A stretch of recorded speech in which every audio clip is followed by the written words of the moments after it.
Law-abiding criminal. Read by Brian from Amazon Polly. A Dope Story by Eric T Catt.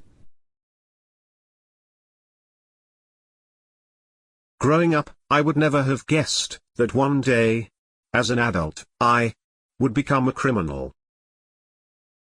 It's not that I necessarily had an aversion to being a criminal. It certainly wasn't a moral issue. It was more that I hadn't given the idea a great deal of thought.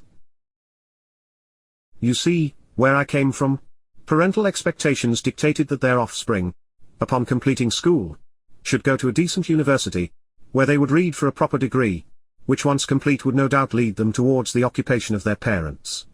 Or, they would become management consultants. My trajectory therefore, was set: school, uni, accountancy. My father owned a successful accountancy firm, which had been passed down the family by my grandfather, and it was assumed that one day I would take over the reins, as my father had done before. And why wouldn't I want that? The business had afforded our family a very privileged life. We lived in a desirable suburb of a posh English town, and my sister and I wanted for nothing. We were privately educated, lived in a palatial house, and got chauffeured around in big German cars. We holidayed in the most luxurious locations around the world, dined at fancy restaurants and had the best of everything. Life growing up was easy. I'd even say idyllic. I had no excuse for becoming a criminal. I got into crime by accident really. For some people, one thing leads to another, and the next thing they know, they're a plumber, or bank manager or something like that. Well, that's what happened to me too. One thing just led to another, and before I knew it, I was the leader of an organized crime group. School, for me, was always fun. I enjoyed the social life and found the work pretty easy. I wasn't the sort of student who studied hard or paid a lot of attention, but regardless, I'd always get the top marks. For some reason this seemed to anger and frustrate both students and teachers equally. My school reports would frequently be graded E for effort and A for attainment. This gave my parents the conundrum of whether to be pleased or disappointed. In the end, they always decided it was probably better than being a hard-working idiot. In truth, I was neither hard-working nor exceptionally bright. I was just lucky. I had never worried about which side the toast would land should it fall, because for me, the toast never fell, unless of course, I wanted it to. I picked up bits and pieces of knowledge just by attending school, and fortunately for me, these bits tended to be the very pieces of knowledge I'd need to answer teachers in the classroom or to use in exams. I seemed somehow to be able to bluff my way through life. My luck extended way beyond the classroom though. If there was ever a tombola or a raffle, I'd always be sure of winning the big prize. I used to find money fluttering around the floor all the time. I didn't realize it, but I was somehow blessed. Looking back now, it's probably my luck which led me down the criminal route. I think others, in my situation, with ordinary amounts of good luck, may perhaps have been a little more cautious than, lucky me. I just assumed everything would be okay. Nothing had proved my belief wrong so far. Chapter 1. Leaving the reservation. It was the summer of 1992 when I received my A-level exam results and declined my university offers. Instead of university, I had decided I would take a gap year, and instead of traveling, I would do a job in this gap year. Why I chose a job in Birmingham over a tan on Copacabana Beach, I don't know, but at the time, I must have thought the world of work was more exciting. The deluded innocence of youth, I guess. Even then, working at a bank would not have been my first choice of jobs, but my father, ever helpful, had a friend at a bank, and before I had a chance to say no, I was in the door and inputting data onto a computer in an unmarked office in Birmingham. My dad had so enthusiastically recruited me into the bank, that I didn't even get a holiday after my exams, before I was chained to my new desk. The only solace I could take from the situation was that Matt, my best friend, had found himself in exactly the same position. Matt and I had started the summer holidays with big plans. Matt, like me, was having a gap year and hadn't planned on traveling, other than perhaps a last-minute summer holiday to Spain or Greece. However, also like me, any plans Matt had of a lazy, hazy summer were scuppered by his father too. Matt's dad owned a very large vehicle rental business in the Midlands. They rented everything from a budget runaround to articulated trucks. Matt's father had decided if Matt wasn't going to university, then he would have him learn all aspects of the family business, and with that, Matt had a job. As time went by, what had started out as a pretty tedious job at the bank, had developed into a mind-numbingly boring job. I learned the basics, which turned out to be all there was to know, and could quickly complete 7 hours work in just one.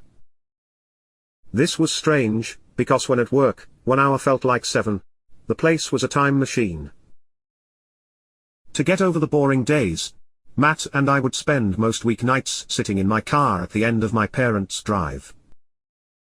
We would smoke weed, listen to the radio and bitch about how crap our jobs were. Inevitably, it wasn't long before the smell drew in other local potheads, and much to my parents' annoyance, my car became a mecca for the local dope smokers and misfits. Although my foray into the world of work had been a bit of a disappointment, I wasn't discouraged and wasn't planning on going to university the following year either. Matt, like me, had accepted his fate, and he too would not be applying for university the following year. So it should come as no surprise that when the bank offered me a permanent contract, I signed up happily and officially became a banker. Even then, I had no intention of working for the bank for life, but the permanent contract, wage, and benefits the job offered for now were as good as I could get anywhere. I treated it as nothing more than a means to an end. I just didn't yet know what the end was. And that didn't really matter. Life was pretty good. Matt and I were carefree teenagers with cash in our pockets, living life to the full. We went to all the nightclubs, pubs, and bars we wanted. Smoked pot like it was going out of fashion. And usually had crazy weekends at our mates' universities dotted around the country. It was a Friday afternoon in the spring of 1993 when Matt and I rocked up to Simon's student house in Birmingham, for what was billed as a mad weekender. Simon, a friend from school, was studying at Birmingham University, and always threw the best parties. He was a legend where we came from for the parties he hosted whenever his parents went away. Simon was a hobby DJ, and had a nightclub sound system that he certainly wasn't shy to use. This mad weekender was expected to be a spectacular one, as it would be the final party at that particular student house before Simon moved out. Matt and I arrived ahead of the official start time to help with the preparations. On arrival, Simon appeared pretty relaxed, and the house was looking ready for a party. All the furniture had been pushed to the edges of the rooms or removed into the shed, and in the living room, a table had been set up with the infamous sound system ready to go. There were crates of beers, stacked boxes of wine, and bottles of spirits stashed everywhere, as well as signs, ashtrays, and bins which had been strategically positioned throughout the house. So, with everything in order, it seemed the only sensible thing to do was skin up and smoke a fat one, which we duly did. While we sat on a grubby student dig sofa pushed against the wall, smoked our blunts, and chatted about nothing in particular, Simon introduced us to the various people passing through the room. Most the people were carrying yet more alcohol, and for most, it was a reintroduction, as Matt and I had been to a few parties here before. One of the people Simon introduced was a girl called Gemma. Gemma entered with a box containing another 6 bottles of wine, and the whole introduction was over in about 10 seconds. She asked where she should put the box. Simon replied, anywhere, gesturing around the room, and introduced Matt and me as a couple of idiots from his hometown. We all exchanged a hey with each other, and that was it. I say that was it. Because it probably was, for everyone else. But for me, I was smitten. Gemma was gorgeous, with long brown hair, green eyes, standing at about 5 feet 6 inches with a perfectly toned figure, and she instantly made my heart race. It's hard to quantify exactly what happens in these moments. I'd seen 1,000 people with the same or similar attributes before. But my physical and emotional response to this particular person was different. When she spoke and looked in my direction, I was genuinely dumbstruck. It was lucky I only needed to say hey because I couldn't have managed much more. After she walked out, I tried to look cool but immediately quizzed Simon about this girl.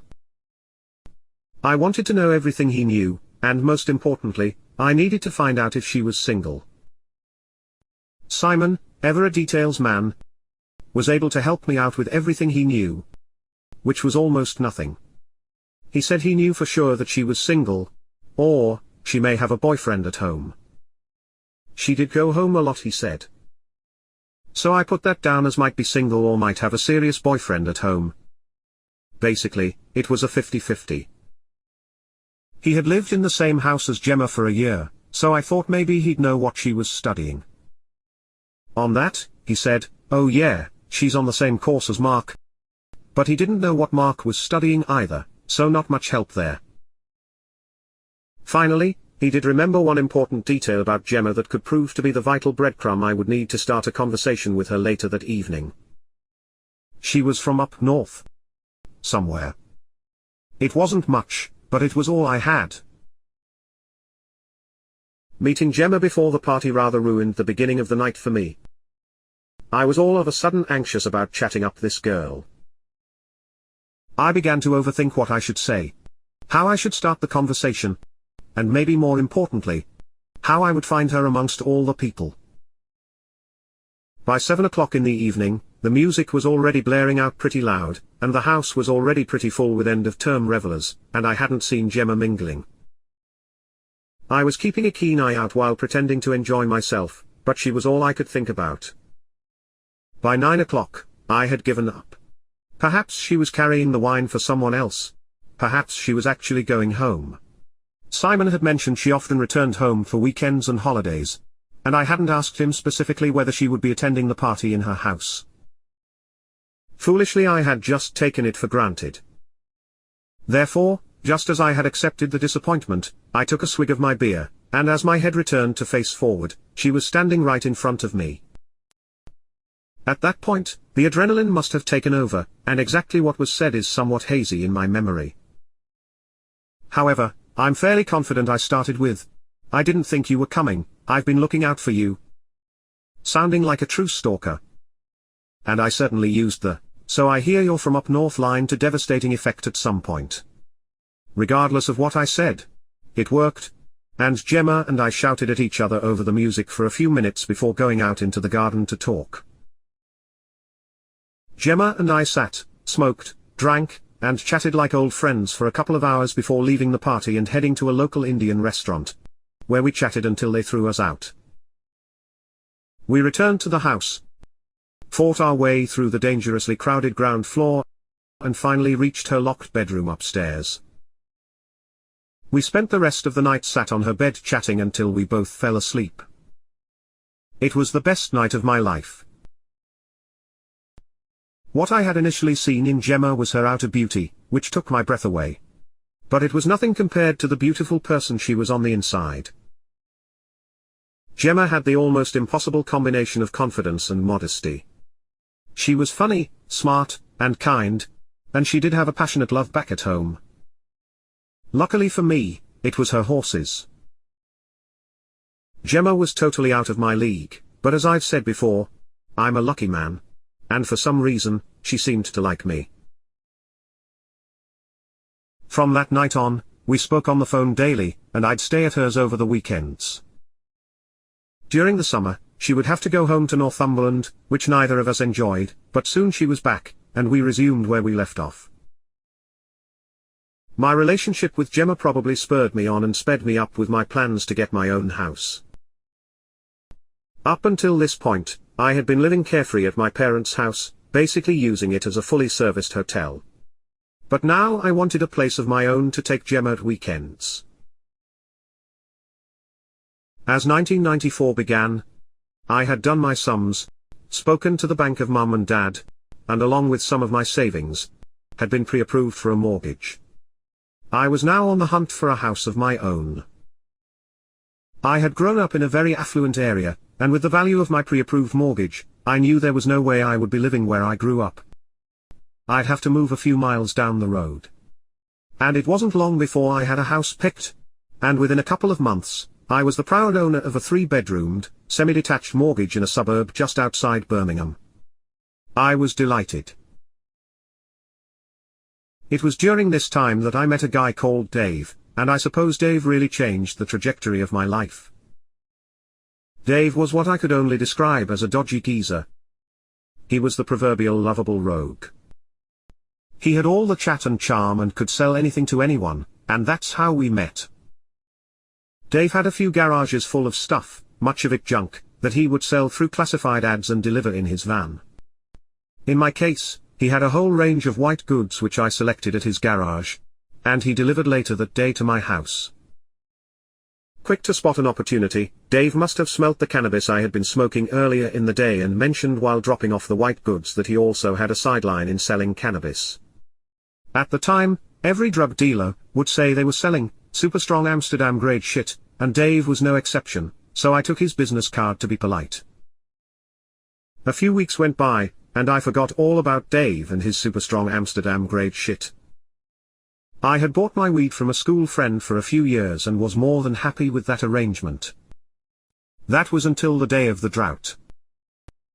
Every habitual dope smoker knows about a cannabis drought. It comes without warning and always catches you unawares. One day you can get ganja everywhere. You can get it from one of many regular dealers on speed dial. You can get it from selected takeaway restaurants. You can get it from the special taxi drivers. You can even get it from some 14-year-old kid on a bike. Then suddenly one day, the drug dealers are calling you to see if you can get any for them. The drought usually breaks after a few days, but for those days, you get some pretty angry hippies. Well, this happened and prompted me to remember Dave and his super strong Amsterdam grade shit, and although it was a long shot, I dug out the business card and gave him a call. Dave answered the phone in a single ring and immediately remembered me as Fridge Guy, which I accepted. I'd been called a lot worse in the past. I sheepishly asked him whether he had any weed, and he proudly replied, "Of course, I've always got weed." Within half an hour, he was at my house. Dave turned up at the house with a large hold-all that made a loud clanging noise as he walked. It was slightly strange, but when I had met him before, he seemed quite an eccentric fella, so I didn't really give it a lot of thought. We made our way through to the kitchen, where Dave put his loud bag on the table and started his sales patter. He first asked me if I had ever heard of skunk. I hadn't in this context but didn't want to look like an amateur, so took a punt on it being weed and replied, "Oh yeah, I think a couple of my mates had it in the dam." In reality, the only thing I knew about skunk at this stage was what I had learned from the horny French cartoon character Pepe Le Pew. What you have to remember here is that today everyone and their gran know what skunk is. Everyone knows what it smells like and what it looks like, but back in Birmingham, in 1994, the only thing me and my mates had smoked was really bad cannabis resin, or occasionally some even worse seedy bog weed. We didn't have a clue what skunk or sinsemilla was.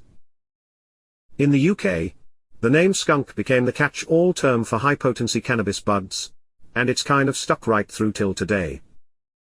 Now it is mainly used by people who don't really know anything about cannabis to refer to strong weed. Dave continued his sales patter by informing me that although by the gram his skunk was double the price of resin, it was more than worth it because it was actually 7 times stronger. He convinced me that by paying more, I would spend less. Dave was always a great salesman. As it turned out when it came to skunk in the 1990s, he needn't have said anything. He just needed to unwrap the weed and let the smell do the talking. I remember the first time I smelled high-potency buds, like I remember the birth of my firstborn. Except with less blood and far less trauma. As Dave unwrapped his package of weed, the anticipation built. Then the smell hit me in the face and almost made my eyes water. I had never seen or smelled anything like it before, and I remember joking he must have got it from the Chernobyl nuclear power plant. Once the deal was agreed, Dave proceeded to pull out all these pieces of metal from his bag and started to construct a massive set of scales about 2 foot tall on my table. The scales resembled the type you'd see in the hands of Lady Justice on top of a law court. And I did wonder if that was where he got them, although I said nothing. As Dave constructed the giant scales, he kept assuring me that although it may look ridiculous, these scales were the most accurate he had ever used, which obviously made me even more suspicious of their accuracy. After the weed was weighed and the massive scales packed away, Dave offered to roll a joint and share it before he left. We sat in the garden, smoked a spliff, and I learned a little more about Dave. He left that evening very keen that I should pass on his number to anyone I knew who needed weed, and I know he was a very popular man during that drought. Soon I was buying weed from Dave regularly, as were all my friends and my friends' friends. Even my previous regular dope dealer from school was now buying from Dave, and it seemed like there was no limit to the amount of weed he could supply. I'd say within 12 months, Dave had not only conquered the weed market of my hometown, but he had also converted all those tokers to smoking his high-potency buds known at the time as skunk. Dave quickly became a good friend of mine, and he would frequently hang around my house between dope deals and tell me stories of his escapades. I don't think Dave would be offended if I said he grew up on the other side of the tracks from me. His life growing up had been fairly tough and was characterized by poverty, violence, and neglect. His father was a violent drunk and had been in and out of Dave's life and prison over the years, whilst his mother struggled with depression and being a single mother to 5 kids, of which Dave was the eldest. Dave believed the only thing that had kept him from really going off the rails was his love of cricket, of all things. He played it at a summer club for poor kids when he was young, and quickly discovered he both loved it, and was very good at it. Cricket had opened up doors for him, and now he still played amateur cricket at a good level. Don't get me wrong, the cricket may have kept Dave from going fully off the rails, but that didn't mean he was exactly on them either. He had 1,000,001 stories from his past, and from what I could gather, he had worked his way up through the petty crime ranks. He started as a thief, stealing anything he could, then moved up the ladder to fencing stolen goods, selling dodgy alcohol, tobacco, and counterfeit goods before being lured into the lucrative pot market. What was perhaps the most interesting thing about Dave and his brazen criminality was the fact he had never actually been caught by the police for any of his offenses. He had stories of being chased by the police, evading police dogs by jumping into a river, and shaking off a police helicopter. He even showed me the paperwork of 6 police raids on his various flats over the years, but they found nothing incriminating. And therefore, up until now, he was a law-abiding citizen, on paper at least. So when in the summer of 1994 I discovered Dave's van on my drive after I returned from work one Friday afternoon, I wasn't overly concerned. Although he hadn't done it before, I was sure there would be an explanation. I carried on with my usual Friday routine, and prepared for a night out with Matt and some other mates in town. Gemma was at home in Northumberland for the summer holidays, and therefore, my weekends were pretty free. It must have been 7:30 in the evening when I heard a loud banging at my door, and I knew that would be Dave coming to collect his van. Subtlety was not his style, and I worried one day he'd come straight through that door. When I answered, I was greeted by a very excited Dave who sang 7 times lucky, as he pushed past and made his way through to the living room. I followed him in and asked if he had been raided by the police again. I knew about his previous 6, so I assumed that must be it. Dave, still high on adrenaline from the search, proceeded to tell me that he had been raided and that it had been a last-minute hunch that prompted him to put everything incriminating into his van, park it at my house and return to his flat to greet the search team. After Dave had given me a blow-by-blow account of what happened during the police raid, he said he had something in his van that he wanted me to see. Obviously, it was illegal. And obviously, it was unusual. So I was more than happy to find out what Dave had been hiding from the police, and we headed out onto the drive to have a look. I don't know what I was expecting. Maybe a tiger or the crown jewels or something like that. But what Dave revealed to my entire street was something totally different. Dave proudly swung open the back doors of his van to reveal 8 6-foot cannabis plants, just standing there in the back of his van. As quickly as Dave opened the doors, I slammed them shut and scanned around me to check if anyone else had just seen what I had. I just looked at Dave, burst out laughing, and said something like, "What the fuck?"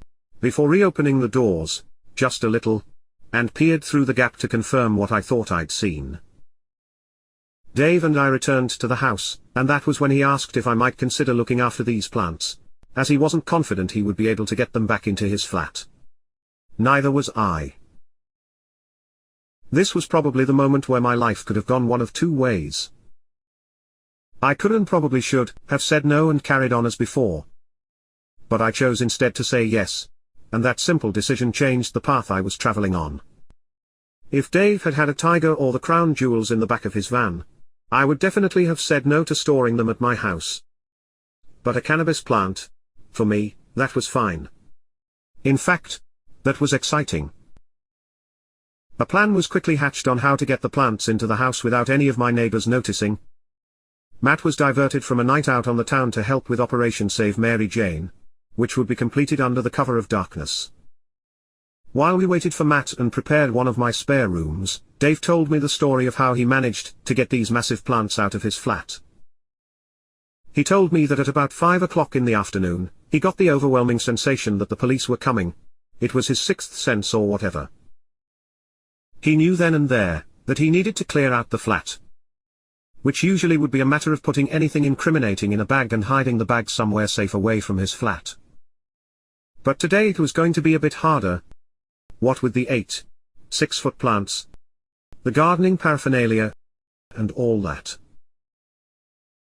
I would imagine faced with this situation, most people would chop the plants into bin-sized chunks and get it all out in bin bags. But not Dave. He said he had put loads of effort into these plants and didn't want it to go to waste. So instead, he carried each one like a Scotsman carrying the caber prior to tossing it.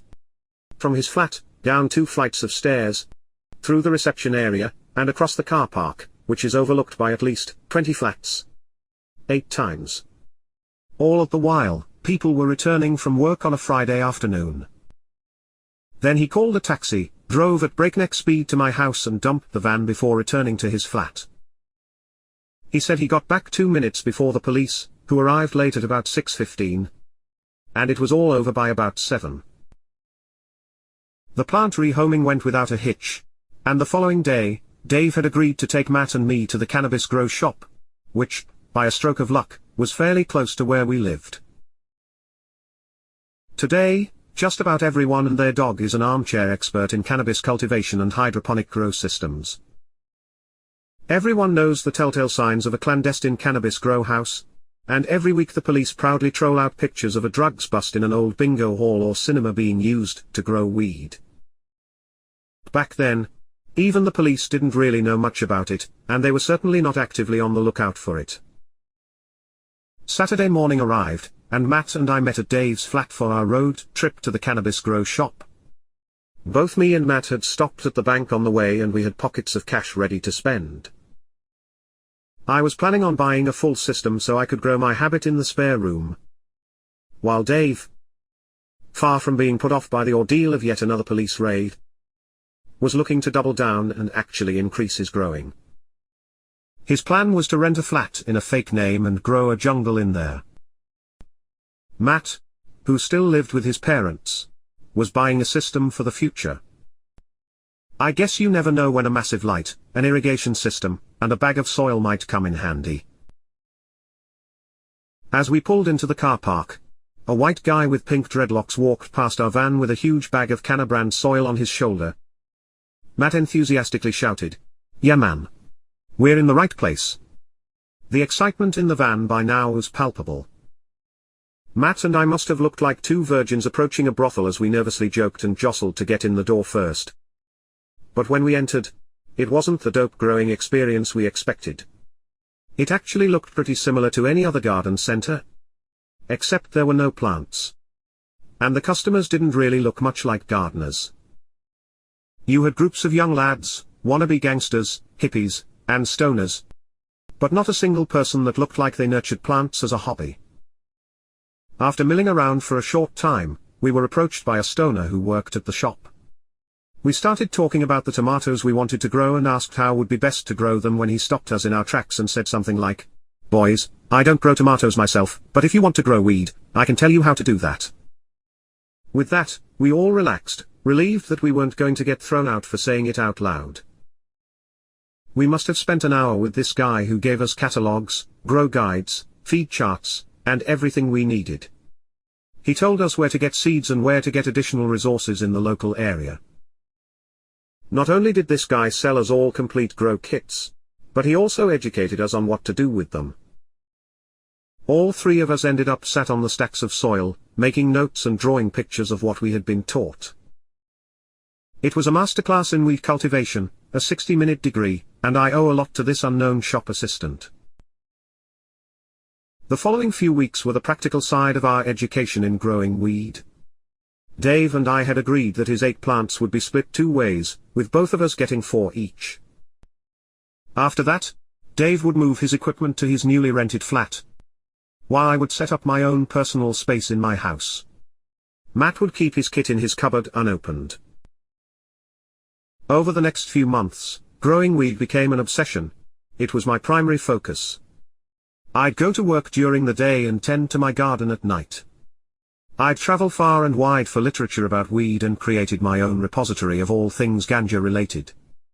For a while, I let no one in my house, not Gemma, family, or friends. The smell and the heat the grow was generating was incredible. I'd come home from work, strip down to my boxer shorts and sweat in the tropical heat of the house, too scared to open a window in case the smell escaped. I quickly had to figure out how to overcome this most unforeseen of problems and soon installed ventilation so good that I could have had a sniffer dog convention in the living room and gotten away with it. Over this time, I learned a lot about growing weed.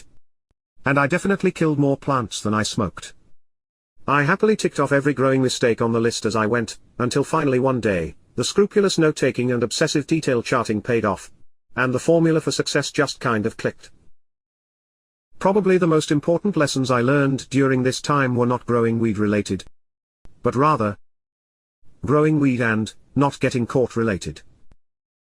I'm so old that when I did this, the police didn't really know a great deal about it. I hadn't heard of cannabis factories or grow houses. It wasn't something many people knew about, and therefore, it was a good time to learn. I got away with the kind of sloppy standards that would get you caught or robbed in a heartbeat today, but I learned my lessons quick and remembered them well. So, on that Friday evening in the summer of 1994, when Dave asked if I could look after his plants, I could have said no. I could have said it crossed a line I wasn't prepared to cross, but I didn't. Instead, I said yes, and the next day I was buying growing equipment so I could carry on saying yes. For me, that night, I became a criminal. Smoking a zoot or cycling on the path is one thing, a misdemeanor at worst. But cultivating cannabis, that's a crime, no doubt. That was it though, that was all I was going to do. I'd grow a little bit of weed in my spare room so I could smoke as much as I wanted for a low and fixed price. What was the harm in that? That's what I thought, and that's what I set out to do. But things often don't go exactly as planned. You might be wondering what happened to Dave's new flat for growing weed. That had not gone as Dave had hoped, but on the bright side, it could have been worse. He only lost money. As it turns out, Dave's first grow must have been a lucky one, as over the first few months of his new venture, he was killing more plants than an average combine harvester. He was paying so much in rent, bills, and running costs that he wisely decided to call it a day on that front to concentrate on the art of selling the stuff instead, which he was very good at. As time passed and I got better with my spare room grow, I would often end up with much more ganja than I could ever smoke. So, Dave would happily buy any of my excess. He would get it cheaper than he was usually paying, and I'd get a little of the money I'd invested on the project back. Over time, I suppose it would mean I was getting my smoke for free, and what was the harm in that? After my house embargo ended and I was once again receiving visitors, life went on as usual. I had increased the number of plants I was growing and automated it more, so it took up very little of my time. The money I made was now more than I was earning at the bank. Perhaps, even at this stage, I was stretching the smoke for free argument a bit far. Actually, it was more than that now. Now, I smoked for free and doubled my monthly income thanks to my cannabis garden. Although Gemma stayed at the house most weekends, she had somehow never discovered the grow. When I moved in, we furnished and used all the rooms. But over time, the doors of the spare rooms remained closed, and I suppose she had no reason to go in, so she hadn't discovered the grow. You have to remember I am a very lucky person.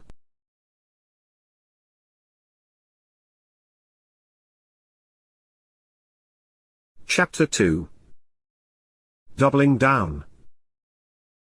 My luck could not go on forever. Gemma and I had already decided she would move into my house when she finished university. Therefore, as we headed into 1995, I knew the days of a grow room in my spare room were running out. It would all have to be gone by April at the latest. I probably should have considered calling it a day on my cannabis growing career at this point. Perhaps I should have stopped, hung up my secateur, and enjoyed the memory of good times that couldn't last forever. But that isn't what I did. My day-to-day job at the bank was still very routine and mind-numbingly boring, but for me, it was still just a means to an unknown end. I traded in a few hours a day for a pretty good life outside of work. That said, I think it would have been more of a struggle but for some of my work colleagues. Assad and I had started at the bank on the same day and had worked together throughout our time there. He is one of the funniest people I have ever met, and one of those characters everyone liked on Contact. He possesses his own unique type of charisma, and people have always gravitated towards him. Both Assad and I didn't take our jobs as seriously as many did at the bank. People like us were marginally outnumbered by the work hard, play hard types, who were all about career progression, company cars, and financial reward. For Assad and me, we were more interested in what time we finished and whether they were going to start charging us for using the coffee machine. Although Assad and I had become very good friends over our time at the bank, we'd only really socialized during work hours or at work functions. Assad had a couple of kids, a wife, and a very active social life, and that all seemed to keep him busy, fulfilled, and happy. At work, Assad and I could talk for hours about anything except work. We'd chat about music, books, films, philosophy, football, girls, family, and just about anything else we thought about. It was in these chats I learned about Assad's love of weed, which was just another thing we bonded over. When it came to weed, Assad was a pretty unusual fella. I'd say he had an interest that bordered on an obsession when it came to ganja. He loved the smell and look of the stuff. He loved the culture, the paraphernalia, and the symbolism associated with it. He loved the music, the art, the books, and the films connected to it. Bizarrely, the only thing Assad didn't like about weed was the consumption of it. In fact, he had never tried it and had no intention of ever trying it. I suppose he was like one of those people who wear all the bikers' gear, drink at bikers' bars but don't actually ride motorbikes. Obviously, for a man with a weed obsession, Assad was more than interested in my spare room grow. He had stopped by my house a few times in between running his family errands just to see the plants growing and had expressed a keen interest in growing it himself. Assad actually had a perfect location in mind to grow weed, which until now I had been less than enthusiastic about. Apparently, his house had a cellar that was only accessible from a lean-to, attached to the outside of his house. He said the space had a secure door, power, and his wife was terrified of it, so would never go in. It sounded perfect. It was a Monday morning when I approached Assad with a business proposal for his basement. Since we casually discussed it, I had been to Assad's house and viewed the basement for myself, and after a weekend of planning, I had an offer I thought he couldn't resist.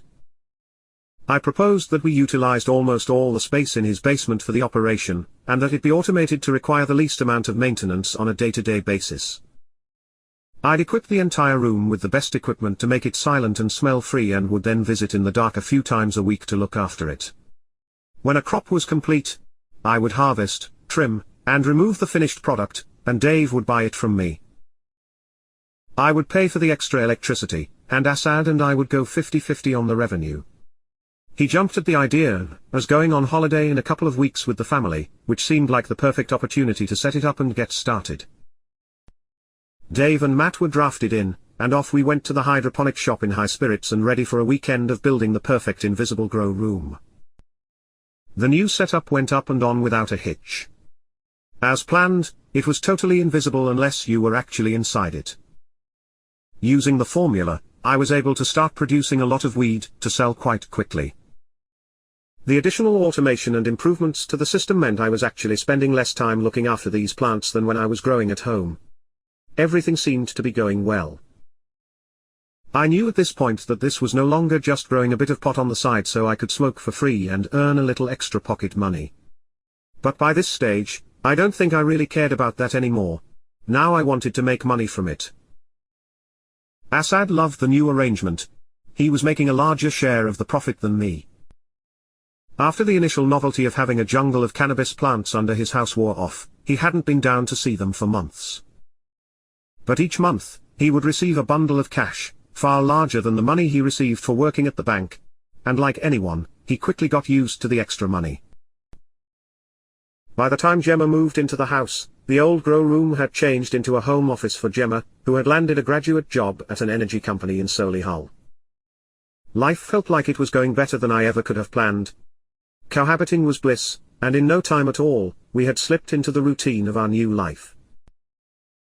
Gemma's big passion in life is horses, and I had always promised we would move her 2 horses closer to us when she finished university.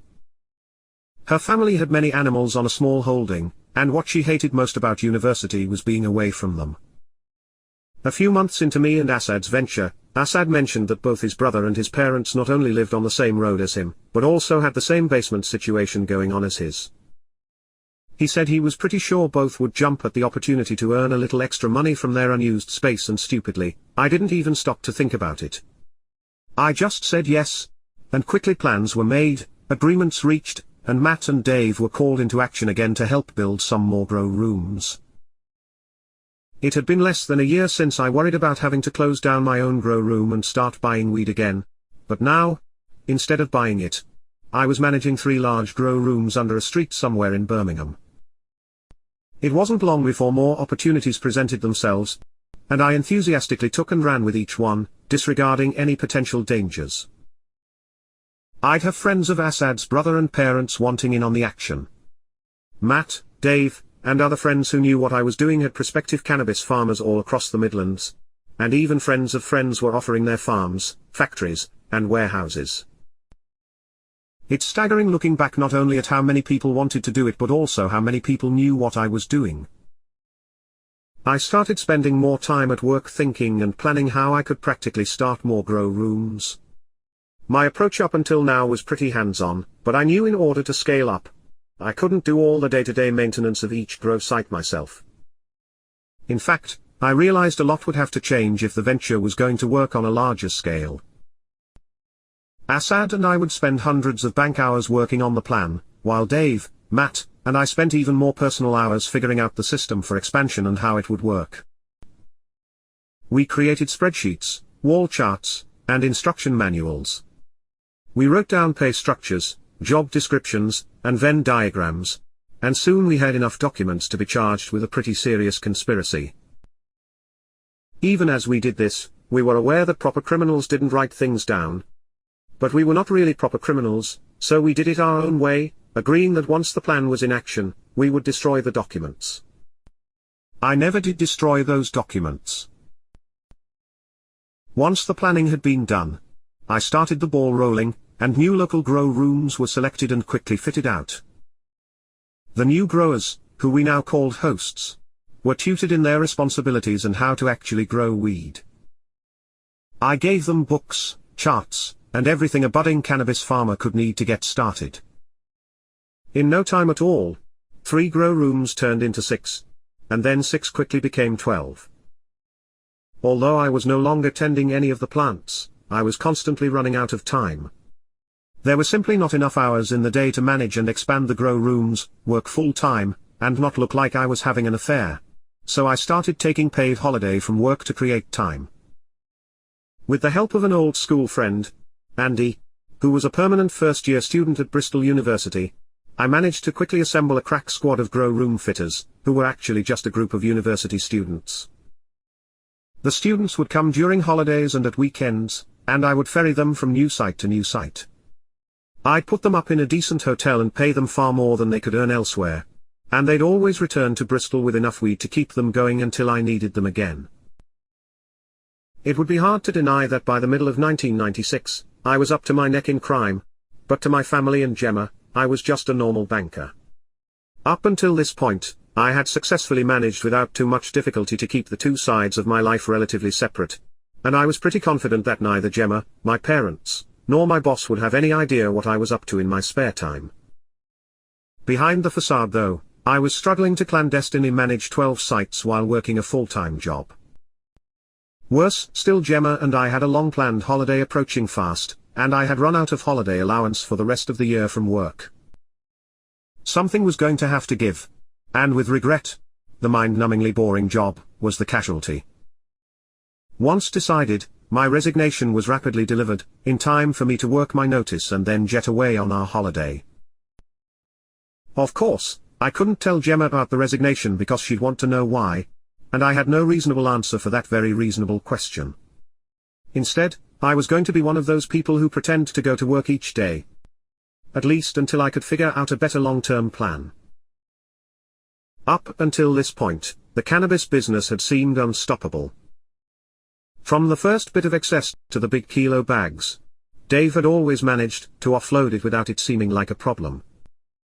I thought the more I could produce, the more I could sell, and for the last couple of years, that had been true.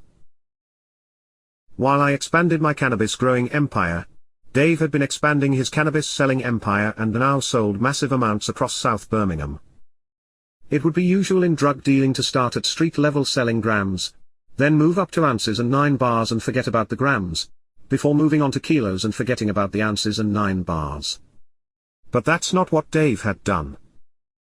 Dave had moved up and up the weight categories but kept selling the smaller deals too. He would get calls for everything from a gram to 10 kilos, and as a result, he was always very busy just fulfilling his orders.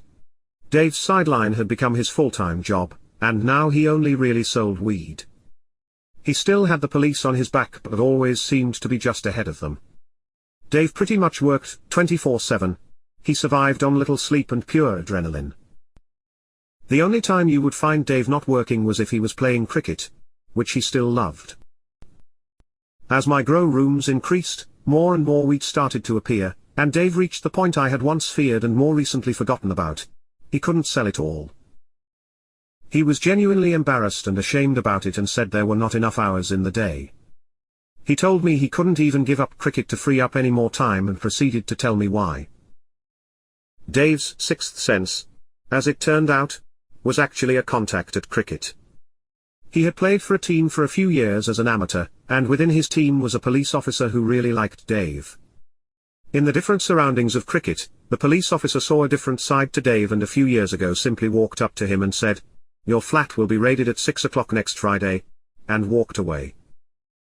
From then on, Dave had received a tip-off before each and every police raid. He feared firstly that if he stopped playing cricket, his contact would eventually forget about him, and secondly, he feared if he travelled further afield to sell the cannabis, he wouldn't be protected by his contact and was struggling to think of a way to sell more. It was a big problem.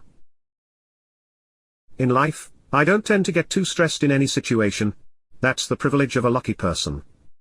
But this was going to test that trait to its limit. I was going on holiday the following week and returning to no job, living a lie, and potentially a load of problems. I had many kilos of unsold weed piling up in a storage unit and more arriving weekly. Those well-made plans we had written down at the start were coming back to bite me. I didn't pay the hosts by the weight of weed produced. Rather, I paid a salary calculated on grow volume available, and I paid my wages every 6 weeks. This all worked well assuming all the weed was sold. But if, as was the case now, the weed wasn't sold, then I would just end up with a massive wage bill I couldn't pay and a massive pile of weed I couldn't sell. I had reached out to everyone I knew further afield, and Dave was delivering boxes of the stuff to university campuses around the country. So when I left for a week in Spain, Dave assured me he would come up with something. And I, for one, believed him. Chapter 3. Going International. As Gemma and I jetted off to Spain, I pushed any anxiety about piles of weed, angry growers, and unemployment to the back of my mind and settled in for some sun, sea, and sangria. This was mine and Gemma's first holiday abroad, and I was going to soak up every moment. As is normal with a good holiday, it seemed like in the blink of an eye we were touching down again at Birmingham International Airport. As we had entered British airspace, I had started to move my worries from the back to the forefront of my mind and wondered what would be waiting when I got home. At this stage, the only ray of light peeping from behind the dark cloud was that at least I didn't have to go to work the following day. Once Gemma and I were home, I knew she would be keen to go straight to the horses, which gave me a chance to call Dave and see if any progress had been made. As always, Dave promptly answered the phone and instantly said the words I wanted to hear. "Problem sorted, Danny boy. I know a guy in Dover who will take the lot every week if we want." In my absence, Dave had decided to call his long-term cannabis supplier to see if he would be interested in buying in bulk, and much to his surprise he was. But under the strictest of conditions. Dave's long-term cannabis supplier was a guy in Dover called Terry, and Dave had been down to Dover while I was on holiday, getting to know a little more about the enigmatic Terry. All Dave really knew about Terry up until that point was that he was about 20 years his senior, and he owned a freight forwarding company in Dover. They had first met when Terry advertised a job lot of household items from an unclaimed container in the bargain pages, and since then, a lot of things had passed between the two of them. They had only actually met a couple of times, as most of their business was completed by phone and couriers. What Dave learned in their recent meeting was that Terry had been in the weed import-export business for years. He said it began just months after starting his business. It was the usual story. He had struggled to get the business off the ground and was offered a deal from a friend of a friend. He really only intended to do it a couple of times to pay the bills, but once you start, it's hard to stop. At the beginning, Terry was facilitating the import of cannabis into the UK. He didn't really do anything other than allow it to run through his yard unhindered. But he said over the years, the business had changed, and those that used to import weed now export it from the UK all around the world. The change in direction the cannabis was moving proved profitable for Terry, who developed his business and now offered a much more comprehensive door-to-door untraceable service to several UK growers, and, if we played our cards right, us. As I write it down now, the arrangement offered by Terry seems too good to be true, and perhaps a more seasoned criminal would have spotted this. For Dave and me, the arrangement offered by Terry was perfect, and we were both very keen to seal the deal as soon as possible. When we were ready to sell, we were to place an advert in the classified section of a local newspaper specified by Terry. The advert would be for a specific item, price, and name. Terry would call the mobile phone number on the advert on a Friday afternoon and, through a coded conversation, receive all the details. That phone number would then receive a pickup time and date before being destroyed. With all the information, we would then just need to pack the products in a very specific way and have them loaded, wrapped, and labeled on a pallet at the agreed location so his truck could pick it up. It was a Monday morning when our consignment left on a pallet, so realistically, I was hoping we would hear something back by Friday, Thursday at the absolute earliest. However, it was, in fact, Wednesday when Dave turned up at my house with a shoebox of money. He was pretty excited, and so was I. My niggling fear had been pacified, and it was full steam ahead with the criminal empire. At home, things were changing too. We didn't know at the time, but we had returned from Spain with an extra passenger. Gemma was pregnant, and our baby was due on the 1st of June 1997. We were both delighted. Chapter 4. Who cares? When Dave had told me about his meeting with Terry in Dover, he had mentioned Terry had offered him 2 container loads of various mobility aids. Apparently, there was Enough to set up a shop. And all for just $3,000. Dave had told me regretfully, wishing he had the time to take the consignment. But what with the weed? He just didn't. Since returning from holiday, I had been pretending to go to work every day, leaving and returning to the house as usual and spending a lot of time sitting around service stations and public car parks during the day. It had only been a few weeks, but besides the boredom, the whole thing made me feel uncomfortable and dirty.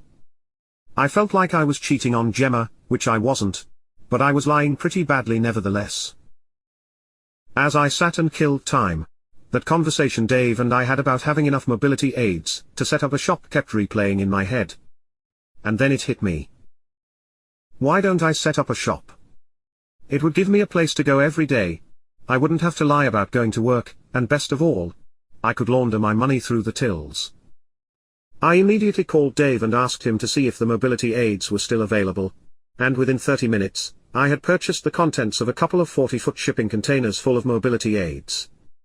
I didn't even really know what mobility aids were, and certainly didn't know what type I was buying, but to me, it didn't really matter. The next call was to Matt. I needed a couple of trucks, and if you needed a truck, Matt was the man to go to. Matt found the prospect of a road trip too much to resist, and he arranged 2 trucks and himself to be available the following morning. The final thing I needed was some storage space, and that was also easy.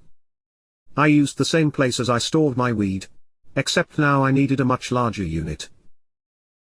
The following morning, loaded up on sugary drinks and sweets, we were on the motorway heading towards Dover to get my million walking sticks. Matt and Dave were in one truck, with Dave alternating between rapping, singing, and emceeing on the CB radio and hanging his head out the window like a dog. All the way to Dover. Once we arrived at Terry's yard and were led to my containers, it became clear we would need to come back to collect the remainder of the load later that day. 2 trucks could not take everything in one trip. There was probably enough stuff to fill 2 shops. Although excited to see what I had bought, by the time we arrived back at the storage unit for the second time that day and unloaded all the stuff, it was time to go home. I would return tomorrow to start unwrapping the load.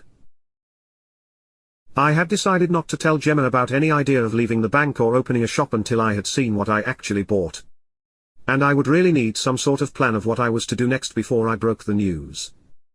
I knew the timing of leaving the security of the bank and starting a business from the ground up wasn't brilliant, what with a child on the way. But I knew financially we'd be fine, and I just had to convince Gemma to be okay with it. Despite the late night and the ridiculous amount of lifting and moving that occurred the previous day, I was up early and raring to go the following morning. Although we had moved the contents of the containers into my newly rented storage unit, I was still none the wiser about most of the items I had purchased. The packing was great, and everything was in boxes on pallets, just like we delivered our packages to Terry. So what was inside, I didn't really know, but there was a lot of it, and some of it was really heavy, which I interpreted as promising. I got to my storage unit, rolled up the shutters, and unpacked my transistor radio and box cutters from my bag. It was time to unwrap the boxes. If you've ever wondered how quickly you would get bored of opening packages and presents, I can tell you I did it for 10 hours straight, and was still disappointed when it was all over. It was like the first Christmas after a lottery win. Admittedly, the presents might not have been exactly what I ordered from Santa, but they looked expensive, and that was good enough for me.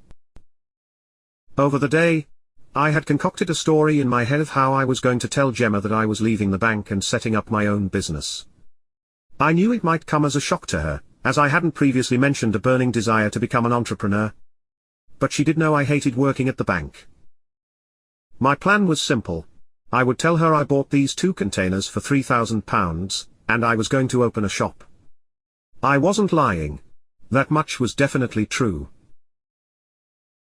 This story might not have worked out well had I actually bought 1 million walking sticks, but I worked out pretty early in the day that what I had bought was valuable, and somehow this had turned out to be a pretty good idea.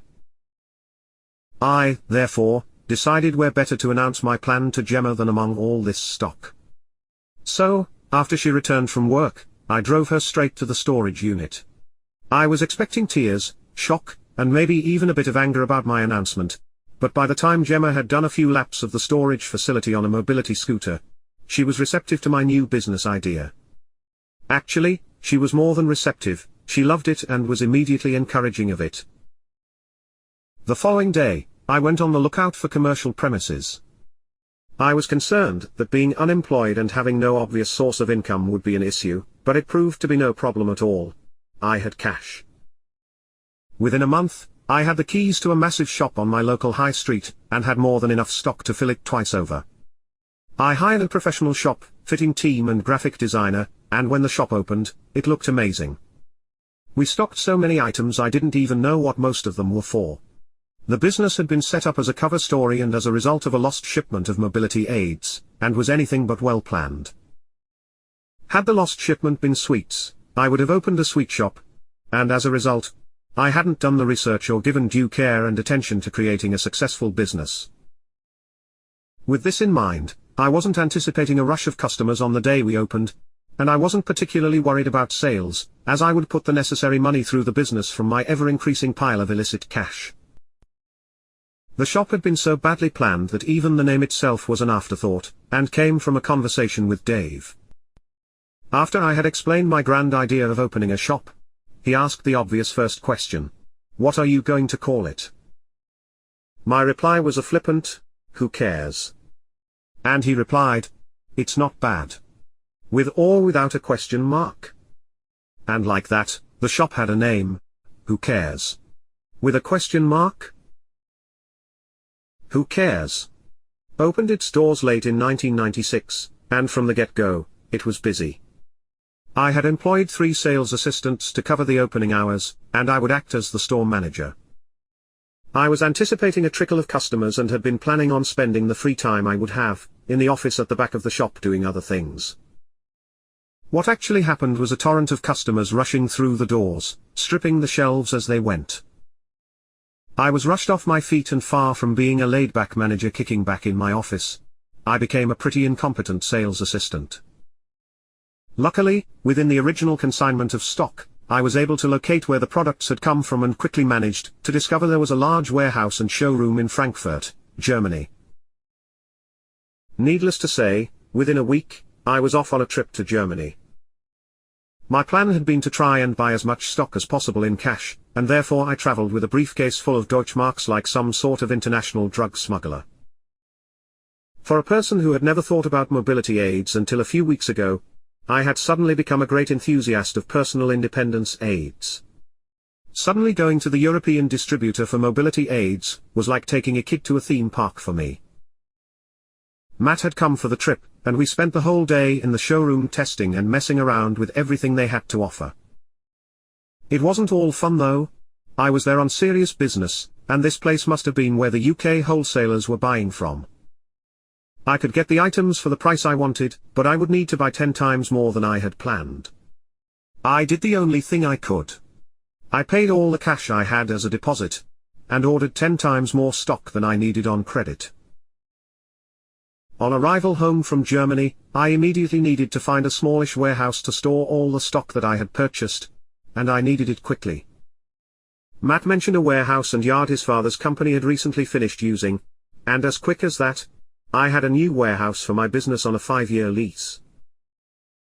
Once I had taken on the appropriate amount of staff, including a manager for Who Cares, my time was once more free to dedicate to the cannabis business from my new warehouse location. I wasted no time and quickly started calling and meeting new prospective hosts, and prepared my crack squad of grow room fitters for an intensive business expansion. Over the next few months, my modest 12 grow rooms scattered around Birmingham quickly grew to 30, and 30 quickly became 60, spreading out around the Midlands by the end of the year. The grow room portfolio now had various sized sites from 20 plants to 1,000 plants at any one time, and things on that front seemed to be going pretty well. For me, 1997 was a year of expansion in all areas of my life. I opened a new mobility shop, doubling the size of my company. I set up another 48 host sites, increasing my cannabis business 5-fold, and, most importantly, my family increased with the birth of Charlotte on the 3rd of June. The first part of Assad's plan was to make Who Cares big enough to justify my spending habits, and to that end, the second shop was leased. As my business consultant, Asad would oversee and direct the expansion of the business, leaving me to arrange the practical side of shop fitting, recruiting, and filling the shelves. Asad would swap one illegal for another, giving up his basement grow and replacing it with his financial skills. This new sideline would be much more lucrative for him and me. Who Cares had proved to be so successful, that it would not be used for money laundering but instead, would give me financial legitimacy. With the addition of Charlotte to the family, it was increasingly hard to pretend I was working. All I really wanted to do was spend time with Gemma and Charlotte. I started to become more efficient in the way I managed my hosts and, between Asad and the shop staff, that business required very little input from me, which meant I could be at home a lot of the time. For a while, we lived in a blissful bubble. Just the three of us in our three-bedroom semi felt like enough. It felt like I didn't need anything else in life. Everything was perfect. Then, just like that, the bubble burst, when in February 1998, Gemma discovered she was pregnant again. It was totally planned, and I was over the moon, but it made me realize I needed to get back to work. With another child, we'd need a larger house, more horses, and Gemma probably wouldn't ever return to work.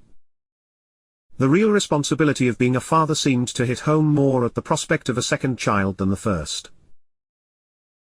I started the 9 to 5 again the following week with some thoughts on what to do next. Asad had already been keen to get a third shop and head office for Who Cares, which I was all in favor of, and he wanted to talk about getting in on the property and shares market. With the enormity of my commitments at home ringing loud in my head, I had also realized I needed to drastically change the way the cannabis business operated. I couldn't keep driving around with my family car stacked full of boxes of weed. I shouldn't ever visit an active grow site, and I definitely shouldn't be driving a van every few weeks to a hydroponics shop to load up on copious amounts of cannabis growing supplies. I was being so casual I had an itemized trade account at the hydroponics shop.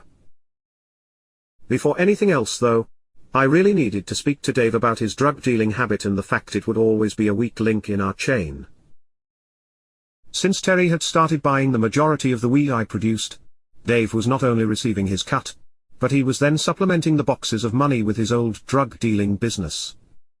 On one hand, he was selling hundreds of kilos in single consignments, and on the other, he was selling 1-gram baggies to random strangers. I anticipated perhaps the first heated conversation Dave and I had ever had, but in the end, it seemed like a weight off his mind. Dave had wanted to retire from the street selling business for quite some time, but for some reason thought I would disapprove. He said he wanted to set up a bar instead and proceeded to tell me his plans. Over the next few weeks, conversations with Asad, Dave, and Matt led to a number of changes being implemented in my cannabis business, and over the next few months, the daily functions of the business changed entirely. Andy, my school friend, was recruited to become the gardener, and the point of contact to the hosts. While another friend, Ben, would move to Spain with his girlfriend and look after a warehouse I would buy near them. I perhaps should have felt bad for pulling 3 more people into my criminal conspiracy, but it really didn't feel like I was doing them anything but a favor. Andy had only gone to university after a double gap year to appease his parents, but after 2 attempts at his first year in Southampton, he moved to Bristol University and had just failed his first year for the second time there too. Ben and his girlfriend Emma had desperately wanted to move to Spain for years, but while Emma could speak Spanish and was a teacher, so was confident she would find employment, they worried Ben, a non-Spanish speaking salesman, may struggle for work. Now he had work, so they could live their Mediterranean dream. I offered Andy everything he needed to start a legitimate landscaping business, as well as a high-paying, tax-free, secret part-time job. Andy had always wanted to be a landscaper, but before his foray into university, his parents were pretty unsupportive of this way of making a living. Now, after 4 first years at university, they thought it was a great idea. Asad had started setting up imaginary untraceable businesses both in the UK and abroad, and Dave was using his newly gained time to create a network of delivery locations for our products to pass through. Of course, all untraceable using Asad's fake businesses. From this point on, everything changed in the cannabis business. It was no longer going to be run as a stoner operation. It was now a serious and proper business and would be run that way. Hosts were updated with grow manuals, and new equipment was sourced to maximize the yield and improve the quality and consistency of the product. Between Andy and me, we bought, created, and hacked equipment to automate and improve the whole grow process from seed to dispatch, and Andy was sent out to retrain and update all my sites. Hosts would now receive an 8-weekly parcel from me, which would contain everything they needed to be a grower. This obviously included seeds and all the consumables for growing, but also all associated items such as hazmat suits, gloves, packing materials, and burner phones. Even their wages would be included in this parcel. Hosts from then on would dispatch completed batches via post, courier or by placing it in the back of rental cars or vans in a set location. The larger hosts could even have it collected by a palletized courier service. The hosts were given greater responsibility, higher wages, and were incentivized to help increase the number of hosts in the business. They could now set up new sites that were vetted and approved by me from their contacts, and they would receive generous financial incentives for their initial setup and training work, as well as ongoing payment for being the point of contact for the new host.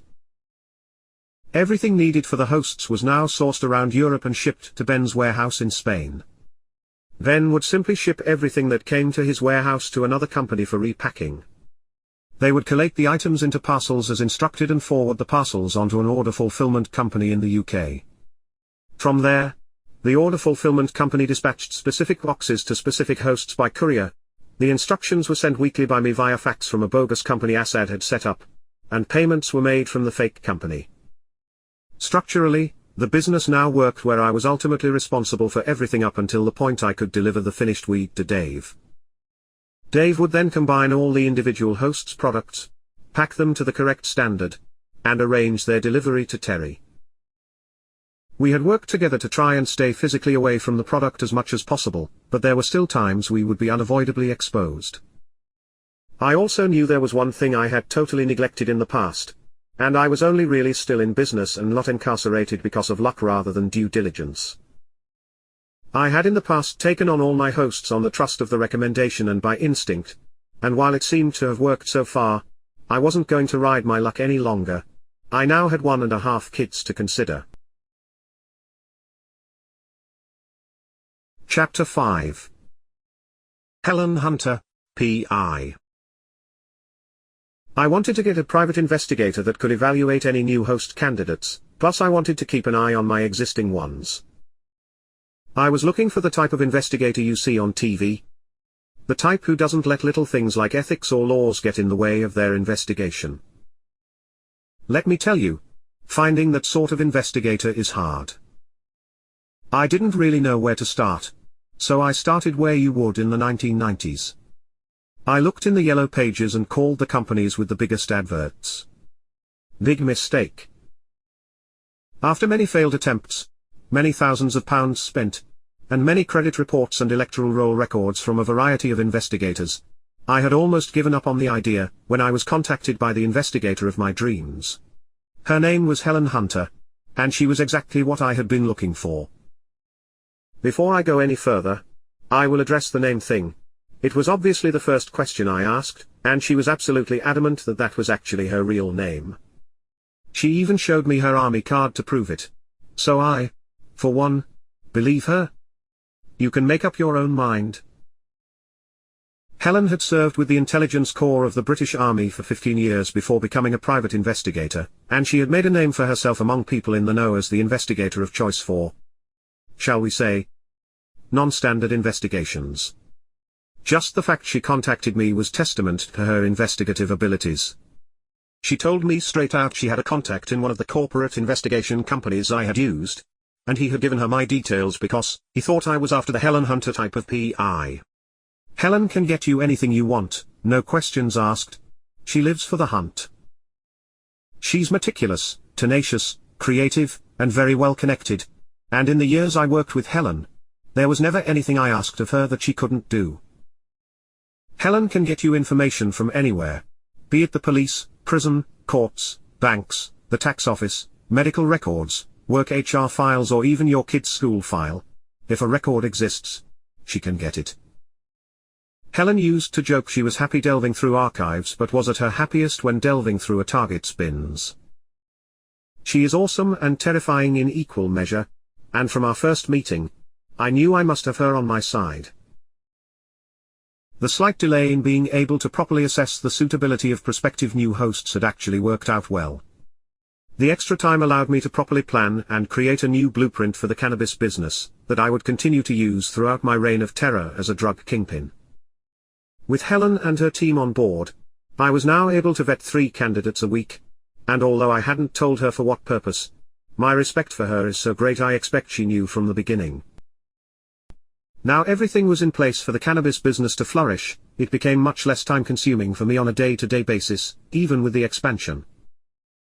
Now rather than physically doing anything, I simply instructed Andy, Helen, Dave, or a plethora of companies to do things, and as long as everything was in the right place at the right time, things happened. Assad had been busy and on my behalf had rented a 3rd shop for Who Cares. This time in Leicester. He was also waiting on my agreement to rent a small office to become the company's head office, and suggested I might like to consider employing some staff to fill it, who could organize the business better. All things were agreed, and I had the task of sorting out the new shop, head office, and recruiting the appropriate staff. Who Cares had been very profitable since its first day of trading, and by now it had a reasonable and ever-growing surplus of cash in the business. Obviously, one solution to this lovely problem was to pay myself more, which I did, but Assad also advised we use some of the money for other investments, such as shares and property. Assad suggested we start a residential development company, with an aim of building a small rental portfolio as a pension for the future, and he suggested we start a share portfolio focusing on new and upcoming companies and technologies. I agreed with Assad as always. Up until this point, Assad had always come up trumps for me, so who was I to question his advice? I didn't, I simply nodded along and soon found myself with even more tasks to complete. It was going to be a race to get as much done before the birth of baby number 2 in November. The next 6 months were all go, both at work and at home. At work, all my businesses were expanding around me. Assad had managed to pick up a couple of houses which could be best described as doer-uppers, but they were exceedingly cheap. At home, we were busy looking after baby number 1, while trying to prepare the best we could for baby number 2. Space at the house was getting tight. Like myself, Dave's life was changing in all directions, and most significantly, he had managed to get into a real relationship for the first time in his life. The 24/7 drug-dealing business had not been an easy lifestyle to fit a serious girlfriend into, and now with more time, he was able to be a much more attentive partner. Dave had met Angela whilst he was looking for a suitable venue for his bar, and they immediately hit it off. Angela was a commercial estate and letting agent, and I got the impression she loved the lovable rogue vibes Dave oozed. For Matt, life had also evolved better than he could have planned. He had met his wife-to-be, Claire, 3 years earlier, and the pair had moved in together the following year. Matt's father had gradually put a greater amount of responsibility for the business onto Matt's shoulders, and by 1998, he was pretty much running the company day to day. It was therefore no surprise that in the summer of 1998, we were off to Matt and Claire's wedding. What was a bit of a surprise was the scale, opulence, and extravagance of the event.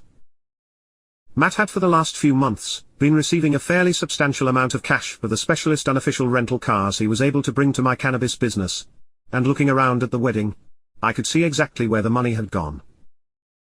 The wedding reception had a sit-down, 5-course, silver service meal for 250 people, and after the formalities, it expanded to over 500 people for the evening party.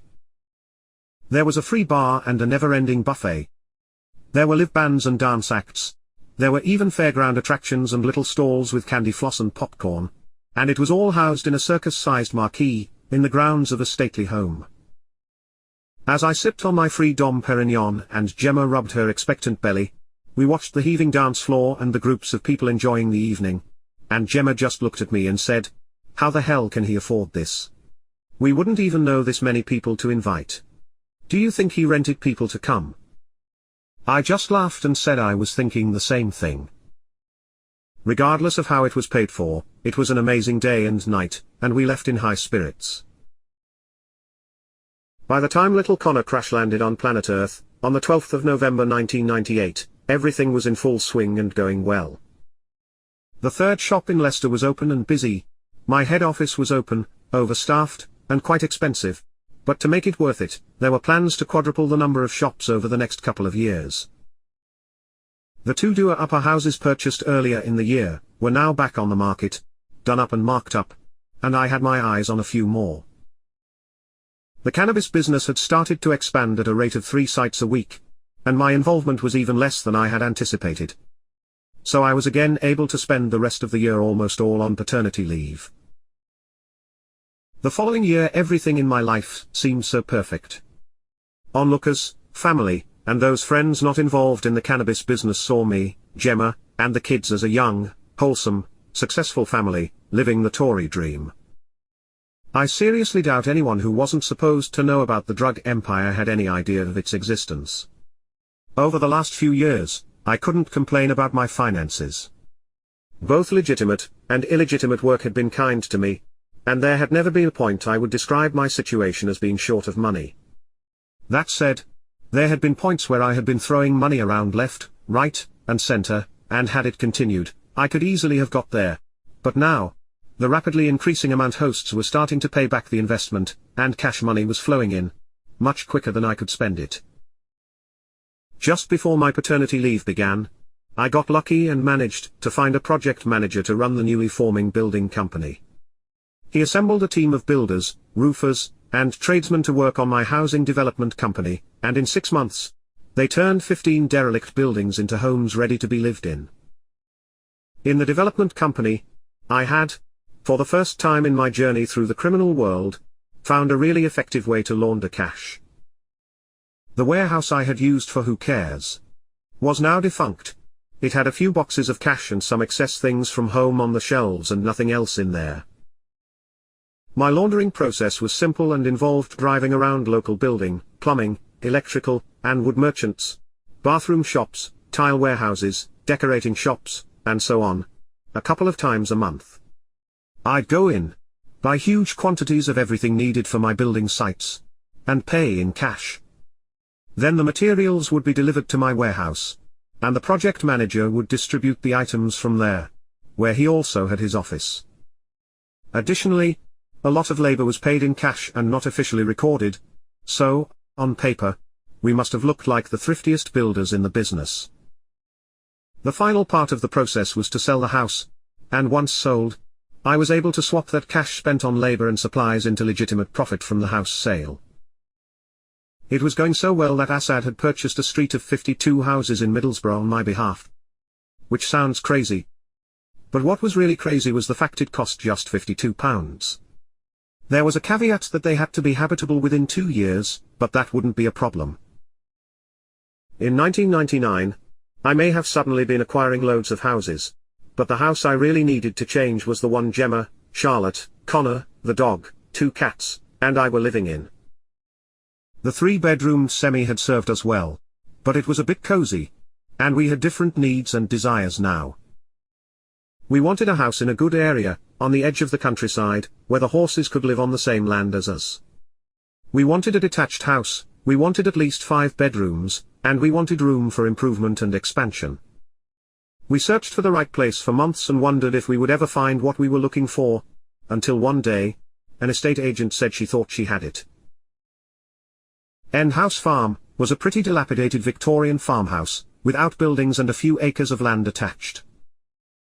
It had once been one of several houses, on an old country estate, which had over the years, been broken up and sold on. As we approached the house up a long private drive, both Gemma and I were already sold. It was the countryside dream we had pictured in our heads. Well, it would be after a few modifications. Those few modifications ended up taking 18 months to realize, and in the meantime, we carried on in our 3-bedroom semi. Chapter 6. The year 2000. As the new millennium rolled in, we didn't party like it was 1999, because we had small kids, but we did get together with family to welcome in the future. I wondered to myself if it would be as good to me as the past had been. In the last 9 years, I had gone from a schoolboy to an entrepreneur, landlord, partner, father, and drug lord, so easily. It's a wonder it doesn't happen to people more often.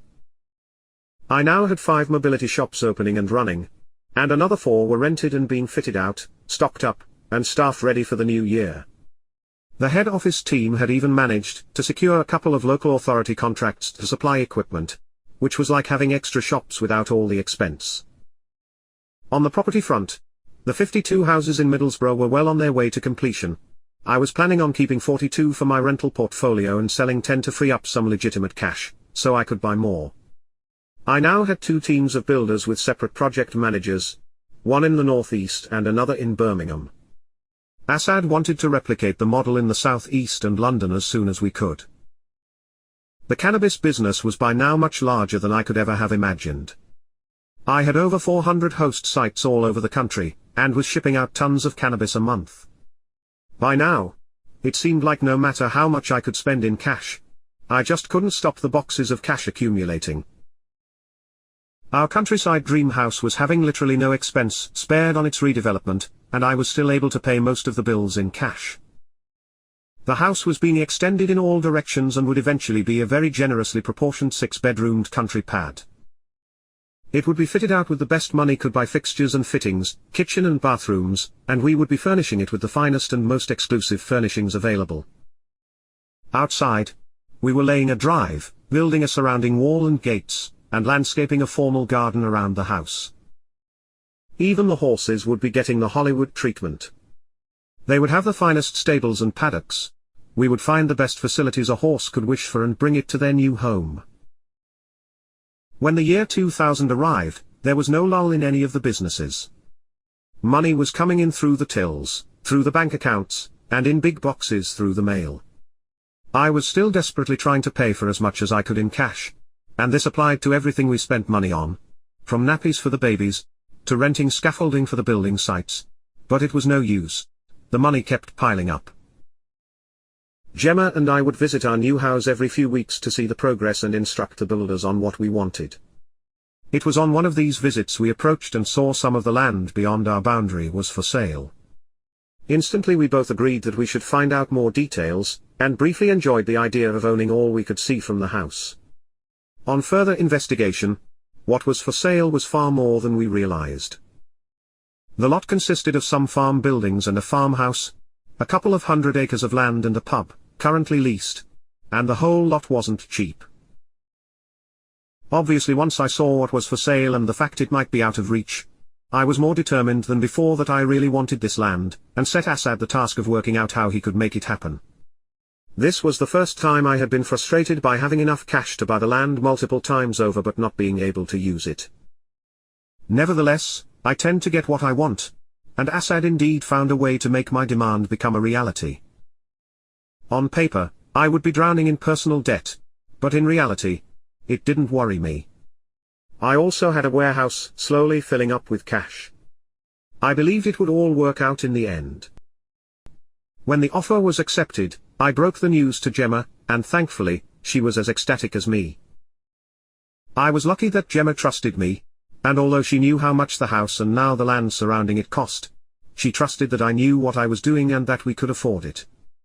My father, on the other hand, ever the accountant, would stand in a hard hat on site telling me all about people who financially stretch themselves too far and end up driving a taxi or becoming a street sweeper. Over the next few weeks, Gemma and I hatched a plan to open an equestrian centre where the farm once stood. By the time we took possession of the land and buildings, we had very firm ideas of what we were going to do. Architects had been brought in, and the house would be renovated and split into flats to provide accommodation for livery yard staff. The livery yard itself would be a custom-built, state-of-the-art facility with housing for 20 permanent horses and 5 short-term horse hotel guests. We would create multiple grazing paddocks, buy horse walkers, and build a floodlit indoor arena and 2 floodlit outdoor ones. As well as boarding, we would have an equine therapy center with hydrotherapy, solarium, and hot showers. The horses would have better facilities than the people. The livery yard would be linked to our new house by a small track, and Gemma would be the manager of the yard, but we would employ staff to run the business day to day. For Gemma, This was living the dream. She had briefly worked in the corporate environment and, like me, didn't love it. What Gemma did love was horses, and her life plan had been to one day turn her passion into a job. Now that day had arrived earlier than she might have anticipated. The livery yard was a win-win situation for me. On one hand, I was giving Gemma her dream lifestyle, and on the other, I was in no doubt it would be a money pit, which was just what I needed. I could spend millions in cash on this place, but in the end, we would own a legitimate valuable asset. Finally, in August, our new home was getting near to being complete, and with the wait for all the necessary consents to come through, before we could start the livery yard, there was a lull in activity, and we discovered Gemma was pregnant again. Oops. That was not planned, but was, of course, a happy accident. While Gemma worried about the livery yard if she couldn't work, I wasn't so worried. We'd just pay more staff, and at least our new house would be big enough for us all. When I wasn't at home planning our country estate, or playing with the kids, I would still go to work, sometimes even 4 times a week. I was now based in the old warehouse and had sectioned off an area at the back, as a large office space that only I worked in. The rest of the warehouse was still being used for the building company, and now, on top of building supplies, I had a whole array of random equipment stored there. Who cares? Had moved into a modern office and warehouse combined facility some time ago, and I had only actually been there once. It was smart and corporate with fancy reception desks, brightly painted corridors, and slogans written on the wall. I guess if that sort of thing floats your boat, you'd love it. But it wasn't for me. Without any assistance from me, the company would, by the end of the year, have 15 branches open and operating. Assad had also set up a company with offices near him to oversee my ever-growing property and building development operation. By the end of 2000, I would own over 120 houses around the UK, and Assad had a property management company I used to manage them. I effectively now had 4 complete teams of builders in completely different areas. One in the north, one in the Midlands, another in the southeast of England, and a 4th in London. Each had their own project manager, and although the contractors were self-employed, we aimed to keep them busy full-time on our contracts.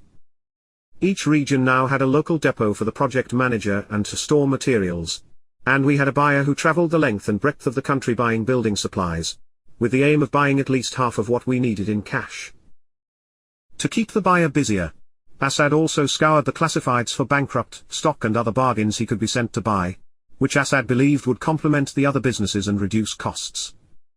As a result, I had acquired the scaffolding from several bankrupt companies, a whole pile of skips and a skip truck, a couple of cherry pickers, a couple of diggers, and 3 small dumper trucks. Bizarrely, I also had loads, and I mean loads, of traffic cones, road signs, temporary traffic lights, barriers, and the like. When it came to the cannabis business, its growth seemed unstoppable. I was aiming to have over 700 sites by the end of the year, and somehow, in the 5 years since I started growing at Assad's, we had never had any serious issues. As far as I knew, none of my hosts had ever had problems with the police or local gangsters, and apart from the occasional bug invasion or flood that might kill a crop, output kept increasing as the hosts became more experienced. By now, Assad and myself had set up countless real businesses with real owners, real businesses with fake owners, and fake businesses with fake owners across the world, to facilitate the entire collection and distribution of weed. Most hosts would now have their harvest collected by a well-known courier firm each cycle. Those parcels would arrive at one of many order fulfillment companies and would be forwarded to other fulfillment companies until eventually they'd arrive palletized, ready for collection by Terry's people. All of this would be paid for and organized through businesses whose only function was to make this happen. We were now buying existing businesses, setting up real businesses and fake businesses, and blending and mixing the whole lot together. Sometimes we'd have multiple fake businesses dealing with each other across multiple countries.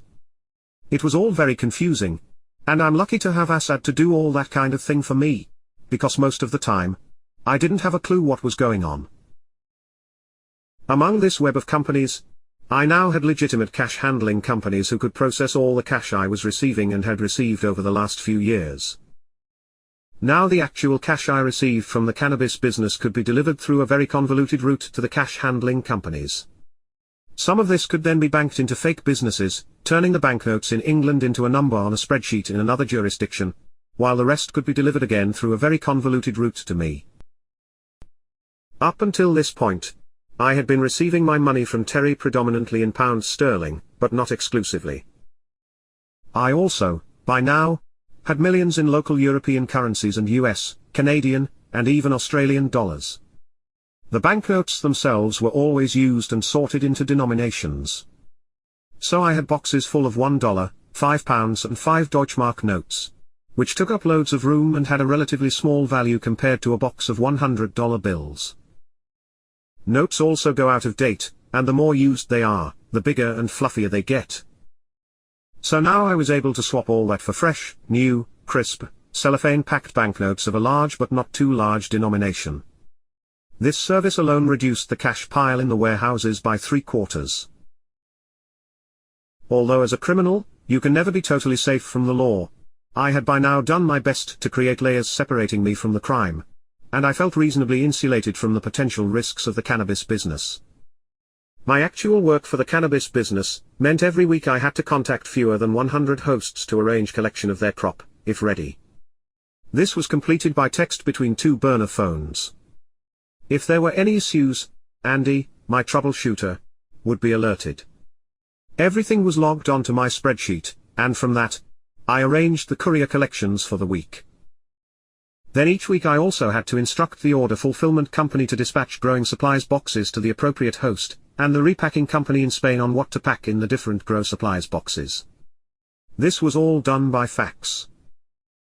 I also had to instruct the cash handling office on how to split the cash for dispatch, again by fax. When written down, it sounds like a lot, but with my Nokia communicator and a spreadsheet, I could get it all done on a Monday morning, and be eating my lunch by 11's, finished for the week. For extra security, faxes were all sent from different fax machines in random locations, wherever I could find a machine available.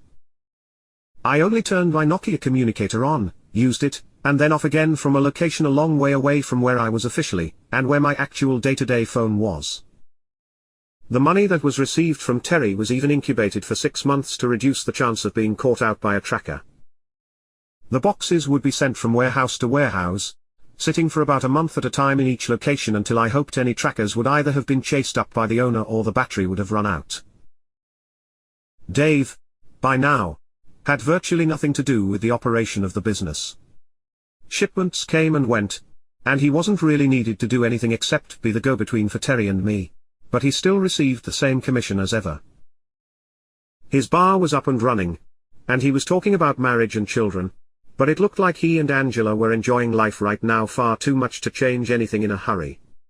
They had bought a loft apartment in Birmingham city centre, went on extravagant holidays about 5 times a year, drove big flashy cars, and were draped in designer labels.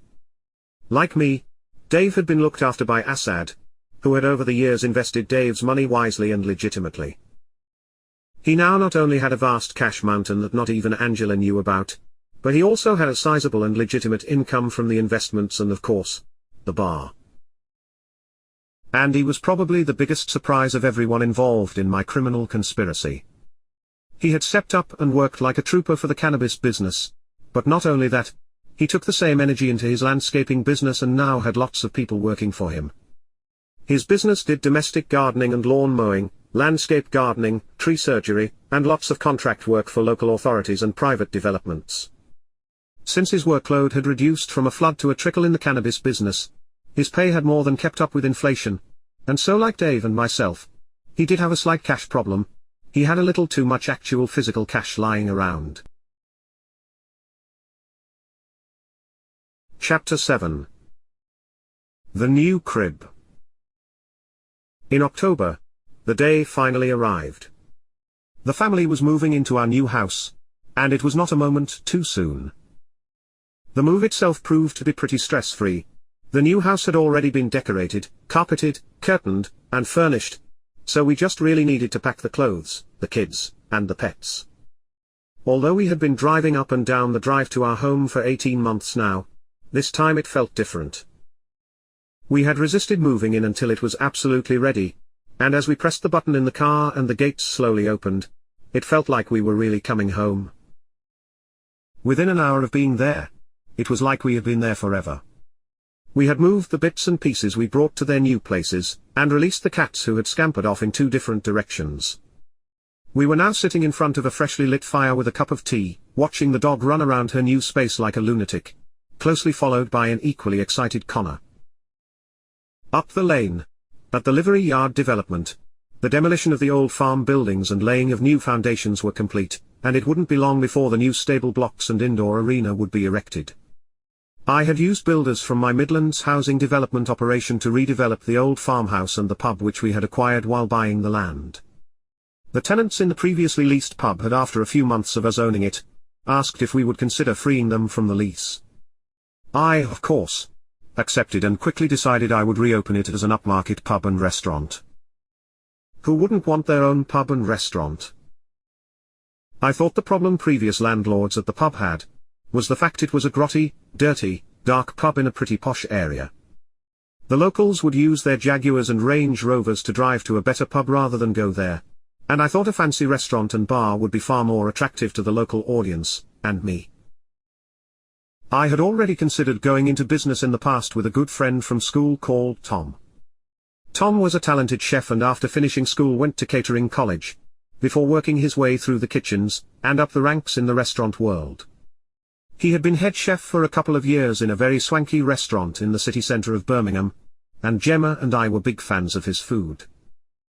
Tom felt the next progression in his career was a restaurant of his own, and I offered him a 50-50 deal, where I would provide a wage, an unlimited startup budget, and he had total control over recruitment, purchasing, menus, and the day-to-day operation of the business. I was a silent partner. But for me, this was just another money pit to pour some cash into. By the time baby Christina arrived on the 20th of April 2001, everything in life was progressing well, and as with the 2 babies before, I was able to spend a couple of months at home. Gemma and I were now outnumbered, but luckily, Gemma was a force of nature who made juggling 3 kids under 5, 3 dogs, 2 cats, 2 horses, and a building site look like it was nothing. We had a massive blackboard, calendars, and to-do lists on a wall in our utility room, and everything was planned and organized with military precision. In addition to fantastic organization, we also had everything needed to make running a family easier with luxuries that every busy household would envy. For instance, in the kitchen, we had 2 dishwashers, 5 ovens, and both a fridge and freezer room. In the utility, we had 2 washing machines and 2 dryers. We even had a kids' day room and a separate kids' playroom. Upstairs, each bedroom had ensuite bathrooms, making kids' bath time so much easier. And even outside, we had a walled, secure garden where the kids could run free without any worry. By the time I returned to my 4-day week, where I would go to the warehouse and pretend to work, we had taken on a full-time nanny and cleaner for the house, so Gemma could take a leading role in setting up the livery yard. She was now in the recruitment part, and we were looking for some dedicated staff to run the yard day to day. The setup was just how we wanted. During the day, Gemma was primarily at home with the children, but could nip out to the yard when she needed, with the nanny at home to mind the kids. Meanwhile, the restaurant was looking amazing. I had managed to pretty much fit out the entire site with cash-bought items, and the grand opening was set for June. We had called it the suitably pretentious name of the Olive Grove. During my paternity leave, I tend to give Assad carte blanche to do whatever he thinks is good for the business, and this time was no different. Therefore my first stop on returning to work was Assad's office for a review of what was going on business-wise. Over the years, as my legitimate businesses had evolved, Assad's business consultancy had grown with us, and now my business dealings, property, investments, tax, and accountancy were all managed by Assad's firm. They had 2 entire floors of their office building, exclusively dedicated to my businesses, as well as a separate office to manage my properties. It was an arrangement that worked brilliantly for me, while being extremely lucrative for Assad too. His in-depth knowledge of the inner workings of my finances allowed him to make business decisions that a less well-informed accountant and business consultant couldn't, and the relationship worked well for both of us. The service I received from Assad meant that if I ever drove past a building for sale that I wanted, I could simply call him, and he would come back to me with the research, and then if I decided to buy, he would do the rest. This service was not restricted to property. He could arrange and complete the purchase of anything legal, and he also had the latitude to buy things without my express say-so. In addition, Assad's business was the first point of contact for all my other companies, and effectively he day-to-day did the job that I probably should be doing. I owe Assad a lot because, I think without him I would probably still be unemployed since leaving the bank. If I thought that was impressive, it was nothing compared with Who Cares, which had expanded rapidly and would have 45 sites around the country by the end of the year. We had made a few acquisitions of some of our rivals, who themselves had multiple sites, and we had rented several sites within hospitals. In addition to retail, the company was now also the leading wholesaler of mobility aids in the UK, which effectively meant if you didn't buy it from us, you probably bought it from someone who did buy it from us. By now, if I had ever gone to the head office, the warehouse, or any of the shops of Who Cares, none of the staff would know who I was. I could have been a mystery shopper for my own company without a disguise. Really, I know it wasn't fair. I had no right to own a well-run, profitable company that paid me large amounts of money. But what could I do? Turn it away? I knew I was just lucky it happened to me. Not content with buying shares in companies, Assad was also purchasing small and medium-sized businesses that he believed had the potential for growth. He bought a small scaffolding company in the northwest of England on my behalf, which, along with the stockpile of scaffolding he had been purchasing in cash for a couple of years, he intended to be the largest scaffolding company in the northwest. The newly acquired company, Steel Erections, was bought with existing customers, contracts, staff, premises, vehicles, and equipment from the retiring business owner, and with a new manager and some business consultancy, organization, and marketing from Assad, it was good to go. That's not all.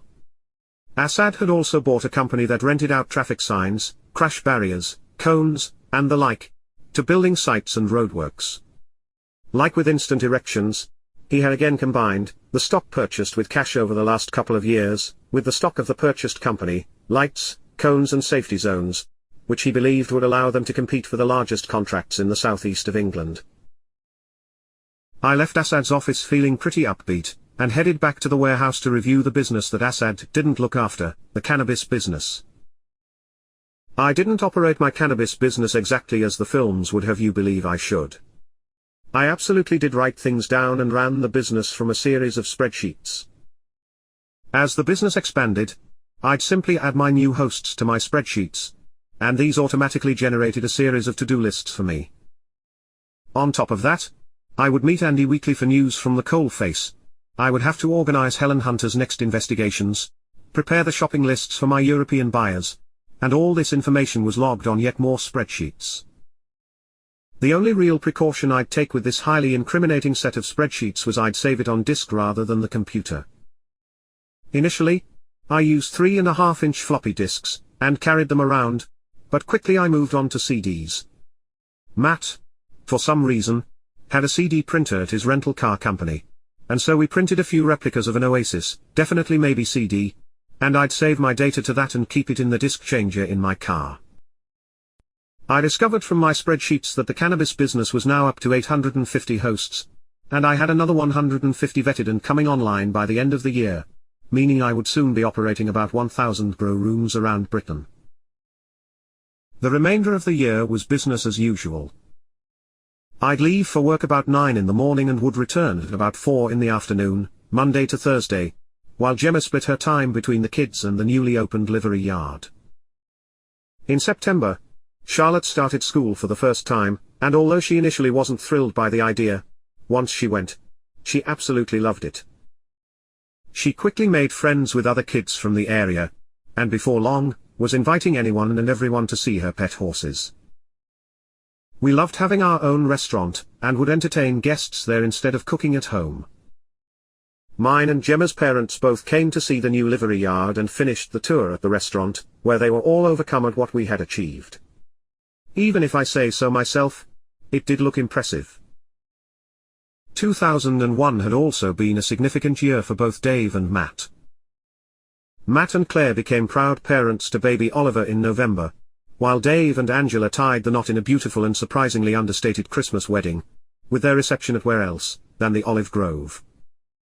It was during this year that me and my core group of friends set up the Wednesday Club. The Wednesday Club simply got its name because friends would most often turn up at my warehouse spontaneously on Wednesday afternoons. Soon spontaneity turned to routine, and a group of up to 10 guys would turn up to relax and unwind midweek. It was just harmless fun. In the past, I had tried to launder money through my businesses. Initially, I thought that Who Cares would be a laundromat, but that didn't really work out. For a while, I bought building supplies and paid wages for the building development in cash, and that was pretty good. But soon, like what happened with Who Cares, the various development companies became too busy and successful in their own right for that to be practical anymore. I had spent hundreds of thousands in cash on the livery yard and restaurant, which again was useful, but not really significant in the scale of money I had to try and launder. At home, I had arranged it that pretty much all our household spending was in cash. Really, since the beginning of my ganja adventure, that had always been the case. Cash was king in our household. When Gemma first finished work to have Charlotte, I allocated the bottom drawer of a filing cabinet as the cash drawer, and I told Gemma it was cash from the shop. At the beginning, there might be 1 or 2 thousand in the cash drawer. We'd use it for shopping, paying the window cleaner, and daily living. As I sold more weed, the drawer kept getting fuller, and within a couple of years, there was always over 100K in there in used banknotes. We bought our clothes, cars, holidays, furniture, electronics, groceries and everything else, in cash, and no one would blink an eye. On paper, from the perspective of the taxman, our life was believable. I got paid a good enough salary from Who Cares to justify our assets. We didn't overspend on lifestyle, and it looked like I had made some pretty shrewd business moves and had obviously been lucky in the rewards received for these risks. It was all legitimate, of course.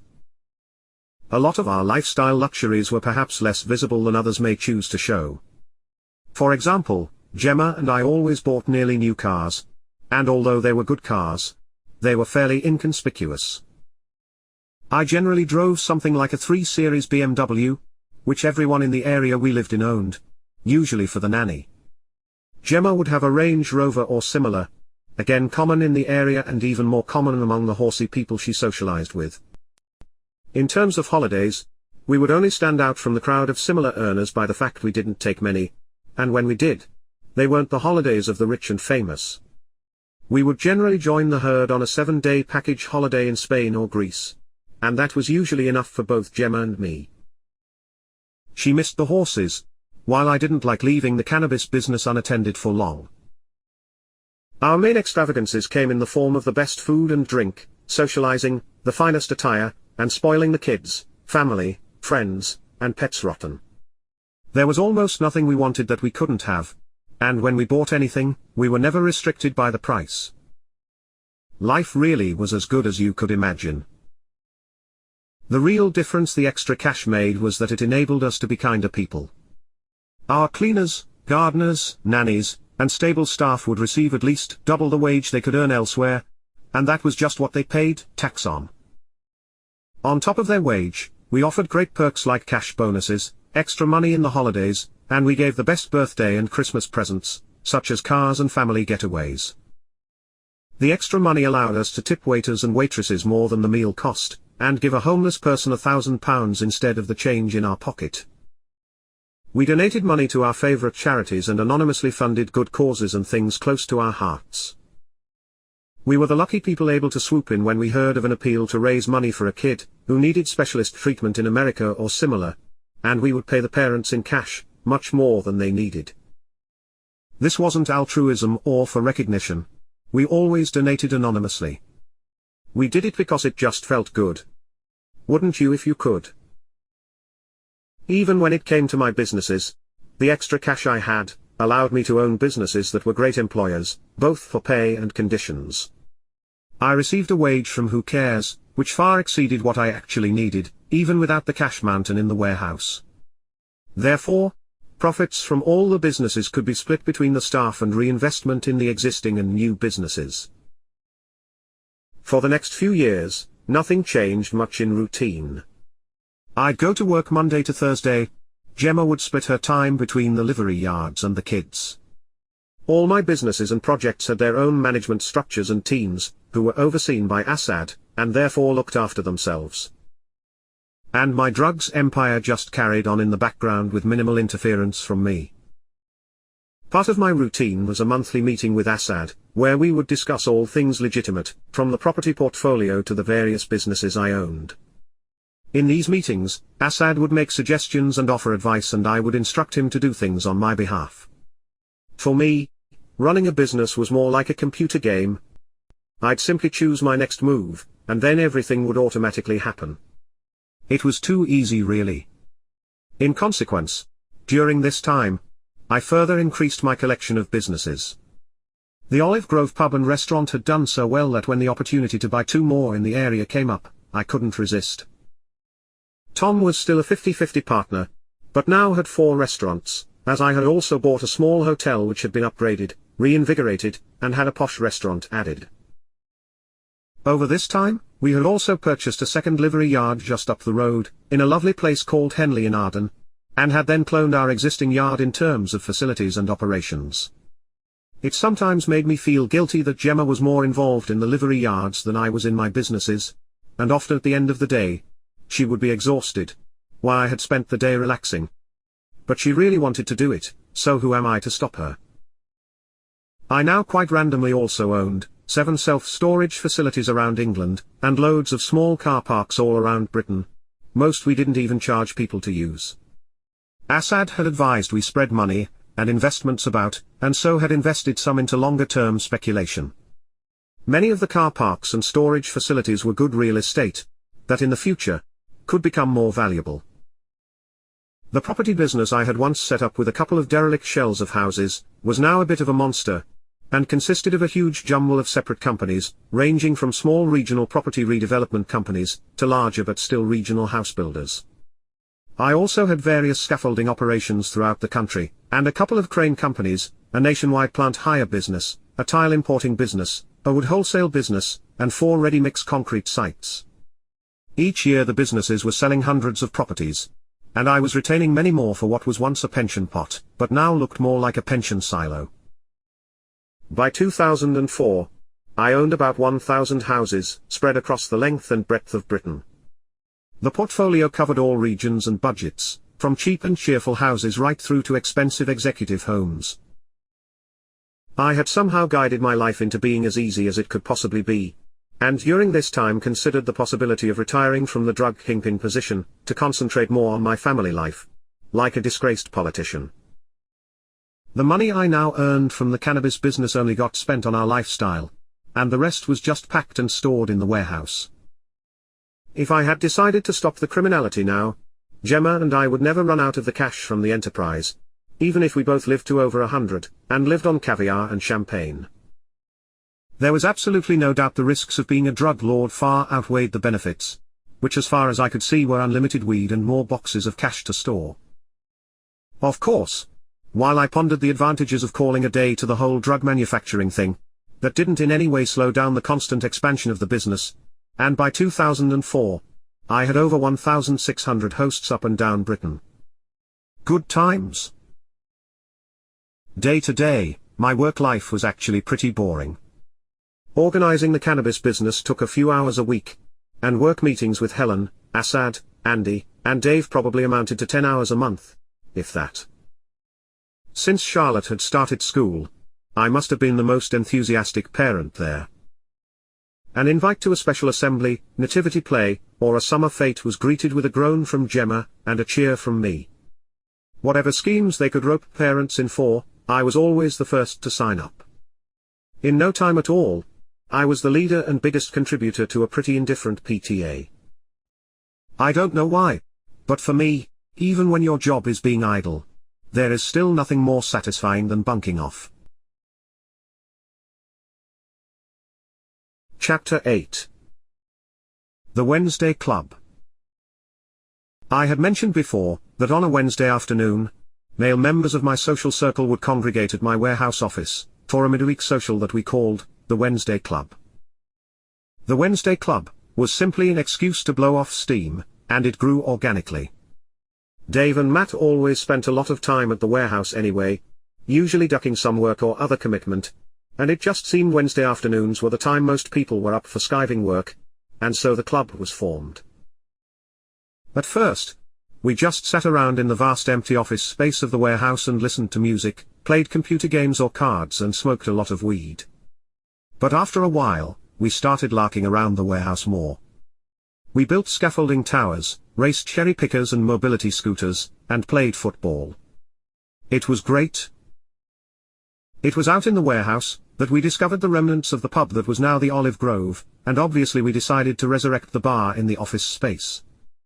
It was fairly straightforward, and with some of the old pub's tables and chairs and even the old dartboard, we now had a pub for the Wednesday Club. As each week went by, I would add new features to the clubhouse. In week 1, I decided I would need to fully stock the bar, and so with Matt and one of his hire vans, we headed out to the local off-license and bought one of every type of spirit they had. Then we went to a large wine merchant and bought about 300 bottles of wine, before finally reaching the supermarket for beers, soft drinks, and mixers. It was a fun day. We even managed to get 2 glass-fronted fridges and an ice machine from a catering wholesaler in Birmingham. In week 2, Matt and I went and picked up a proper, slate bed, coin-operated pub pool table, a couple of pub games machines, a jukebox, a karaoke machine, and various pub games like Skittles and Giant Jenga, from a shutdown pub.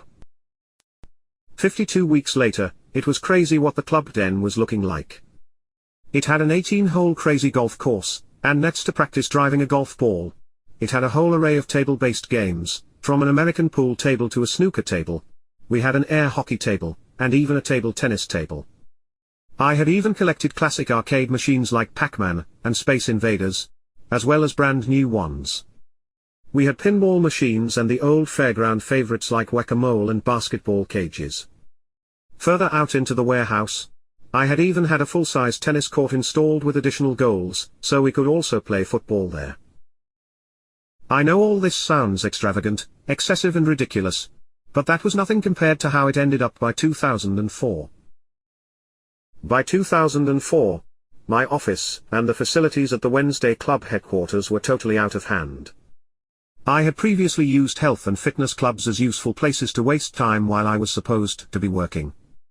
Now I had all the amenities of the health club without the random naked people in my warehouse. I had a gym, a sauna, a steam room, a whirlpool, an above-ground swimming pool, and lavish showers and changing rooms. Over time, the warehouse had been refitted and remodeled to accommodate my expanding amusement park. It was originally a standard warehouse with 2 big roller doors, big enough to fit a heavy goods vehicle through, and inside it could probably house 60 double-decker buses, if you really crammed them in. I'd had the back half of the warehouse partitioned from the front, floor to ceiling, and now there was just one regular-sized door giving access the new area. The front of the warehouse was still operating as a bit of an overflow space for my other projects. So in order to access the offices at the back, you had to walk, or drive through the warehouse to reach the door. Upon entering the partitioned area, the space suddenly didn't feel like a warehouse any longer. You entered from a warehouse, into a swanky reception area with a plush desk and seating. The walls were smooth, painted, and decorated with art, and it was all tastefully lit.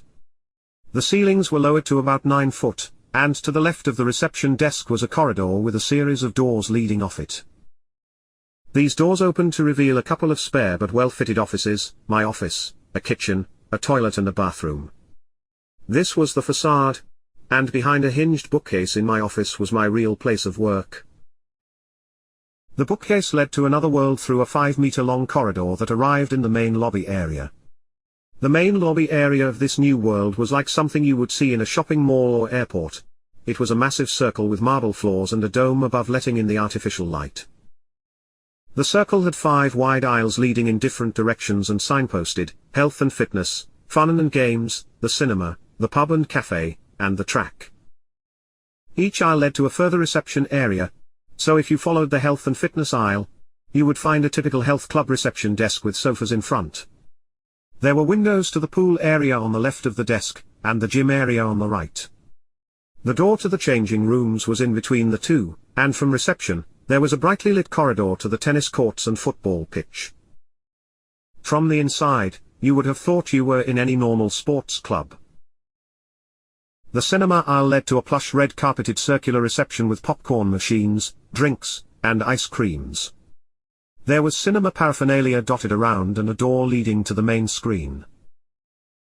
When you followed the aisle to the pub and cafe, the aisle quickly became a mock street with the pub on the left and the cafe facing it on the right. They were both fitted out ready for a normal high street. At Fun and Games, you were greeted by a circular foyer with open sections radiating off it. There was a section for the amusement arcade, one for crazy golf, and another for table games.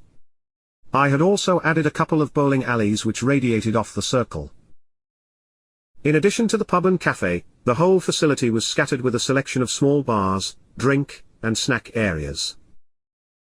The final aisle was the track, and this was obviously a race track for the go-karts, although we did use mobility scooters and golf carts there too. The race track was just like the type you would go to for a party, or corporate bonding session. It even had 2 holes in the wall that had been created to extend the track into the warehouse itself. I completely accept that my workplace had become excessive, but to all the users of the facility, it was just a bit of fun, a place to de-stress. And for those who didn't use the facility, they didn't even know it existed, not even, in fact, especially not Gemma. Looking back now, I think this is probably how I would have spent the rest of my life until retirement, but other things changed my plans. Life was pretty sweet, and I was pretty content to be the owner of a property, business, and drugs empire. I had more legitimate money than my family could spend in a lifetime, and 10 times more illegitimate cash on top of that. Of course, this was not where the story ended. In fact, up until 2004, I had just finished the beginning of my crime spree. I still had much more crime to commit. Like a lot of things in my life, the next direction my journey took wasn't planned. It just kind of fell onto my lap, and I ran with it. Chapter 9? Going Underground. It was back in late 2004, when I first met Tomasz. Tomasz had recently moved to the UK with his family, and was very much here to work.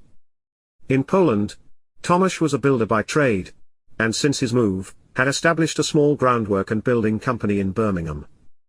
It was in this capacity that I met him.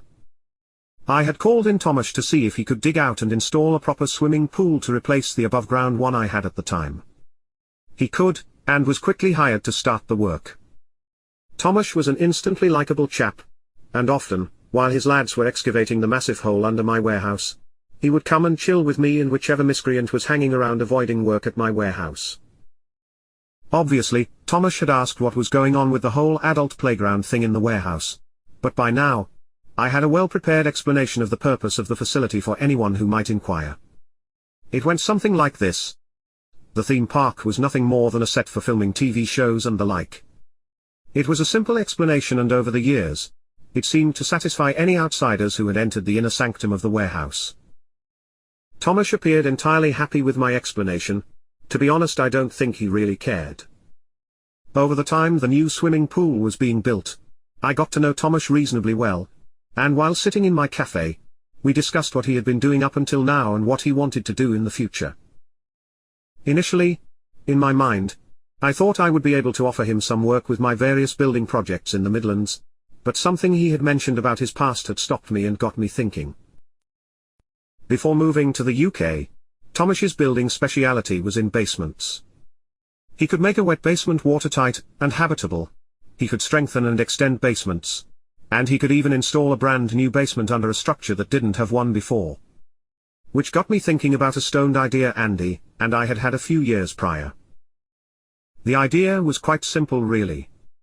We thought, wouldn't it be great if we could bury a metal shipping container to create a hidden grow room?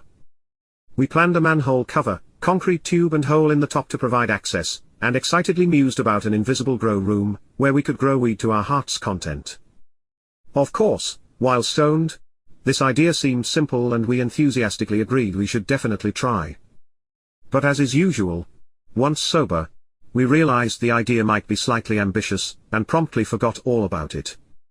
Well, at least, I thought I had. For the following few days after Thomas and I had discussed his skills, I pondered, plotted, and planned how I could put these skills to the best use for myself, and it wasn't long before I had a whole game plan prepared. What I needed to do first was find out if mine and Andy's stoned idea was even plausible. I needed to know if it was even possible to build a bunker under someone's garden. And perhaps more importantly, could it be done without anyone noticing? The whole project would be pitched to Thomas with the cover story that I was setting up a company to build secret doomsday bunkers, with special emphasis on the secret part. I would tell him that the bunkers would need to be built without planning permission and without the knowledge of the neighbors, and would need good ventilation and a power supply from the host property.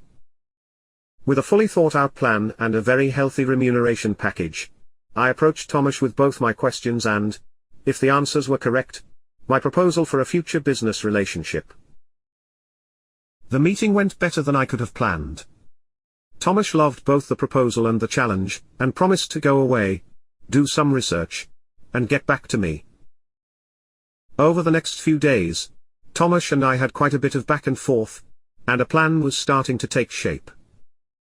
For the purposes of secrecy, Thomas would bring his builders from home for this project, and I would pay wages, accommodation, flights, and expenses for the time they were in the UK. Initially, I would purchase a few properties specifically to experiment and work out a technique for building an invisible bunker. Once we had identified and rectified the potential problems, and worked out how it could be practically done, we would start a process of upgrading existing hosts. From my point of view, this entire project would be done through fake shell companies, where other than my verbal instructions to Thomas, nothing else would trace back to me. This would, as always, be administered on my side by Assad. I even suggested that Thomas spoke to Assad about setting up a separate business specifically for this project, and told him Assad could probably be a good contact for him anyway. Assad did, after all, have a sizable property management business. It took a few months, but early in 2005, Thomas broke ground on our first clandestine garden basement, at a newly acquired 4-bedroom detached house in Birmingham. The site had been specifically selected for its privacy, and we had obtained planning permission for a large extension which would give us cover for the building works.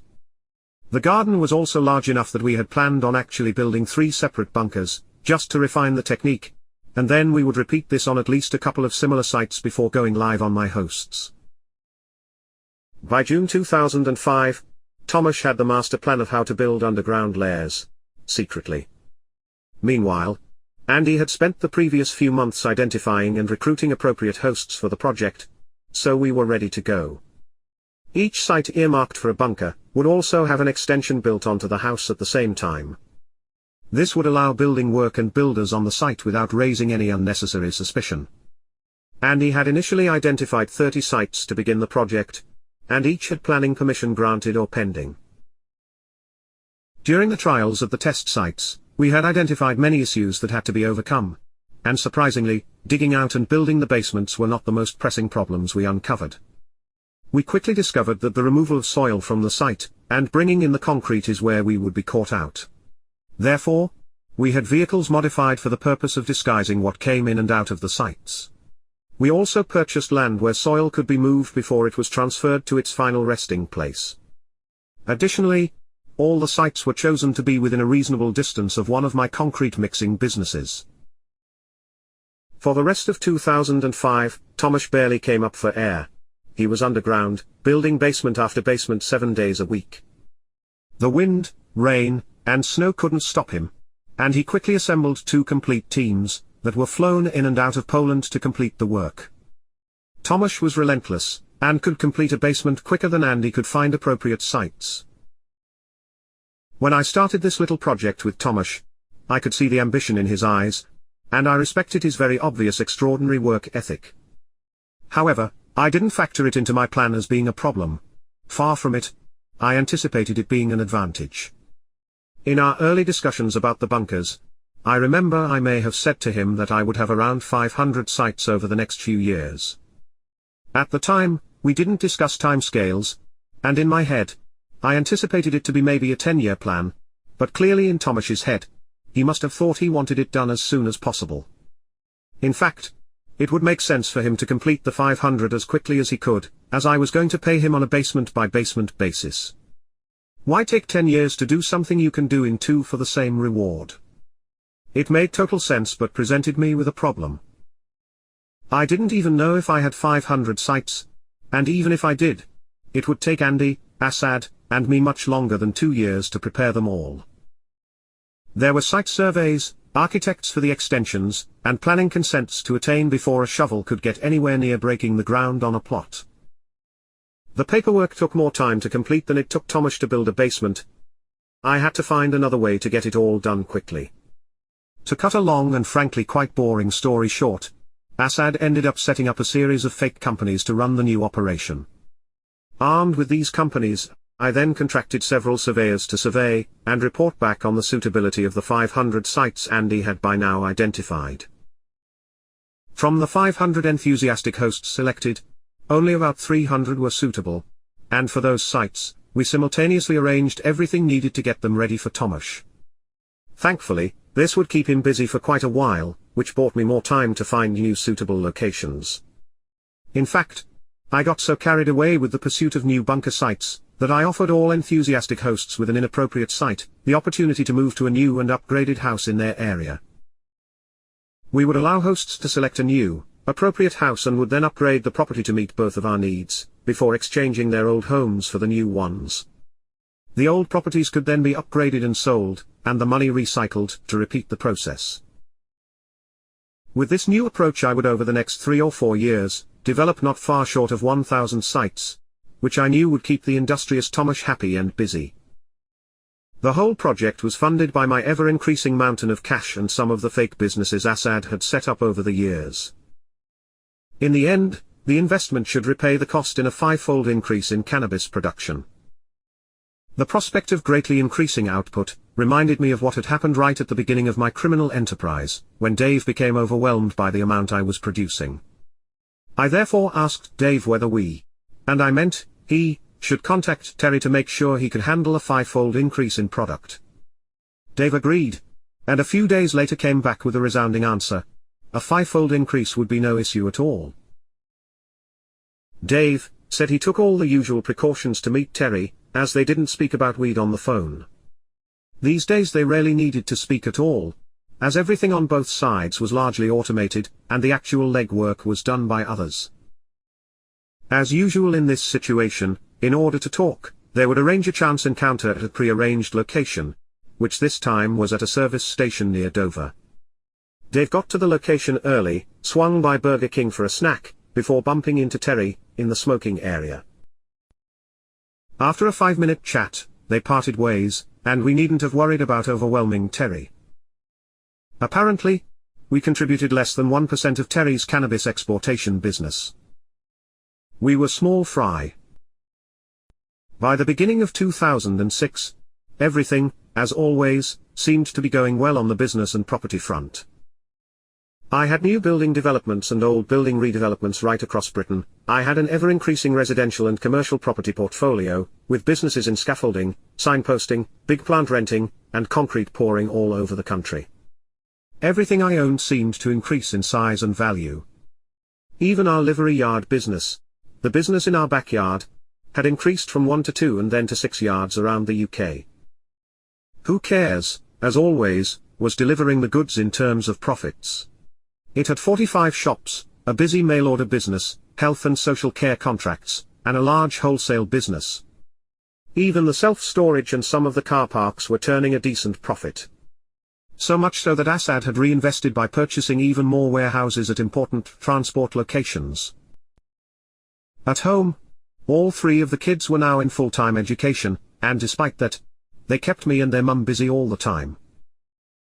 I hadn't realized as a child how much homework my parents must have done for me. It's only when you become a parent that you realize and pay the debt back. I've made all sorts of wall charts, egg puppets, surfboards, space rockets, volcanoes, dinosaurs, and many more things, in the style of a 5, 6 and 7-year-old. And sometimes, let me tell you, I've been pretty impressed with my work. Since the expansion of the livery business, Gemma's role had become much more managerial. She now tended to manage the overall business and make the decisions, but the physical work in the stables and day-to-day back-office duties were delegated to others. Gemma still worked more than full-time hours on the business and still looked after our horses, so she wasn't exactly slouching off, but she could do it all from her small office in the garden, and she seemed to love it. I, on the other hand, was still slouching off, Monday to Thursday in the warehouse, and I was loving that too. Although we didn't take any more than a week to Europe as our summer holiday, our massively privileged existence allowed us plenty of leisure time, and we were able to spend it with friends and family. We would often take the kids away within the UK for long weekends to show them everything we could. We'd go to London for 3 days and pack in all the sights, or Newquay to watch the surfers, or Blackpool to see the Tower and ride at the Pleasure Beach. We went to music concerts and festivals, as well as big national, cultural, or sporting events whenever we could. We just wanted the kids to experience everything. While the kids were still so young, we took them on day trips to museums, National Trust houses and castles. They enjoyed regular trips to the cinema, the theatre, zoos, theme parks, bowling, karting, and anything else we could find they might enjoy. It was during this time that we also discovered a pub chain called the Wacky Warehouse, which, for those who don't know, was a pub crossed with a kids' soft play area.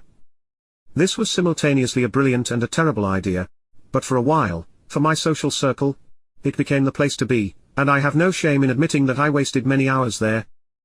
In fact, Gemma and I refer to this time as the Wacky period. The Wacky Warehouse became extremely popular among our group of friends during this time, not due to the quality of the food, but rather because many of us had young children. In 2006, Matt's little Ollie was 5, the same age as our Christina, and Gemma had a whole group of friends with children between the ages of 0 and 8. Dave and Angie had gone nuts having children since their marriage in 2001. They had been busy producing a new child annually, and by 2006, were at kid number 5. They had a 4-year-old, a 3-year-old, a 2-year-old, a 1-year-old, and a few months-old baby, and joked about working on another. They must have been crazy. Needless to say, the only way to socialize with Dave at this time was at the Wacky Warehouse. In addition to the days out and the Wacky Warehouse, we would also regularly spend long weekends with Gemma's family at their farm, and the kids would often spend time there during their holidays. My parents, my sister and her family, as well as Gemma's brother and his family, were all frequent visitors to our house. Life was really good. Underground, Tomasz was as ever, going great guns. He now had many teams of basement fitters and even more teams of extension builders working 360 days a year. He anticipated completing all 1,000 sites sometime, early in 2007, and I already had more plans for him once he was ready. Since the basement building had gone so well, I had started to wonder how big a basement Tomasz could build. This had obviously led me down a rabbit hole, and after a little preliminary research, I was ready to ask Tomasz the vital questions. I invited him to the warehouse one day, and in the same seat in the same cafe, in a scene reminiscent of the first time I asked him about building secret bunkers, I started my questions. How big a bunker do you think you could build? Could you do a football pitch-sized one? Could you do a 2- or 3-story one? As always, Tomasz simply replied he could do whatever I wanted, as long as I had the money. And I did have that. So I started with my next ridiculous story. I told Tomasz I was planning on setting up a network of underground stores where the owners of the bunkers that he was currently building could come for supplies in the event of a disaster. I told him they would need to be very big and positioned in strategic locations throughout England. Just to add extra difficulty to the task, I told him he would also need to build an industrial estate on top of the bunkers to hide them. Once I finished, Tomasz just nodded and said, "Let's do it." And that was it. Deal done. When Assad found out about my plan, he wasn't sure at all. I have always taken what Asad said very seriously, so when he asked me if I was really sure if this was a good idea, I did take time to reflect and consider if he might be correct. In the end, I concluded he probably, no definitely, was correct, but as always, I just wanted to do it anyway. It appears that once I have an idea in my head, it almost hurts me if I don't do it. I need to exorcise the idea, so to speak. Therefore, Asad was instructed to find potential sites in Birmingham, Darlington, Norwich, Warrington, and Watford. Asad was instructed to find sites with some existing warehouses, and potential for large-scale redevelopment.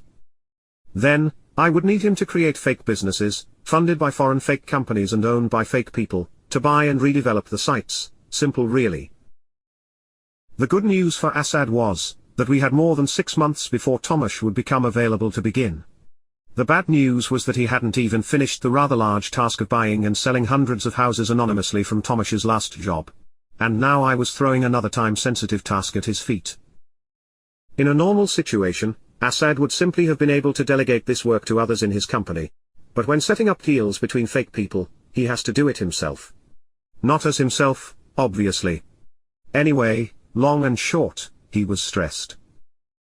On the other hand, I was happy as Larry. All my tasks were completed and in order, business in all areas was booming, and family life was idyllic. It therefore occurred to me, to be a good time to reduce my working week from the intense and exhausting 4 days, to a more realistic 3-day week. From then on, my weekends started on Wednesday night. Gemma, the kids, and even the dogs were delighted, but I don't think the cats were really bothered either way. Chapter 10. The Gold Rush? Around this time, Andy and I were chatting, and we got onto the subject of his dad, Mike, and Mike's profession as a jeweler. Andy's father ran a chain of high-end jewelry shops in the Midlands and over the years had told us stories of his time in the jewelry trade. He served his apprenticeship in Birmingham's jewelry quarter and learned all the tricks of the trade on the job. As kids, Mike would try to teach us techniques like circular breathing, which in later life served Andy as a decent party trick while smoking a reefer. Anyway, I'm moving off the point. At some stage during our chat, I asked if Mike could get him a gold bar in exchange for some of the cash he had piling up in his spare room. Andy just laughed and brushed it off, but that joke gave me an idea. I wondered if Andy's dad might be interested in the gold for cash market. Could he perhaps buy gold on my behalf for a fee? Again I asked and again Andy wasn't sure, but said I should speak to Mike directly, and so I made a mental note to give him a call sometime. Later that day, I was at a loose end, so I decided to strike while the iron was hot. I called Mike and pitched an idea at him, and quite unexpectedly, he was more than open to it. In fact, he was positively ready to go. Andy and Mike obviously never discussed business together, because what I found out in that conversation was that Mike already had a side hustle in the cash for gold game. His shops didn't have big neon signs saying, "Cash for gold," but they did buy old and valuable jewels and jewelry, as well as scrap gold. Mike also bought scrap gold from the many local jewelers and pop-up kiosks that did have big neon flashing, "Cash for gold" signs. He would sort, grade, and either melt down, hold on, or move the items onto another contact. He told me he always made a profit, and was only held back by cash flow. To quote him, he said, "If I gave him £1 million today, he'd come back with at least £1.2 million in gold and jewels tomorrow." Music to my ears. I was in, even if I gave him £1 million today and he came back with £750,000 in gold and jewels in a month. For me, if I could convert £50 million cash into £35 million of gold, I'd be pretty pleased. And if that came in gold bars, that would just be a bonus. So, as always, a plan was quickly hatched. I wanted gold for melting into gold bars, I wanted precious stones, I wanted valuable antique and collectible jewelry, and I wanted valuable watches. Anything that required paperwork, which a lot of valuable items do, would be purchased from Mike by a company owned by me and registered to that company. I would give Mike £1 million in cash, and he would call when his work was done. He would receive 10% or £100,000 in cash for the service, and everything except the registered items would be off the books. True to his word, just a day after I gave him the money, Mike was on the phone. I dropped over to his shop with another million, plus 100k for Mike in my pocket, and in a private room, he went through the items. There were a couple of high-end watches, one needing registration, the other not, a massive bag of scrap gold jewelry, and 10 or more boxes of antique and valuable items. I bagged up all but the gold, which Mike would hold in his safe until we were ready for melting, and handed him the next £1 million with a smile, saying, "Same again tomorrow." Mike, slightly surprised, stuttered, "It might take a bit more than a day next time," and I just laughed and told him not to rush. I wasn't in a rush. With that, a beautiful business relationship was born, and over a number of years, I visited Mike's shop about 70 times. The value of our exchanges gradually grew each time Mike and I met, and I have no idea how much business we actually ended up doing in those years. What I do know is, I now had a lot of treasure to store. By my last visit, I ended up with about 20 crates on wheels filled to the brim with antique and collectible jewelry, expensive unregistered watches, and loose precious stones, but what I really liked were my gold bars. I had hundreds of them, varying in size from little 250-gram ones, to the massive 12.5 kilograms type you see in the films. For a while, I'd keep a few on my desk at the office or at home in the cash drawer, but soon the novelty wore off, and now they just sit in storage boxes in my attic. The business relationship worked out so well, that after it ended, Mike sold up the shops and retired with his planned pension and whatever windfall his side hustle had given him. Good for him. The strange thing is, I still don't think Andy knows about any of it. I think, both Andy and Mike didn't want to appear dodgy to one another, although clearly both were a little dodgy, and as a result, they never discussed money together. By the end of 2006, the new giant underground bunker plans were well on the way. 2 sites had been purchased, and the designated first site was to be in Norwich, where an industrial estate of about 20 warehouses of varying sizes had been given planning permission before we even bought the site. Thomas had spent a lot of time at the site with architects, structural surveyors, civil engineers, and whoever else he needed, all, of course, flown in from Poland. He now had firm plans of how and where the bunker would go and how it would be dug and constructed without anyone noticing. He would also be the main contractor in the actual build of the warehouses, which would be completed by his UK-based team. In the end, the plan was to build the industrial estate pretty much as was specified by the town council. Once complete, the industrial estate would be sold as a whole to whoever owns these sorts of industrial estates, with the exception of one unit. This retained unit would be separate from the main industrial estate and would be kept and rented to a cover business that would operate legitimately from the site. This business would account for the high power consumption the bunker underneath would use. In addition to the cover business operating at this site, the retained unit would also provide invisible access to the underground basement complex, which was hidden underneath it. This access would be reached through a small overflow warehouse behind the main unit. The entire operation, both the cover business and the bunker, would be owned and operated by a single host who would be running it all.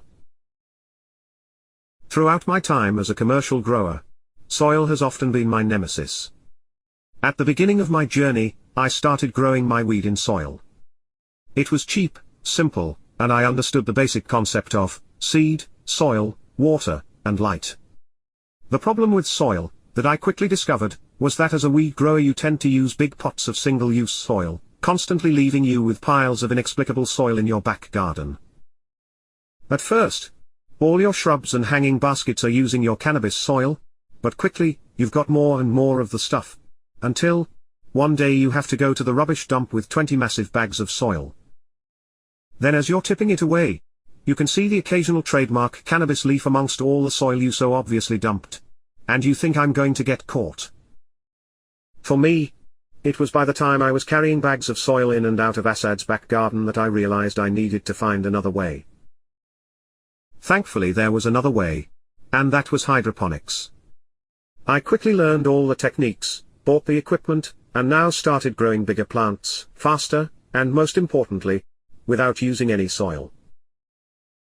Like any nemesis though, soil was not finished with me yet, and when the basements were built, it reared its ugly head once more. This time we had to discreetly dispose of the soil from residential houses, dump it somewhere, and then arrange for it to be collected by a commercial waste carrier. The whole thing became a logistical and, if money would have been a concern, financial nightmare. Each of Tomash's sites would have 4 members of staff and 2 vans dedicated solely to the job of soil removal. This time soil was not going to catch me out again, and although we were no longer concerned about the practical side of getting the soil off the site, the problem now came in the disposal of the soil itself. The volume we would need to dispose of would be 10 times the volume we should need to dispose of for a project of this size, and I wanted to cut out the commercial waste carriers, who would leave a paper trail. The solution was obvious: we needed to buy a place to dispose the soil near each of the underground bunker sites. As always, when I've got a problem, I turned to Assad for his advice, and popped in to see him at his office. He listened intently and after a short pause for thought, looked at me and said, "Forests." I tilted my head, like a confused dog, and he carried on, "You could buy a commercial forest," and proceeded to tell me about a guy he knew that bought and sold forests for a living, and explained how it all worked. A few days passed, and Assad called with the news that he had spoken to his friend, Forest Guy, and he actually had a few woods available near the location of the first mega bunker. The best available was a 20-acre, 15-year-old wood, with another 20 acres attached suitable for planting trees and dumping soil, somewhere in a field near Norwich. It should come as no surprise that soon enough I was the proud owner of a large and expanding wood in Norfolk. The land and forests that I would be buying, for the primary purpose of dumping soil, would be owned by me, rather than a made-up untraceable company, and would be part of my long-term property and land portfolio. The soil dumped there would be delivered by Tomash's Polish team in unmarked and unrecorded rental trucks from Matt's rental company. It would only take a couple of weeks, and then the land would be planted with new trees. Assad also had offers for another 3 forest plots in the Midlands, near Luton, and somewhere south of Warrington. As for the Darlington bunker, Forest Guy didn't have anything particularly close, but he did have something he described as a little different, north of the border in Scotland. What Forest Guy had in Scotland was a couple of 1,000-acre country estate, which came with a row of shops, a couple of tenanted farms, 12 holiday cottages, and a few rented houses, as well as an established and expandable commercial forest. And it was quite expensive. Not expensive like a house with a garden and drive in Knightsbridge, but in comparison with the other bits of land I was purchasing, it was expensive.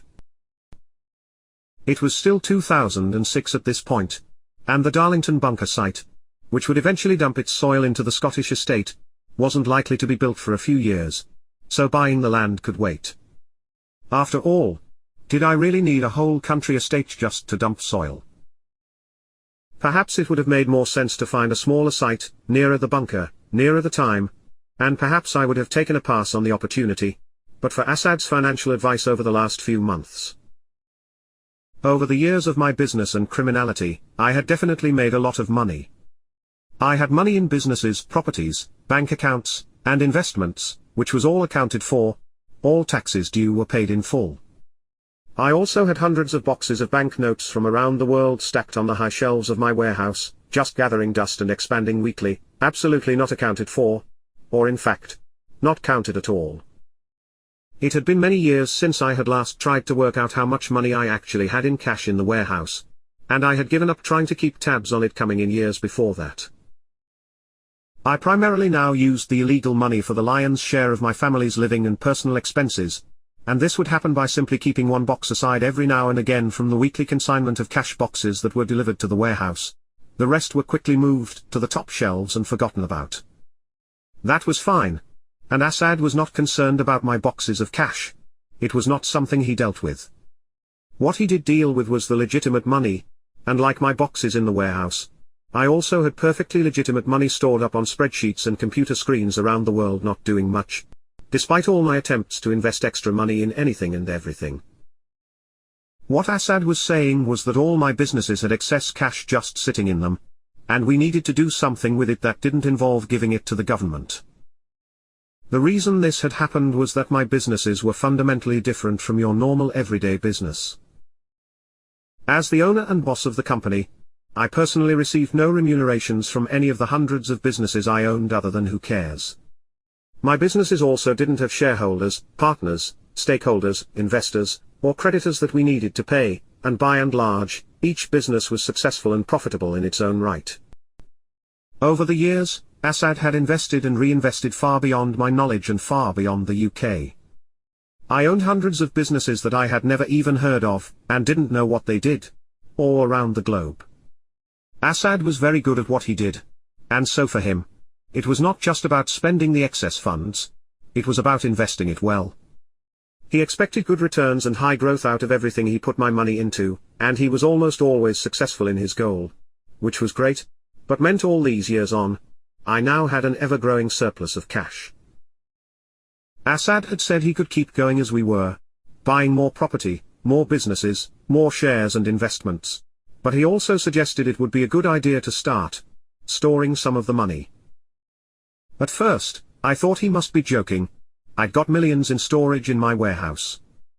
But what he meant was storing it in big assets, like entire high streets, shopping malls, huge swathes of land, and forests for the long term. As always, I agreed with him. And with this advice fresh in my mind, the Scottish estate seemed like just what he was talking about. To an outsider looking in, I must have looked like a very capable and competent entrepreneur, but in reality, I didn't have a clue. Assad was in charge of everything and had an army of staff dedicated to running a kind of overall head office, to a myriad of offices and businesses scattered around the world. I don't really know how he made it all work so efficiently, but he did. On paper, I looked like a business tycoon. It looked like everything I invested in turned to success, and it looked like, in some part, my frugality must have played an important role in this. After all, I was sitting on a self-made business and property fortune at 32 years of age, but despite this, our kids still went to a state-run school.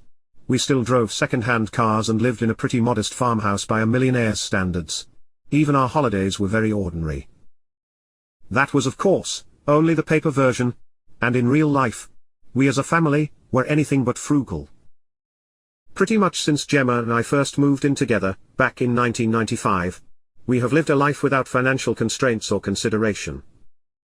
Just imagine being able to walk into any shop, and being able to buy anything.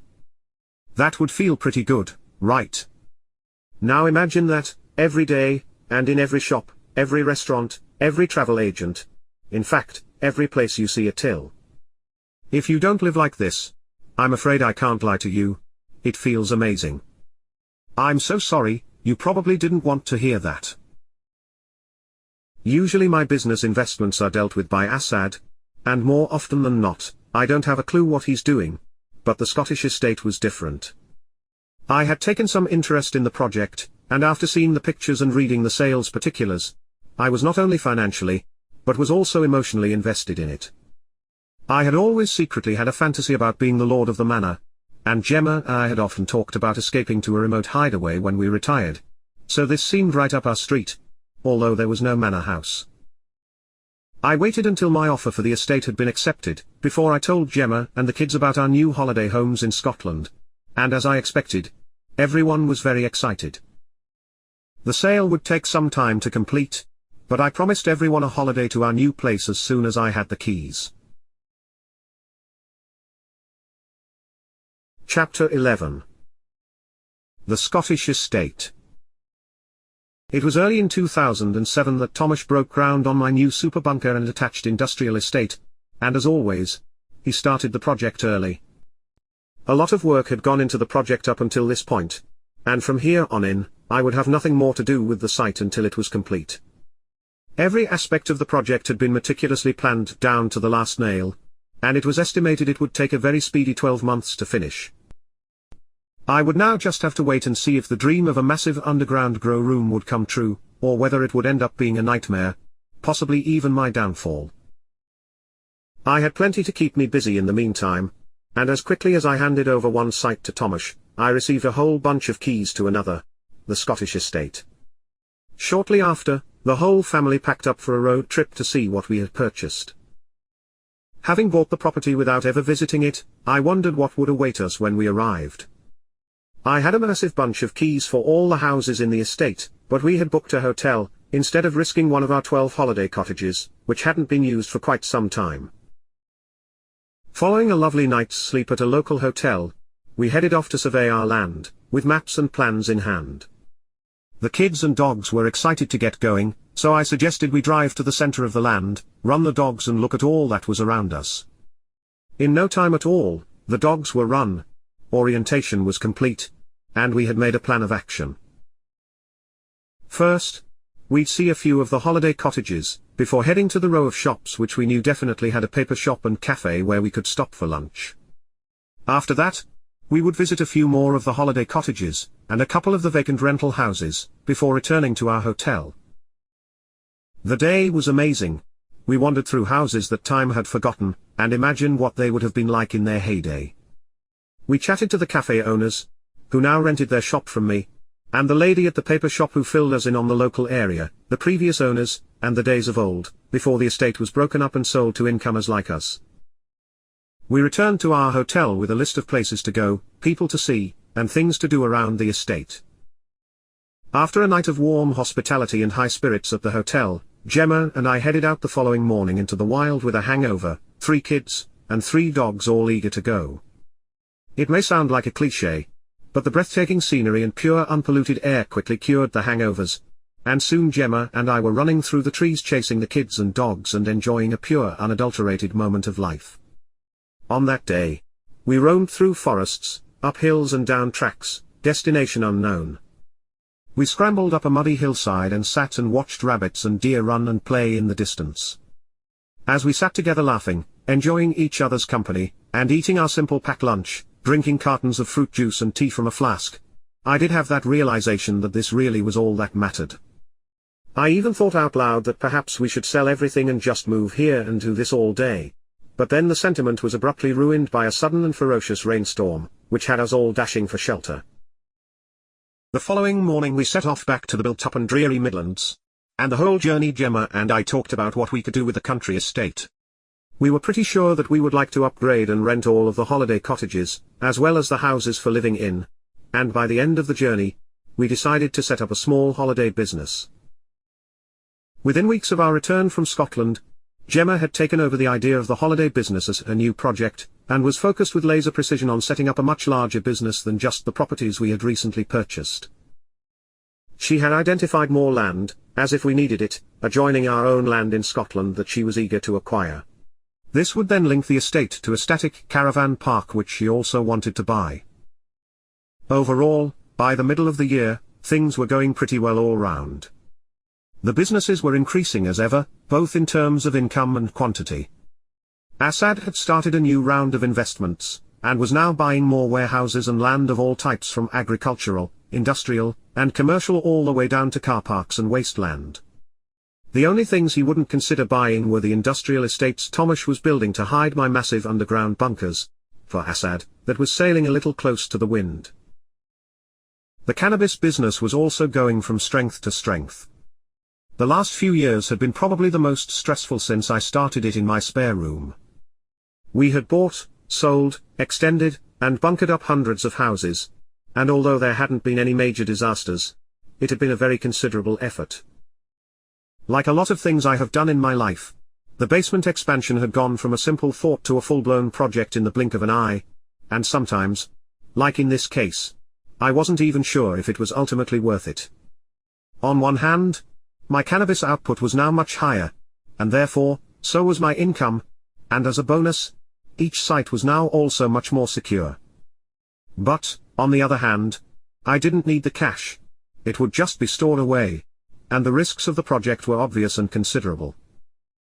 Luckily, it seemed like I might have gotten away with my crazy basement plan for now, and the financial benefits were paying back the investment very rapidly. Over the years, the cannabis business has always been kind to me, and I would hope the hosts that grow for me would say the same.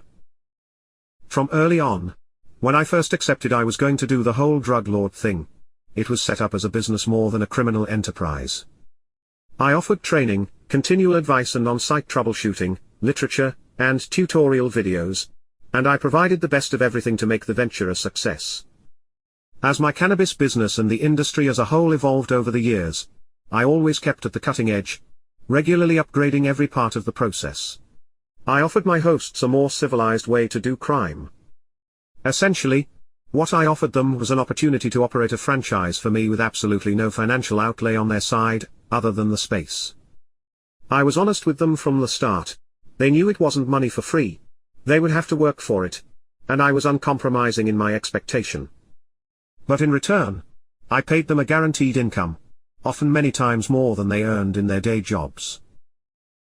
If you don't grow cannabis indoors, you're probably thinking, what developments? I mean, don't you just put a seed in soil under a light and water it? That's kind of true, but there's a little more to it than that. I won't bore you with the details, but just as an example, when I started growing weed, you had to sex the plants yourself. Now you can just buy female seeds instead.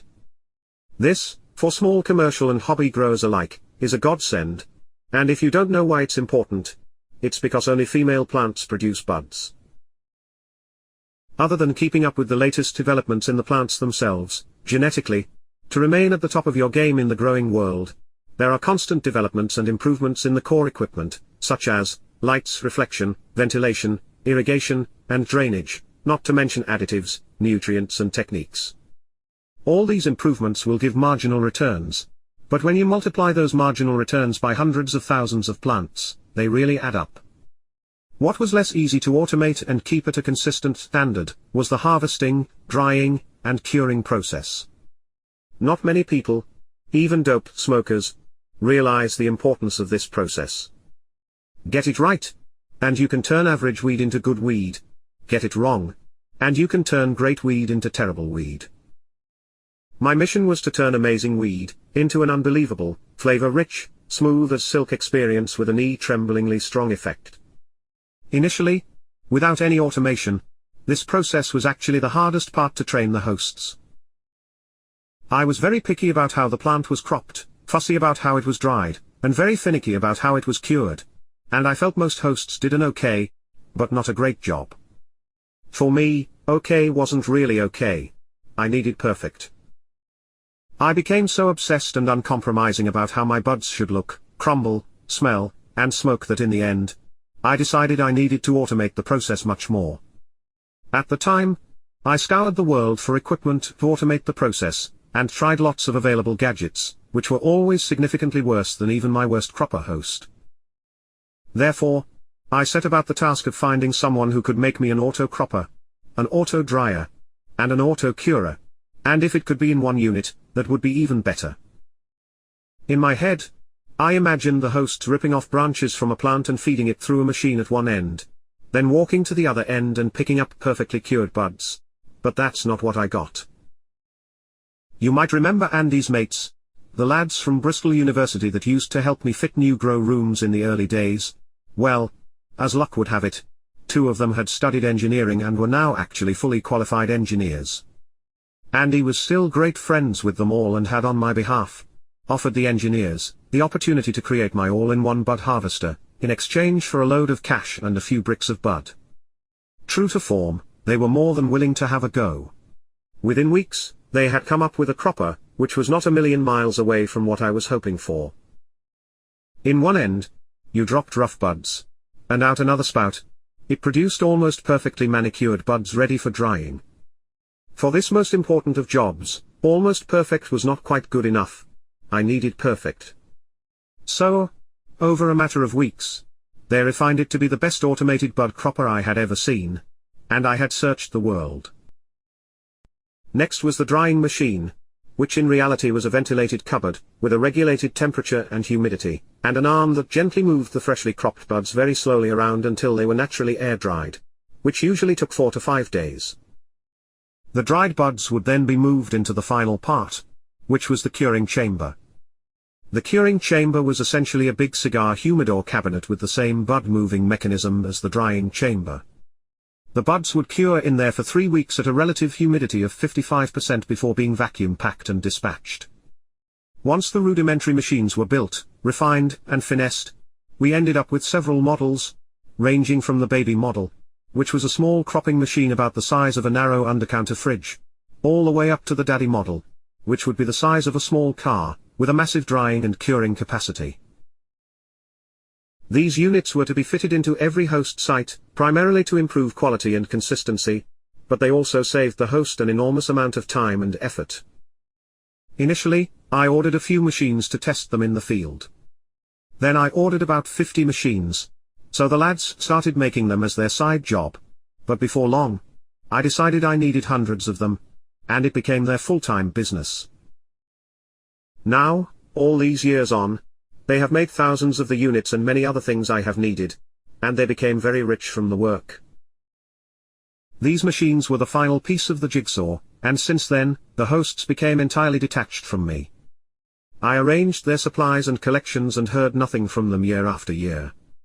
In fact, when we started the bunkers, it was the first time Andy had spoken to most of them in years. Lots were initially worried he was going to call it all to an end.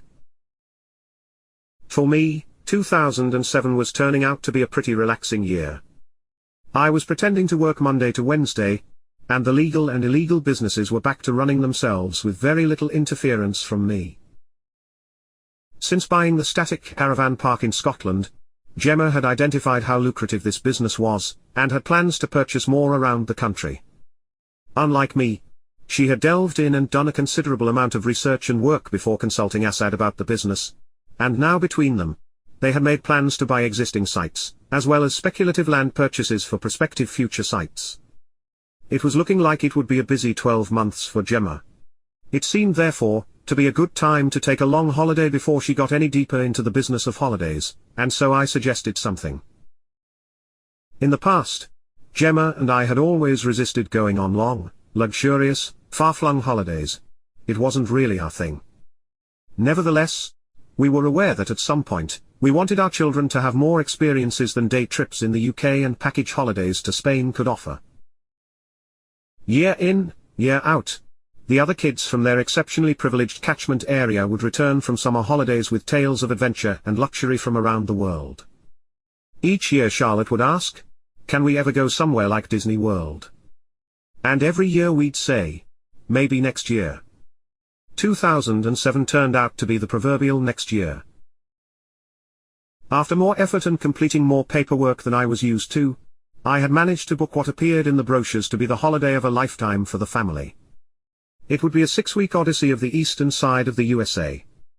We would start in New York, and spend a few days taking in the sights, before hiring a car and taking a slow drive to Washington, D.C., stopping and staying wherever we felt like on the way. In Washington, we would meet my parents who would take over the baton for a couple of weeks, while Gemma and I returned to the UK. My parents would take the kids on a 2-week RV trip deeper into America. They would head across to Nashville and Memphis before dropping down to New Orleans and traveling back east along the coast to Florida. This part of the journey was for my mum, who loved country music, jazz, and Elvis Presley. Once in Orlando, we had hired a luxury villa where everyone, including Gemma's brother and family, would reunite for a 2-week tourist holiday, taking in everything that Orlando has to offer. The day of departure quickly arrived, and while the kids could barely contain their excitement, Gemma and I were full of trepidation. I don't know why, but for a lot of people, being in the airport waiting area, ready to jet off on their holiday, is a great feeling. For me, it was the opposite. I wasn't scared of dying in a plane crash or anything like that. I just didn't like leaving the country. And I don't think it was because I was an international drug dealer. I honestly don't think it was that. I'm not going to tell you too many stories of our holiday. You'll just have to take my word for it that it was fantastic. Our aim had been to show the kids things they hadn't seen before, by taking them to places they had seen on the TV a million times before. We wanted them to experience new things and to give them memories they would carry for life. And by the end of the holiday, I felt like we had achieved our objectives. In New York, we did every tourist attraction you can think of. We saw the Statue of Liberty, the Empire State Building, and where the Twin Towers once stood. We spent a few hours in Central Park, and walked and shopped on Fifth Avenue. We watched The Lion King on Broadway, and stood in Times Square watching the advertising screens. We even saw Batman chasing Superman through the traffic. The kids loved it all. And Gemma and I were pretty enthralled too. Our drive to Washington was amazing, and the kids were fascinated by everything they saw. We often came off the highways and toured around ordinary American neighborhoods just to see what it looked like. As we left the big cities and passed towns with their names marked on elevated water towers, the kids would say, "It's like in the films," and Gemma and I would just laugh. We stayed in motels along the way, and tried to travel off the beaten track. Even as recently as 2007, we still found people who would say, "Oh wow, you're English, speak some more English." I didn't know what to say, but the kids had a whole monologue they practiced and developed on the journey. Washington was a little bit disappointing, if the truth be told, but we did get lots of pictures around all the things you see on television, and I must have heard the phrase, "It's like in the films" a million times. Despite the enjoyment of the holiday, Gemma and I were both very pleased to get back to the UK, for a break from it. Gemma had a huge to-do list waiting for her arrival, whilst I was just looking forward to some quality me time, in my private health club. I planned on just kicking back, relaxing, recuperating, and preparing for the second part of the holiday. By the time we returned to Florida, I was well rested. Gemma, on the other hand, was returning with an even greater to-do list than before, but regardless she still seemed to have a great holiday. I went to Orlando as a kid, and I loved it. It was probably the best holiday of my life, but who would have thought Disney World is actually even better when you're a grown-up?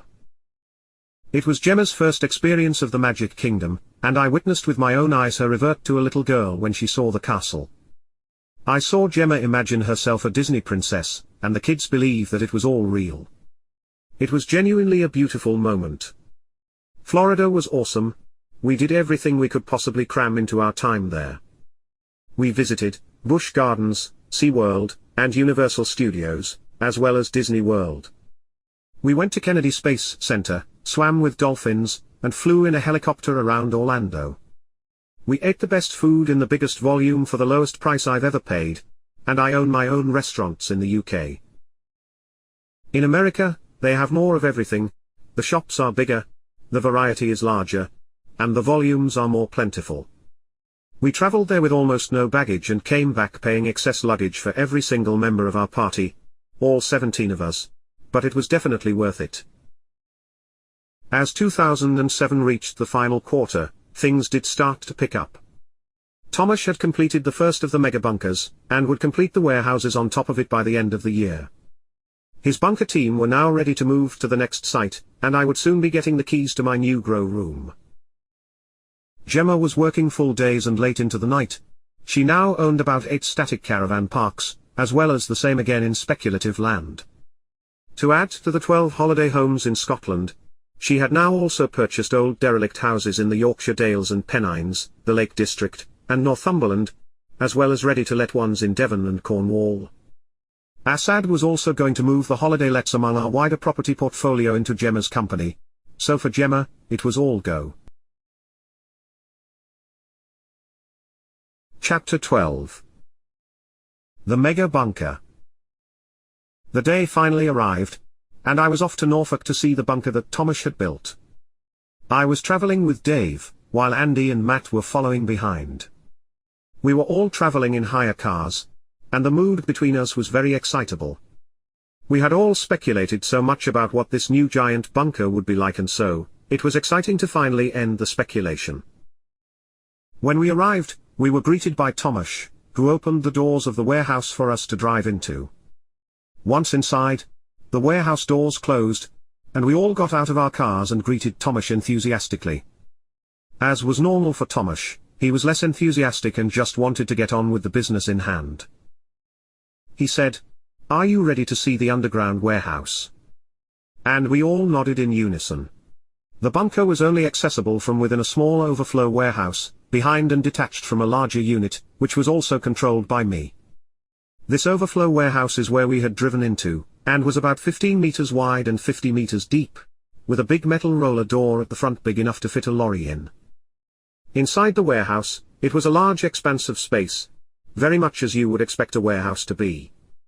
At the rear of the space there were a couple of partitioned rooms.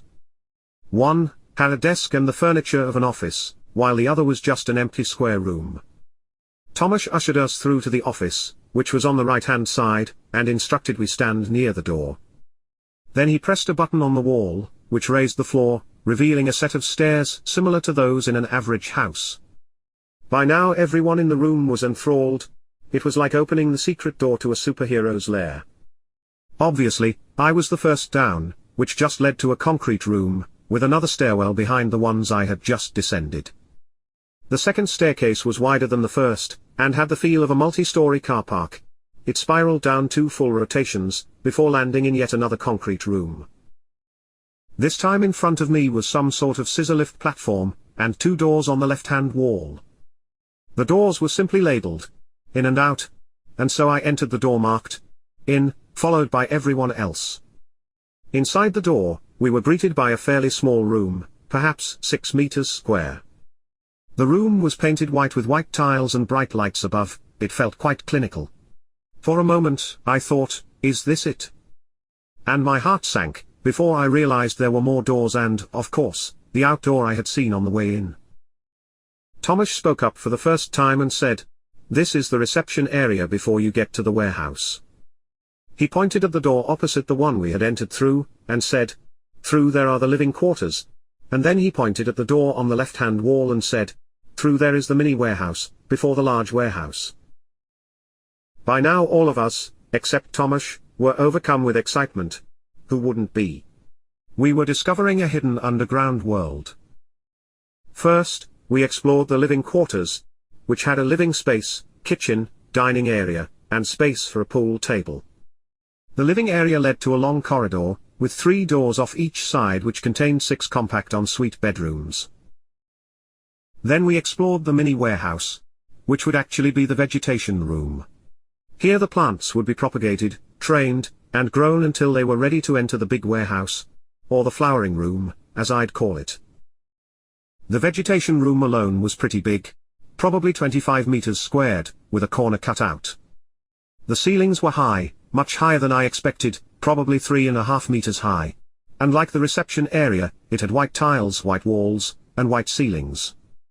Other than a few posts, I guess holding the roof up, it was just a massive expanse of space. After seeing the little warehouse, I was very eager to see the big one, and we followed the cutout area around and to a door that would take us to the flowering room. As I opened the door, I literally heard everyone simultaneously gulp in a lungful of air. The big warehouse was big. In fact, it was massive. I had of course seen the plans and organized the material and equipment for this space, but seeing it on paper is very different from seeing it in real life. The space was vast, and with the 3.5-meter ceilings, it felt epic. From memory, I think it was about 75 meters by 100 meters, which is about the same dimensions as a full-sized football pitch. Like the rest of the bunker, it was painted white and had white tiles underfoot. It was unbelievable that this was all underground.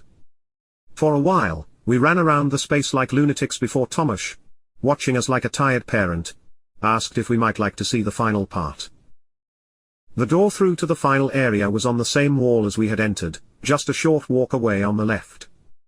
It led to the harvesting, drying, and curing area, or dispatch, as Thomas called it. This area was slightly larger than the vegetation room and had a door that led back out to the main stairs. In fact, it was the door marked, out, in the main stairwell. Thomas took the opportunity, while we were there, to show us the scissor lift contraption that I saw on the way in. This was the lift for getting everything in and out of the space, and to demonstrate it, he put Dave on the platform and told him to keep his limbs inside the cage. The rest of us then climbed the car park stairs, then the house stairs, and finally emerged back into the small office in the warehouse. Thomas led us to the room next to the office, and pressed another button on the wall. Like in the office, this raised the floor to reveal a hole in the ground, and as if by magic, 30 seconds later, Dave appeared. Tour over, Thomas was eager to get away. He was breaking ground on the next one of these bunkers in Warrington the following week, and as always, had things to be getting on with. He had left everything I needed on the desk in the office. I would just have to lower the floor to get to it.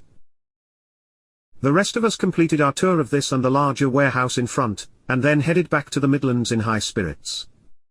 This time Andy had travelled back with me, while Matt and Dave were in the other car. This would be the last time I ever visited this bunker, and Andy would only go there a couple more times. We had arranged an existing and trusted host to take over the site, and the deal would be much the same as the deal offered to all our hosts. We would supply everything needed, and we would pay the host a fixed fee per meter squared of growing space.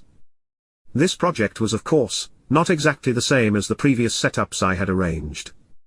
Its scale alone meant the hosts would need staff to run the operation, which opened up the venture to much greater risks than before. To try and mitigate the risks posed by staff, a considerable amount of planning and investment had been put into making sure there was no way the staff would ever know where they were working, or who they were working for. We decided the warehouse would require 6 people working long shifts, 7 days a week. Therefore, we needed to recruit 3 teams of 6 people. Each team would then work and live on site for 1 week in 3. Staff would be collected from and returned back to their home at the beginning and end of their work week in a windowless van.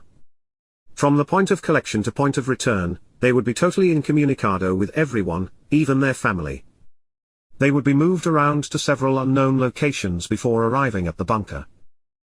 Once in the bunker, each staff member would get their own bedroom and pretty much anything they asked for on their rider. Each member would take turns at being the designated supervisor for that week, and all the jobs needed to keep the operation running were divided equally by the supervisor. In return, staff received enough weed to sedate a herd of elephants and a wage that was perhaps 5 times the average wage, which was not bad considering they only worked 1 week in every 3. The host of the whole operation, and our single person of contact was a lady called Danielle, who along with her husband, had been growing for me for over 10 years. Although I hadn't actually met her myself, Andy knew her well and trusted her with this project. What made Danielle such a perfect fit for the project, was that not only was she one of our highest yielding growers, but also her husband would be taking over the warehouses that covered the bunker, which he would run as an industrial bakery. We had the new bakery fully fitted out beforehand and it really was the perfect cover business to account for the power consumption and ventilation on the site. Over the coming days, there would be multiple trucks delivering all the lighting, chemicals, growing media, ventilation, irrigation, and drainage systems, along with everything else associated with a large-scale cannabis grow. Then we also had the cropping, drying, and curing units, industrial packing equipment, as well as beds, desks, food, toiletries, and all the items for the accommodation. Danielle and her staff were going to be busy, and as usual, I would now just sit back and wait for the results. As the year came to a close, I was back to my usual slothful self. Everything seemed to be ticking over pretty well without my help. In fact, if I were to get involved in anything, I'd only be a spare part and a nuisance, so I stayed out of everything. Gemma, on the other hand, was busier than she had ever been before. She now spent almost all her time in the office and was always on the phone, or buried under piles of paper. Time was flying by. At the beginning of this story, I was 18, and this year I was going to be 34. Time felt like it had certainly passed quickly, but I definitely couldn't complain about how life had gone so far. With the absolute minimum of effort on my part, I had managed to become successful professionally, personally, and criminally, and by now, it had all gone on so long that I didn't really expect anything to change. As February turned to March, I'd heard nothing from either Thomas, who was deep underground somewhere in Warrington, nor from Danielle at the bunker in Norfolk. Thomas, I knew, would just be cracking on with the job in hand, so there was no problem there, and my franchising model meant, no communication with the franchisees was the aim, and so all was going well in that regard too. Gemma was buzzing, because after the enormous amount of work she had put in over the last year, it looked like it was paying off. At this early part of the season, she had really good occupancy across all her offerings, especially considering how late they had become available. Spurred on by this and an over-enthusiastic Assad, she was planning on many more holiday homes and static caravan parks, as well as campsites and bed and breakfasts. At the end of April I received 2 communications in quick succession. The first was from Thomas, with great news that he was near completion on Bunker 2.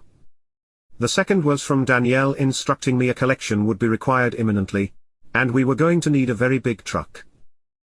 Thomas was well ahead of schedule on his project, partly because having built the first, he knew better how to build the second, but mainly because he was awesome, and had also increased his staffing. At the beginning of the giant bunker project, Thomas and I agreed that he would build 5, and that would be it, and at the time we were both happy with that. Ever the glutton for punishment, Thomas even voluntarily offered to do something special for the final bunker. But I wouldn't have held him to that offer. Especially now I sensed he just wanted to get the job finished. Thomas moved to the UK to give his family a better life. And his contracts with me had given him the financial part of that, but the flip side was he has been working flat out, barely coming up for air for 4 years. He could see his kids were growing up without him, and I think he now wanted a better work-life balance. And who could blame him? As one thing was coming to an end, another was just beginning. And Danielle at the Norfolk bunker was ahead of schedule, in the completion of her first batch. By my calculations, she must have been propagating seeds within a few days of receiving the keys to the bunker, and from now on, I would expect a regular flow of buds from the site. Andy knew she could do it, and I was impressed. The second bunker was a carbon copy of the first, and therefore, I didn't really feel the need to see it when it was completed. Andy had already arranged the host, and everything was set out the same as the first bunker. Andy would now give the tour, do the speech, and fingers crossed, it wouldn't be long before they too were calling for a collection. After our amazing holiday last year, we decided at the time, that we should take the kids away on another long-distance holiday the following year. But by the time the January booking window opened, Gemma, was so busy with work she didn't think she would be able to get away for even a week. Since Gemma's workload had increased, we had even reduced the day trips and long weekends to accommodate the work, and we both missed it. In this situation, the only solution was to call in the grandparents.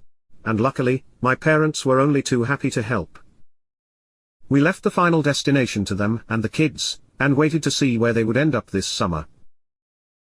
By the time summer was here, Gemma's holiday business had outgrown its small home office and had moved to a modern business park. She now had quite a few people working for her, and the newly acquired premises were large enough for them to spread out into separate departments, for different parts of the business. Assad had convinced Gemma to structure the business like I did Who Cares, and to take a hands-off approach. This change meant that Gemma was now still fully in charge of the business, but could focus more on strategy, marketing, and the broader objectives rather than the small details. She would fill the role that really I should have fulfilled for my own businesses. But I was far too idle to do that. Fortunately for us, by the time the kids set off on their epic journey to the Australian winter, Gemma and I had far more time to chill and relax together than we thought we would. Don't get me wrong, I love having the kids around and all that. But they were away for 5 weeks. Yes, that's right, 5 weeks. It was bliss. Thomas was still working like a trooper, and Bunker 3 in Birmingham would be completed before September. He was now supremely confident that he'd be finished and out of the bunker business by the middle of 2009. Over the rest of the year, Gemma started to be home more again. She would, like me, now just work Mondays to Wednesdays. Her business so far was very impressive, and after such a great first year, she had decided not to use expensive brochures and agencies. Rather, the business started producing its own brochures and acted as an agent for its own properties. The second bunker in Warrington had had its first harvest, and the bunker in Norfolk was now as regular as clockwork. My total cannabis output was now double what it had been just a year ago. And as quickly as the weed went out, the money kept rolling in. Even Dave, with 1 million kids, said it was too much. At a Wednesday club gathering, he pulled me aside and told me, "You've got to stop sending me the money." He then explained how he had hundreds of boxes stored all around Birmingham. He said he had self-storage lockups full, his attic was full, and his garage was quickly filling up. Dave was quite insistent he didn't want any more money and finished up by saying, "I'm full, mate, I can't take any more." And with that, I was lumbered with his cut too. I know what you're thinking. Lumbered seems like the wrong word when describing boxes of cash. And you're right. It wasn't even much of a burden to me, I had loads of storage space. It was just a few more boxes on some shelves. If you're thinking maybe I should have just given away some of the money, don't think I haven't tried, but there's a limit. Seriously? There is. You see, the problem is this. I can give away little bits of money all the time, and I do. I give the homeless wedges of cash, I stuff charity boxes full of notes, I donate to schools, community groups, church roofs, or any good cause I can find. I'll throw handfuls of notes into pretty much any collection bucket I see. But in the end, all of that is not really a lot of money. I tip and pay all the staff I see, by slipping a bundle of money into their hand or top pockets, and I do this continually. My cleaner earns more than most doctors, but again, this doesn't really get rid of a lot of cash. So then what? How else can I give it away?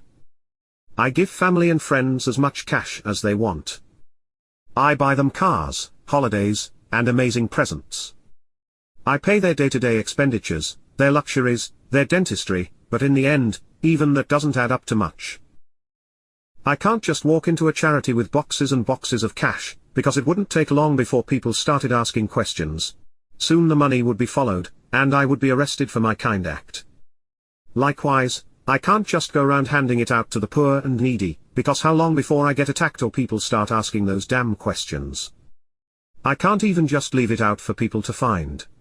There are still some good Samaritans who would hand it into the police, which soon enough would have people asking questions, and you know where that leads.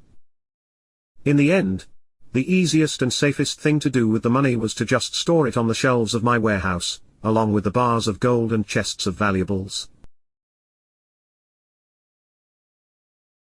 Chapter 13. Going Deeper Underground.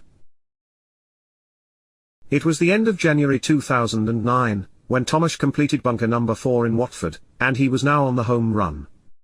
By this stage, Tomasz was absolutely adamant that the 5th and final bunker would be ready for habitation by the end of June, and we were both looking forward to the end. I had already decided some time ago that I wasn't going to expand the cannabis business anymore. It was by now a totally futile act, and something I had let run out of control a long time ago.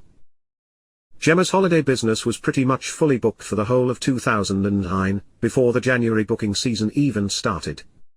Now in charge of the overall strategy of the business, she planned on a variety of overlapping holiday brands. She'd have a brochure for Devon and Cornwall and feature all her houses and caravans in that region.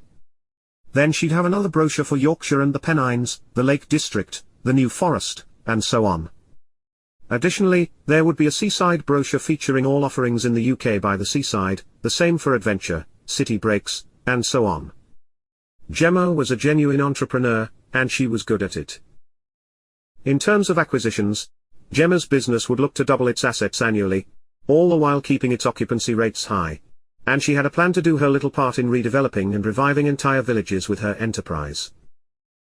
To that end, this year, half her purchases would be in 4 areas where she would own more than just holiday homes and caravans. In just one of the 4 areas, she had purchased several rows of commercial premises all the way up a valley, as well as 3 pubs, 15 derelict cottages, a couple of derelict farms, and 2 small static caravan parks. Her plan was to set up and rent out a couple of local shops, a restaurant, a cafe, a takeaway, and maybe even some local art and craft shops or similar. All 3 of the pubs had accommodation, be it bed and breakfast, bunkhouse, or self-contained units, and 2 already had food preparation facilities. So each site would be upgraded, and landlords, chefs, and managers would be brought in to run them. That's not all. Gemma also planned on setting up 2 caravan and campsites within the valley, as well as upgrading the facilities of the static caravan parks, to include a kids' play area, a clubhouse, a pitch and putt, a swimming pool, and various family activities. These facilities could be used by any of the guests in the houses, static caravans, bed and breakfast, bunkhouses, caravan and campsites she owned. She was even going to reinstate an old local brewery that was once in the basements of one of the pubs. And they would brew and sell their own brand of beer in the licensed establishments of the area, as well as our own pubs and restaurants. Gemma planned on having these 4 areas up and running for the 2010 season, and hoped to repeat the exercise going forward over the next few years. It seemed like my luck would never run out. Everything in my life just seemed to work out better than I could have ever planned, and Gemma's new enterprise was no exception. A couple of years ago, around the time I started buying forests, Assad and I had discussed the need to exchange some of my piles of legitimate cash into assets. The forests were considered a good start, and Assad had since then bought thousands of acres of agricultural land and commercial forests on my behalf, as well as warehousing and inner-city brownfield sites. Gemma's new business had really opened up a whole new set of assets we may not have considered in the past. And it all contributed to the longer-term aim of exchanging cash for things. It was at this time that we started using our own holiday businesses to get away for long weekends and short breaks again. We'd stay in one of our cottages in Devon or a static caravan in Whitley Bay, and Gemma joked she was acting as a mystery shopper. I knew she wasn't really joking, she was obsessed with the business. The kids loved the idea that all the places we stayed were their mums, and would patrol the kids' play area like it was them that owned it. This year the kids were going away on their main holidays to Mexico, on an all-inclusive with Gemma's parents and her brother's family. They would go for a fortnight, and Gemma and I would join them halfway for a break. Before the trip to Los Cabos, I received a call from Tomasz. He was done and he wanted me to personally inspect the final mega bunker in Darlington. As with our trip to Norfolk, Matt, Dave, and Andy all joined me to see the final bunker, and as we pulled up at the industrial estate, there was an overwhelming sense of déjà vu. It was a carbon copy of the site in Norfolk. Like before, we pulled in front of the warehouse, and Tomasz opened the massive doors to let the cars in. After almost no small talk, as was normal for Tomasz, we moved to the task in hand, the bunker. Tomasz explained that he had promised something a little special for the final site, and hoped he had been able to live up to that promise. I, of course, reassured him that he had exceeded my expectations years ago, just by building the first basement under a house somewhere in Birmingham. But he was a man of high standards and a man of his word. He led us through to the familiar office, where the hatch was already open, and led us down the stairs, explaining on the way that the bunker, up until this point, is identical to the previous 4. As we reached the first lobby to enter the underground warehouse, he pointed out that this one has another level exactly the same below, and led us down another flight of stairs where we ended up in a second lobby with a lift shaft and 2 doors like the one above. He then continued and led us down another flight of stairs, and to the 3rd level underground, which he said was exactly the same as the previous 2 floors. By the time we reached the bottom floor, I hate to think how deep under the ground we were, but as we entered the warehouse space on the 3rd floor down, all in the party were speechless. For once, Tomasz was the only voice I could hear. "Do you like it?" he said. And I just said, "I love it. It's unbelievable." And it truly was.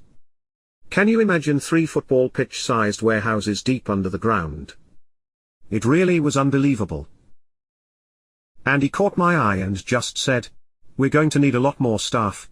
And I agreed, adding, "We're going to need a lot more of everything."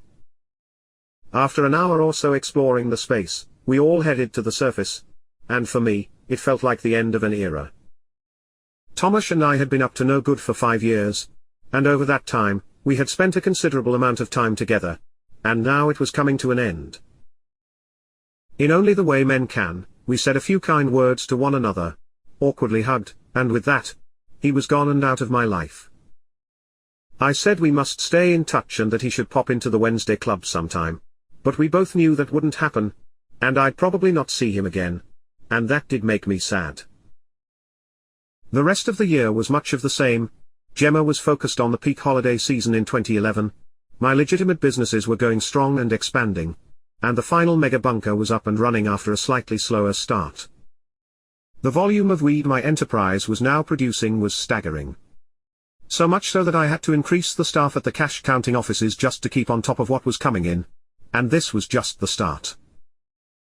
With the quarantine period I allocate to the incoming cash, and the time it would take for the final bunker's income to start filtering through, it would be another year before I would know how much extra income the bunkers were likely to generate.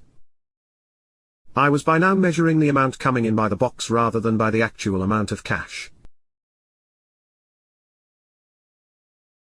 Chapter 14. The 2010 Rich List. 2010 was for me going to be a fresh start. I wasn't going to give up the crime and go straight or anything stupid like that, but I was going to stop expanding the criminal enterprise. It had gone way too far and needn't go any further. My army of home-based hosts had been growing weed for me for many years now, and other than arranging the collection of weed and the delivery of supplies and information, I had no interaction with them at all. Even the 5 new bunkers didn't add any extra hosts, we had used existing ones, and therefore caused me personally no extra work. I would now simply do my spreadsheets, texts, and emails for the criminal enterprise on a Monday morning, and relax for the other 6.5 days of the week. Perhaps this year I would do something with all the money stacked up in my warehouse. For convenience, I had some time ago arranged that all my cash from the money counting company would be delivered to my warehouse, once a week on a Monday morning. Over the years, these deliveries gradually grew and were by now quite big weekly deliveries. At the start, I'd receive a pallet with a few boxes of cash on it. Those few boxes soon became a fully stacked pallet. And now I was getting 2, sometimes 3, fully stacked pallets a week. What I did with these pallets was shameless really. I simply used my forklift truck to transfer the pallet from the floor where they were delivered to the top shelf in my warehouse, unopened, unchecked, and just left them there to gather dust. With Monday being my work day and Wednesdays still being dominated by the Wednesday Club, I only really had one day a week where I had time to kill. And that was a Tuesday. Therefore, it was on the first Tuesday in February, I decided to retrieve the pallets of money from the shelves, to try and sort it all out and work out what I had. It probably took less than an hour to retrieve all the boxes and pallets from the top shelves, and another to create a massive stack of boxes in a clearing in the warehouse. For a while, I just stood back, smoked a doobie, and looked at the mess I had created. With the weed still in my lungs, I ran back to my office to get a box cutter and some packing tape and then set about the task. I knew that most of the boxes were packed at the money handling company and would therefore have a packing slip enclosed. So all I'd need to do was, retrieve the packing slips, reseal the boxes, and then tally up all the paperwork at the end. Although it may sound simple, and it was, in theory, it took me days to retrieve all those packing slips. I'd been collecting boxes of cash for more than 10 years, and over that time had managed to amass a lot of boxes. There was so much, that I started to wonder how no one had noticed all this money going missing.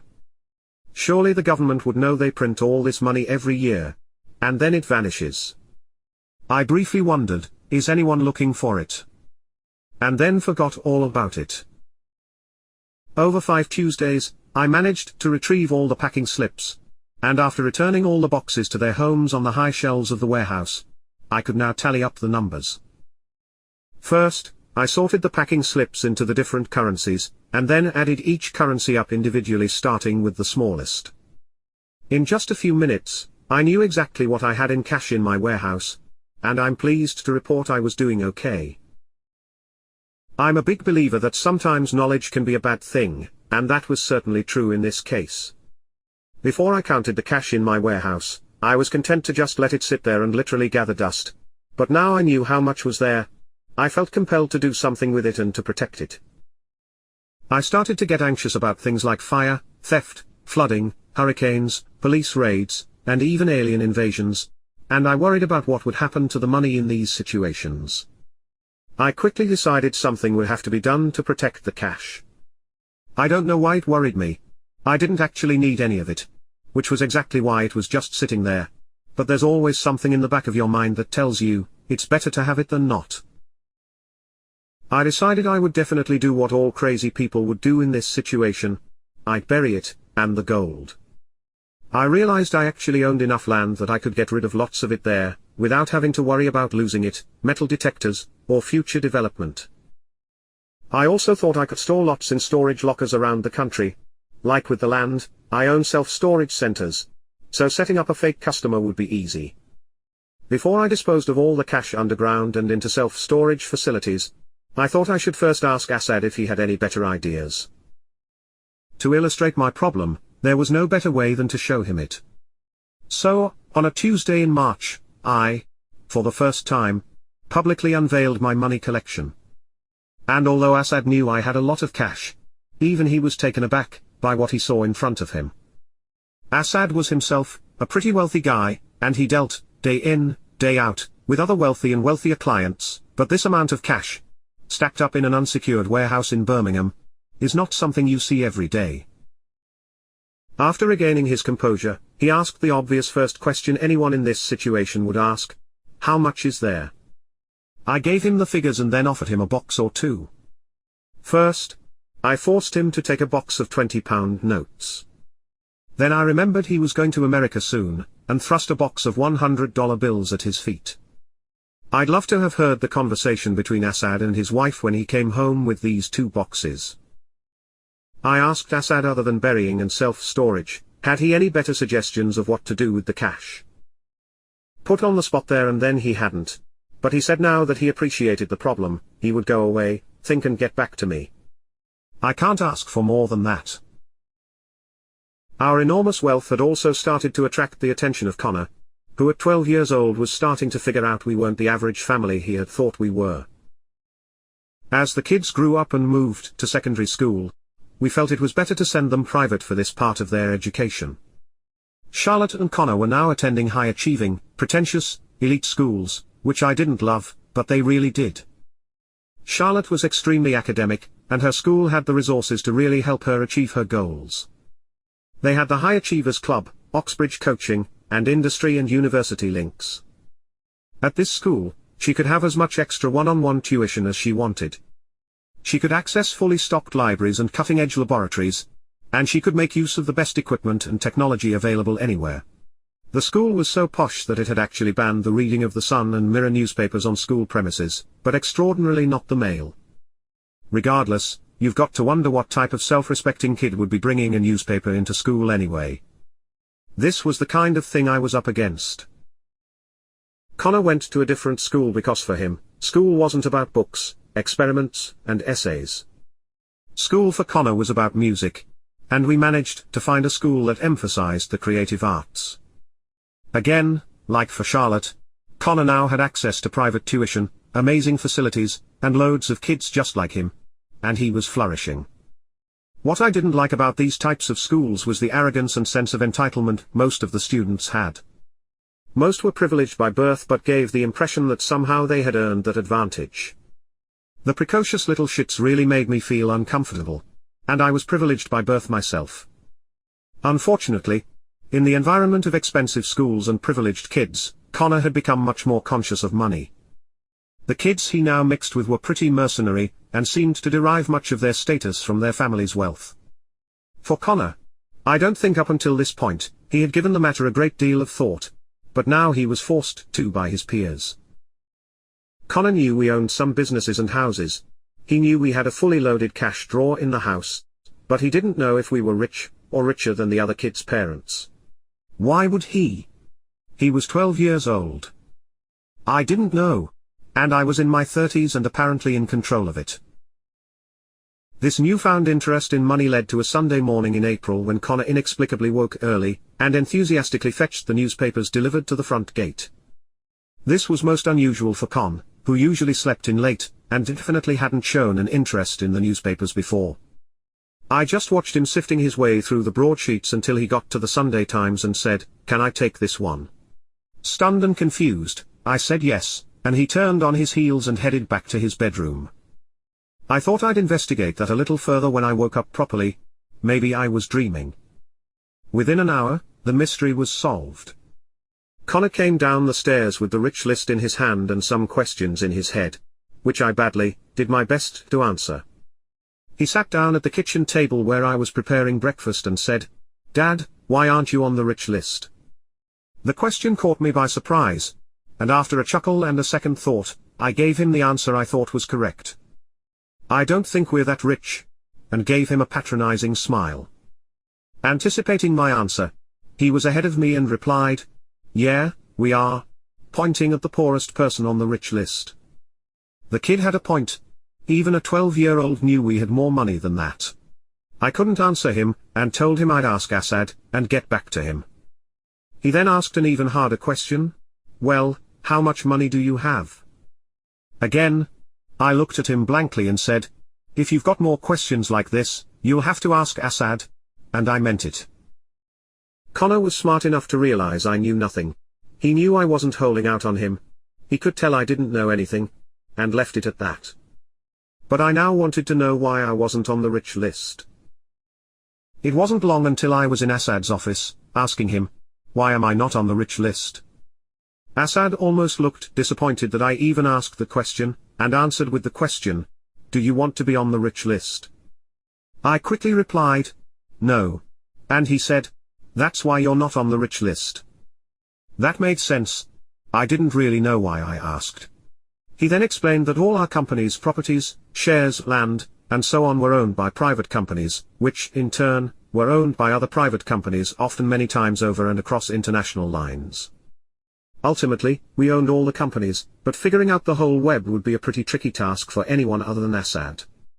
Our motivation for structuring the businesses the way we had, was not to hide anything from the relevant authorities or to avoid paying tax.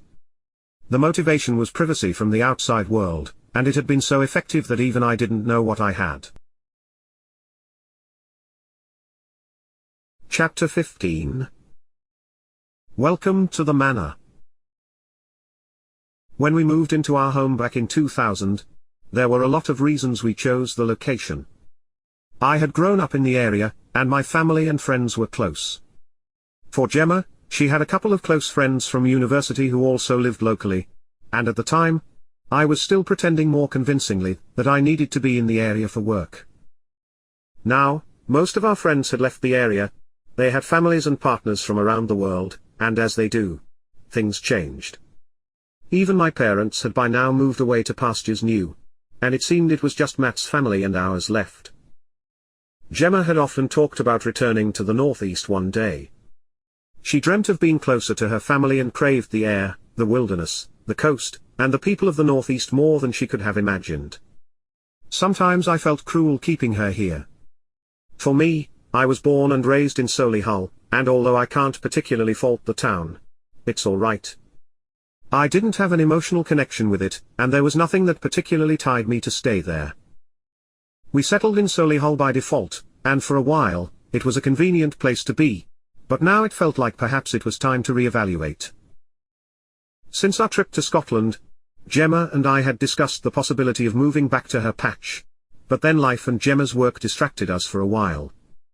Now, with Gemma's work changing, we were talking about it again, and this time more seriously. Before long, without any consultation with the children, we decided we would look for a new home in the northeast of England. The next part was telling the kids, which wasn't going to be an easy job. When Gemma and I originally thought of moving far away, we were resolute we would have to do it before Charlotte started secondary school. Alas, even in our almost perfect life, sometimes life gets in the way, and the last few years had been busy for us, well for Gemma at least. We had, therefore, double failed on that front. Charlotte and Connor were by now both at secondary school. In the end, it wasn't as bad as we feared. We should have known Charlotte wouldn't protest. She was such a bookworm, she only queried about the standard of her prospective new school, which obviously would be great, so she was fine. Connor was not bothered either way. He had lots of energy and liked the idea of a new adventure, but he did use the upheaval as leverage for a music studio of his own at the new place. For Christina, I don't think she even took in what we were saying. She was in her own world and really couldn't care less. So the search began, and this time we were searching the whole northeast of England, ordered by the highest price first.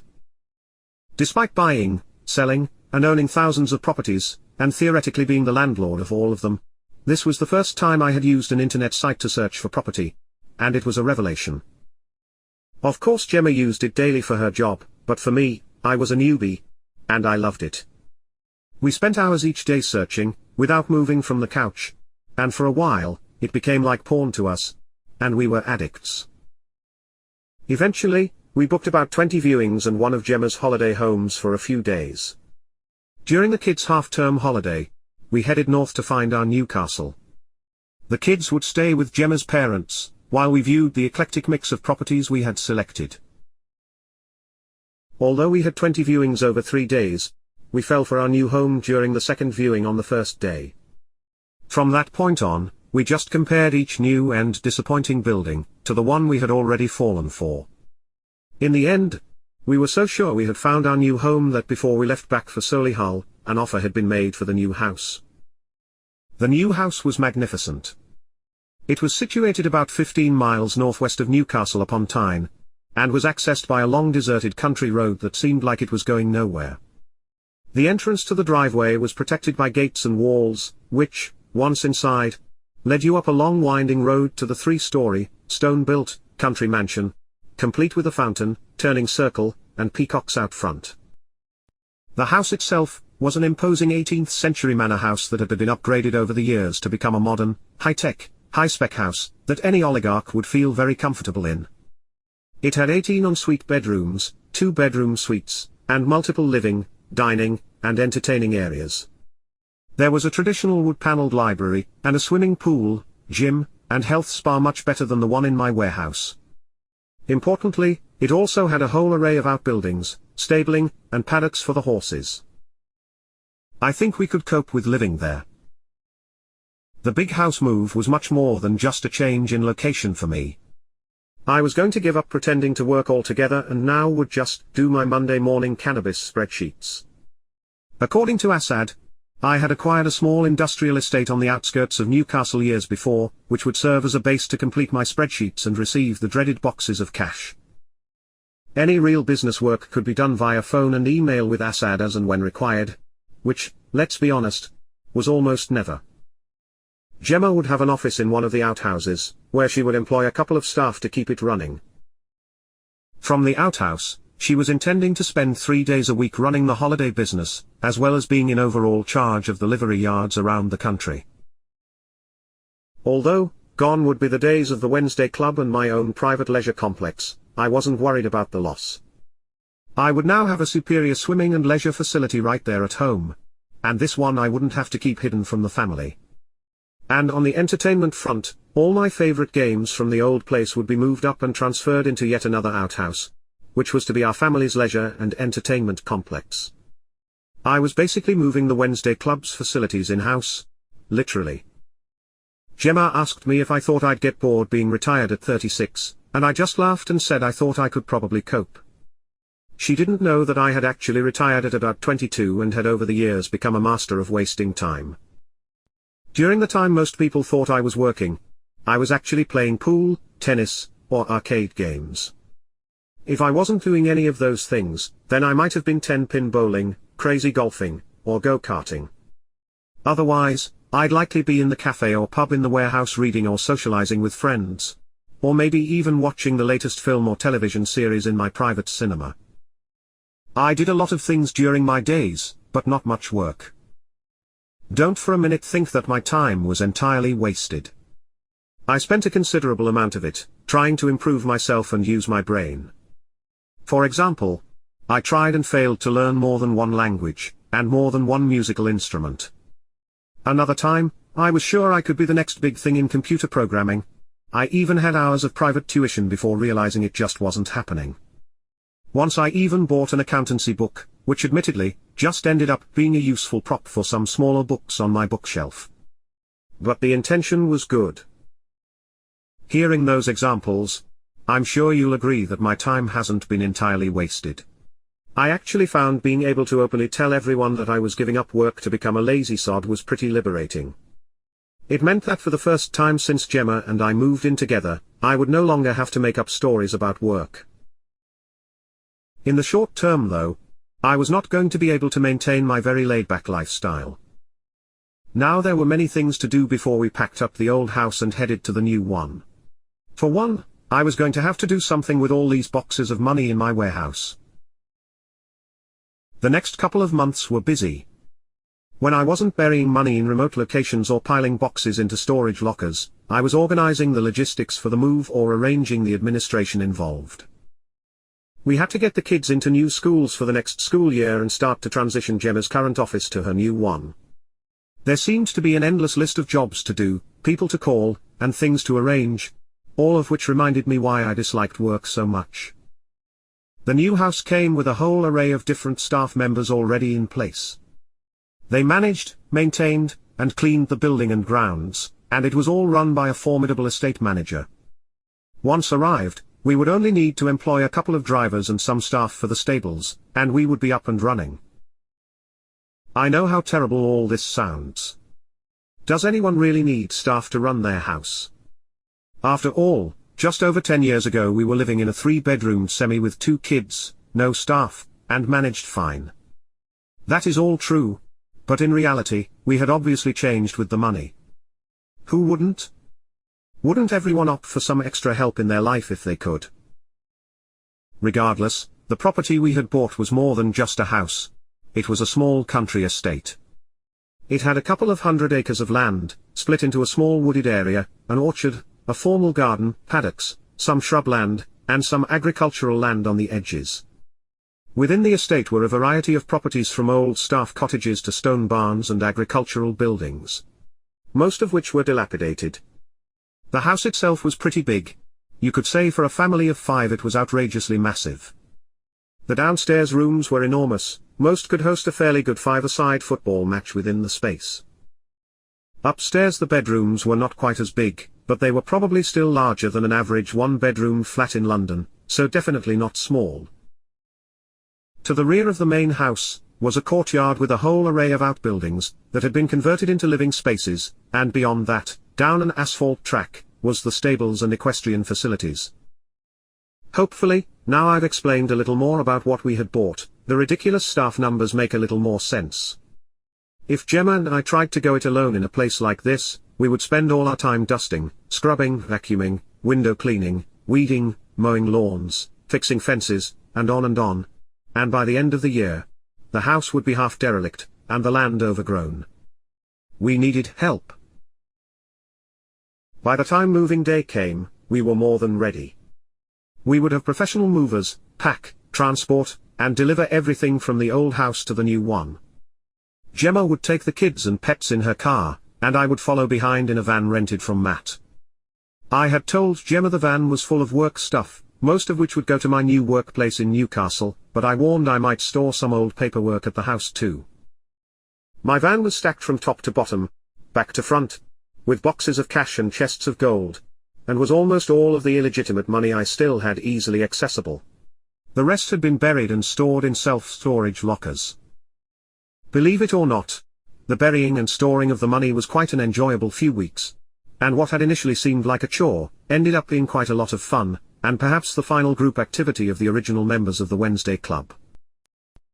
When it came to physically burying the money, I knew I couldn't do it alone, and so I enlisted the help of Andy, who quickly took the driving seat when it came to the practicalities of burying a treasure. I would arrange digging equipment to be dropped at, or near the digging locations, and Andy would use his guys from his gardening business to dig the holes. Once Andy's people were done and gone, we would return with a truck and a pre-packed waterproof container, built by the guys who build our drying machines. The container would be lowered into the hole by a crane on the truck, and then the hole would be filled, and the digger collected later. Andy's enthusiasm for the project wasn't altruistic. He wanted to store some of his money along with mine, therefore I also included Dave, who had in the past been so stressed about storing his cash. He was pretty enthusiastic too. In the end, we selected 15 sites around England to bury our treasure, and arranged that in between those sites, we could also stop off at self-storage facilities that I owned. Here we would store even more boxes into pre-rented lockers, containers, and garages. All, of course, in a false name and fully paid up for 10 years. The cash and gold I hadn't buried or stored, was now either on the top shelves of my Birmingham warehouse ready for Assad to try and legitimize, or in the back of my van, heading north on the M1 towards Newcastle. Our arrival at the new house was a pretty surreal experience. As we approached up the long winding driveway, we were greeted by most of the household staff, who had turned out to welcome us, and to assist us in moving our furniture. They all stood in a long line in order of rank, with the house manager standing at the head. I pulled up alongside Gemma and was greeted out of my van by Verity, the house manager. Verity seemed quite excited to meet us, and you could see she had prepared the staff, the grounds, and the building to make our first impression a good one, and she had succeeded in her ambition. We walked along the line, being introduced to each member of the staff individually. As we were introduced, we shook hands and exchanged pleasantries. It was a pretty weird experience. It felt a bit like we were royalty or some other dignitary, and I didn't really like it. Connor, on the other hand, loved it and joined the line, happily shaking each person's hand and proudly introducing himself, his siblings, and the pets. Finally, we reached the head of the line and arrived at the front door, which was opened by a young man who we had just met. Verity led us in. The kids had only seen pictures of the house, and were instantly awestruck, but sadly not speechless, at the sight of their new home. I think they liked it. Verity led us down a long corridor and into a side room, where she had prepared sandwiches, drinks, and snacks. I thought to myself, it wasn't like this when I bought my 3-bedroomed semi in Birmingham. After a quick refuel, we sent the kids off to explore the house, while Verity filled us in on details we would need to know about living here. There were knobs and dials, sensors, control panels, and remote controls all around the house that we needed to know how to operate just to control the temperature and to turn the lights on. Then there were staff rotas, budgets, and schedules of work. In fact, there were so many things we needed to remember that it was just like starting a new job. Luckily, Gemma was taking notes. At the end of the crash course in surviving in our new home, Verity asked when our furniture would be arriving, and we were surprised it hadn't already. Our plan had been that the furniture would be delivered to the house before we arrived, and we hadn't heard of any change in that plan. Verity confirmed a small number of items had been delivered earlier in the day, but she was sure it couldn't be all our belongings, and led us through to a massive room with a small pile of items in the corner. At first glance, it seemed like Verity must be correct. That small pile couldn't be everything. But as I got closer, I could see a couple of beds, sofas, wardrobes, and boxes, and I realized that was indeed all our stuff. It was enough to fill our old house, but now sitting in the corner of a sports hall-sized room, it didn't look like very much at all. We were going to need larger furniture and a lot more of it. By now, it had probably been an hour since we had last seen or heard of the kids, and so we set about recovering them, which was no mean feat in this new house. When we sent them off, they had instructions to choose their new bedrooms. Charlotte, as the eldest, already had one of the 2-bedroom suites designated for her. Gemma and I had the other, which left 18 other bedrooms still up for grabs. We eventually found Connor at one end of the house, still exploring every nook and cranny, and Charlotte and Christina at the other, looking out of the window, in what was to be Christina's new bedroom.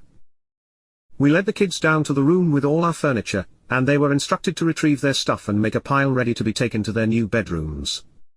Verity had a couple of strong lads on standby to move the items, and in an hour, everything was moved to its new resting place. The first few days at the new house were odd. We all ended up living in the kitchen area, while we tried to work out what we needed to do next. There were so many practical jobs that it kind of paralyzed us for a few days. It was difficult to know where to start. I'd end up aimlessly walking around the building with a notepad and tape measure, measuring nothing and making no notes. After a while, I'd lose my bearings and get lost, sometimes discovering something like a bathroom that I hadn't seen before, or a secret cupboard leading to a hidden room. Usually, by the time I returned to the kitchen, I couldn't remember how to get back to what I'd just found. Over the next few weeks, we started to get used to the new house, and had a clear plan of what we were doing. Verity only worked 2 days a week from a small office in the courtyard, and I don't know what we would have done without her. She knew everyone, could arrange anything, and was a font of knowledge when it came to furnishing and dressing a stately home. The first time I furnished my home, I went to IKEA. The second time, we went to posh department stores and exclusive boutique furniture shops. But now we couldn't really buy any of our furniture on the high street. Imagine going into IKEA and asking for a 10-meter solid wood table. They'd think you were joking. Try popping into John Lewis for a set of curtains 10 meters wide, with a 5-meter drop. They'd probably throw you out. Pretty much everything was going to have to be custom-made or bought from specialists. For most people, even pretty rich ones, this sort of spending might be daunting, and a house like this could end up eating away more money than you ever expected. I knew many a rich person has been bankrupted by houses much smaller than this one. But for me, however, this was just perfect. We spent hundreds of thousands, maybe more, on furniture, some built to order, and others bought from specialist dealers. What was fantastic about furniture dealers, was that they seemed to prefer cash as a method of payment, and so did I. I quickly learned that running and maintaining a historic building was a perfect way to spend lots of cash on a daily basis. One day the gardeners would need to go to the nursery and spend tens of thousands on plants. The next, the roofer would come and repair a load of tiles. There was a revolving door of tradesmen just to stop the building from eating itself up. Quickly, paralysis from having too much to do, turned into an eagerness to find more things to do. We even planned on restoring and upgrading the other houses within the estate. They could be hideaways for us from the kids, and the kids from us, as well as creating great places for family and friends to stay when they visited. In one of the fields, we converted an old stone cowshed into a tranquil retreat for Charlotte, who could use it as she wished, which we knew would be to study and read. We created a fully kitted out music room and recording studio for Connor in the courtyard. And Christina just had a playroom of her own in the courtyard alongside Connor's studio. One of the small barns near the property was also quickly converted into a leisure suite with pool tables, arcade machines, neon lights, street signs, big comfy sofas scattered around, and a motorbike fixed to the wall for no particular reason. There was a jukebox linked to the internet, which was in turn linked to a nightclub-grade sound system. There were smoke machines, confetti cannons, laser beams, disco lights, glitter balls, and a light-up dance floor. Suspended from the ceiling were clusters of TVs linked to video games and the sound system, and in one corner was a cinema screen with comfy sofas in front. The barn had a fully fitted bar, a commercial coffee machine, and a small but fully fitted kitchen. The large barn opening had been replaced with an oak and glass wall and door system, that could be concertinaed open, to an outside entertaining area with a bar, barbecue, pizza and tandoori oven, and luxurious seating and relaxing areas. It was a mini version of my Birmingham warehouse, but better. Within just a few months of being at the house, we were very much at home. The decorating and alterations were done, and we already had lots of enormous furniture, so the place was looking a little less bare.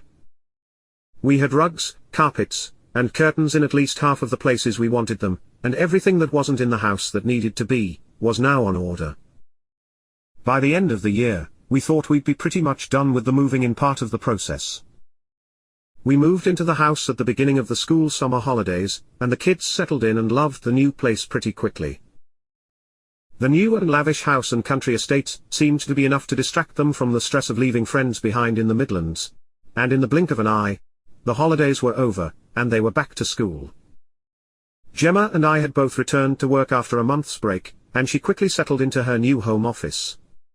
Her staff had moved with her from the Midlands, so they were up and running like a well-oiled machine before she returned. On the other hand, I turned up to my new industrial estate office on a Monday morning with very little to do. I'd spend a couple of hours on my spreadsheets, then unload the van full of money, which had been parked alongside the house for the last month, and that was it. I knew I had a money delivery coming late morning, so I decided to do my spreadsheets and communications before that arrived and before I unloaded my truck. My new unit seemed perfect, and I thought it would certainly do for what I needed. It was a small space, perhaps enough to fit 4 single-decker buses in, with a little office at the back. At the front, there was both a normal-sized door and a large metal roller shutter, and Assad had arranged for the warehouse to be half covered in racking with a small forklift truck on site. I got my head down and did the closest I ever come to work for 2 hours, before opening the big warehouse doors and starting to unload my truck of money with the forklift.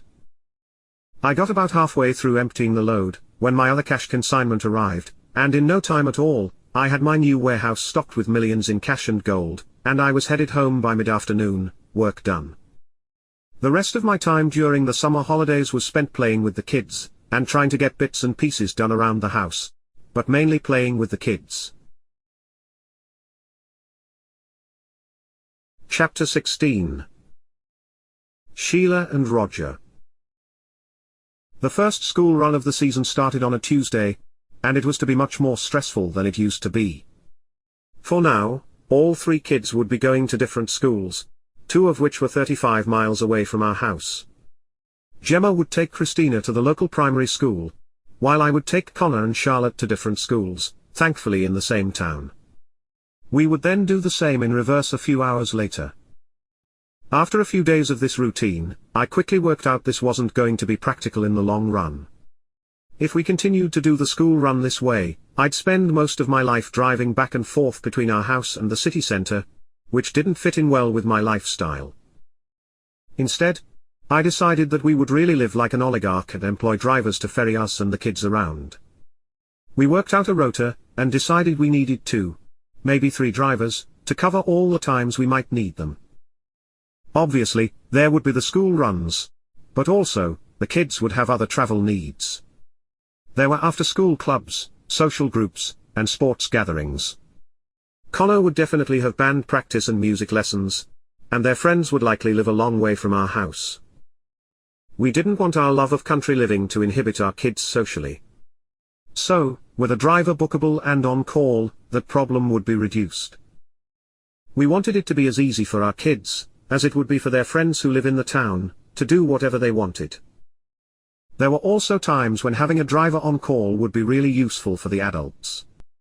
To find our new drivers, I turned to Verity, who could usually arrange anything, and she didn't disappoint. She very quickly introduced us to Sheila and Roger, a married taxi driving duo. Sheila and Roger were a match made in heaven. They met when she was a taxi controller and he, a taxi driver, and after a few years at the same firm, started their own private hire business. At their peak, they had 10 drivers plus Roger, and 2 minibuses doing rural school runs. They were doing all right, until Roger had a heart attack. The shock of this life-threatening event prompted them to sell up, and take early retirement, which they immediately regretted. They were bored, and luckily I was able to help them alleviate that boredom. It became pretty clear pretty quick that the kids preferred Sheila to me, and so they requested Sheila do the school run straight away.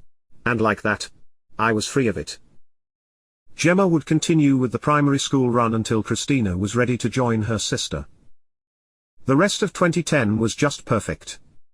There was no doubt the right decision was made to move, and all of us just loved our new surroundings.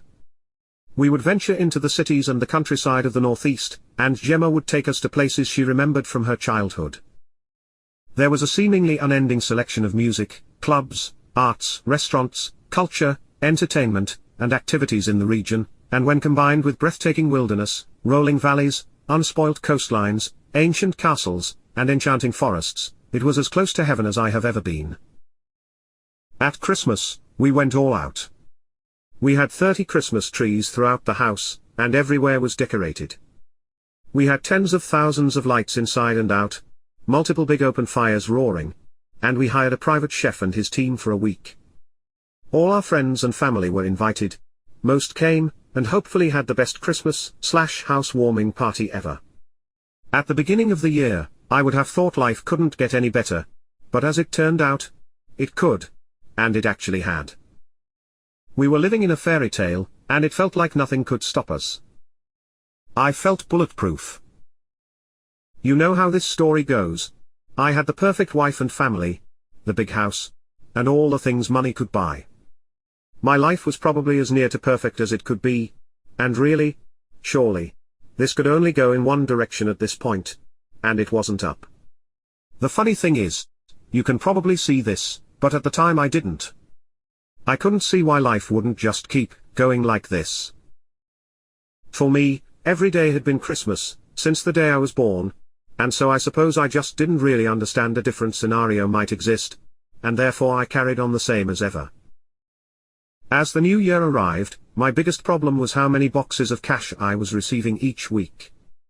I had noticed a large increase in boxes over the last few months and was filling the new smaller warehouse at an alarming rate. I calculated if the boxes kept coming in this quantity, then I would run out of space by June. I know there are worse problems in the world than worrying about where to store your cash, but it was all I had, so I worried about it a lot. Well, okay, maybe just a bit. Nevertheless, it was a problem, and I would have to find a solution to it. The kids had settled into their new schools and their new lives with surprising ease. Even Connor was enjoying school a little more than before. Gemma's business was still very much on the up, and her enthusiasm for the project hadn't waned even a little over time. She now had static home holiday parks, caravan, camping and glamping parks. She had holiday cottages, holiday chalets, and holiday parks. She had city flats, bed and breakfasts, bunk rooms, boutique hotels, budget hotels, pubs, restaurants, cafes, and shops. And she was booked at least a year ahead on most of it. The Weird Ale from Weardale Company, that had started in the basement of one of her pubs, had now moved to a much larger purpose-built facility. The ales were initially just served in Gemma's array of hospitality venues, but had recently been trialed in 100 stores of a well-known supermarket. Fortuitously, a supermarket buyer had stayed in one of Gemma's chalets, eaten at one of her gastropubs, and while there, they really enjoyed the ale. The buyer had contacted Gemma and offered to trial the ale in some of their supermarkets, and quickly a deal had been struck. Early signs were promising, and Gemma had been told that over the next couple of months, the supermarket would roll it out into all their stores. In addition to the Weird Ale from Weird Ale Company, Gemma had also recycled an old ice cream parlor she had acquired and now called it Living the Dream Ice Cream, which, like the ales, sold throughout Gemma's leisure business, and was both popular and extremely tasty. That had also started in a small shop and had since moved to a larger manufacturing unit. So for Gemma, her life was being industrious and productive, while for me, life was the opposite. I'd wake up in time to see the kids off to school, have some breakfast, and amble across to the pool, where I'd shower, swim, and then maybe spend half an hour in the gym, if I could be bothered. From that point on, I'd find 1,000,001 things that needed doing, and before I knew it, school finished, and the kids were back, which then took up the remainder of the day.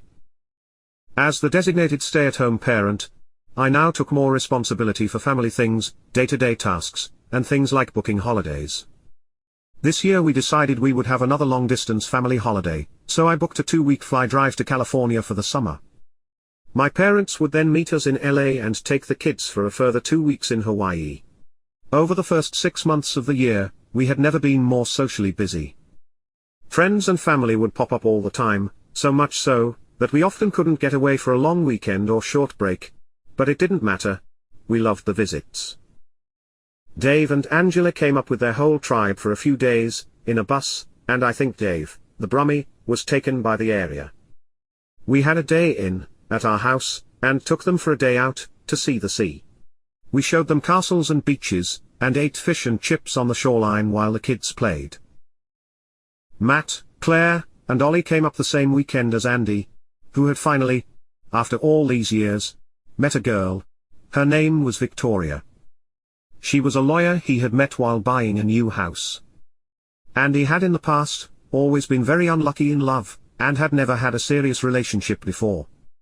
I think his friends, family, and even Andy himself had given up on finding that special person, and then, as so often happens in life, she came along. In addition to my friends, I finally got to know many of Gemma's from the past, and soon enough, I classed her friends as my own. It wasn't long before Gemma's mates' husbands would drop over during the day, to smoke a chonga and play some pool. And in no time at all, I seemed to have a reincarnation of the Wednesday Club going on.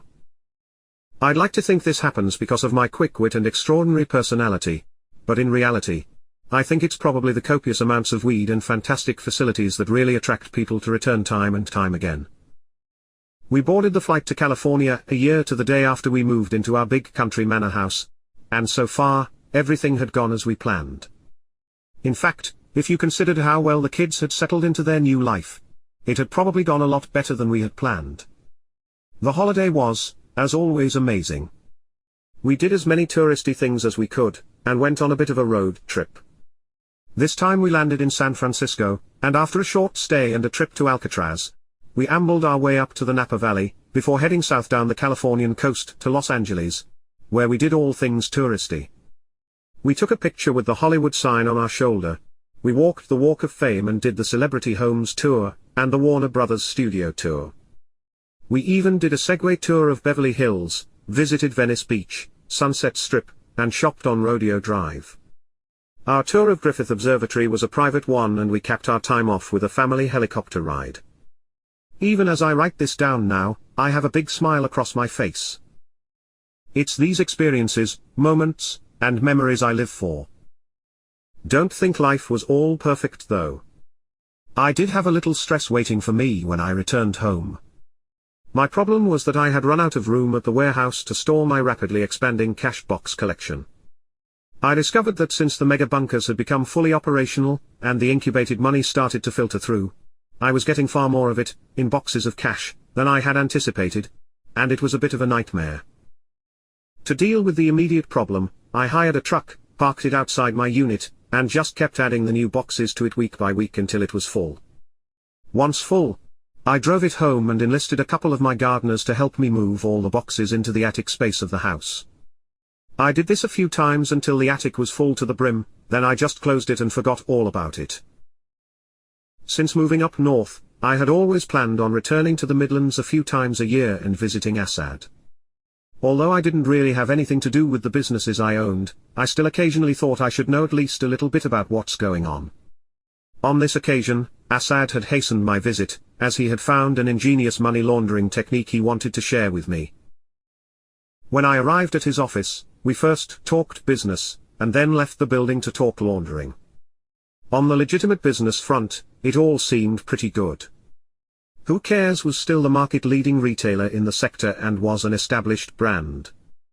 Now, its retail shops accounted for less than half of its revenue, the rest was from mail order, internet sales, wholesale, and government contracts.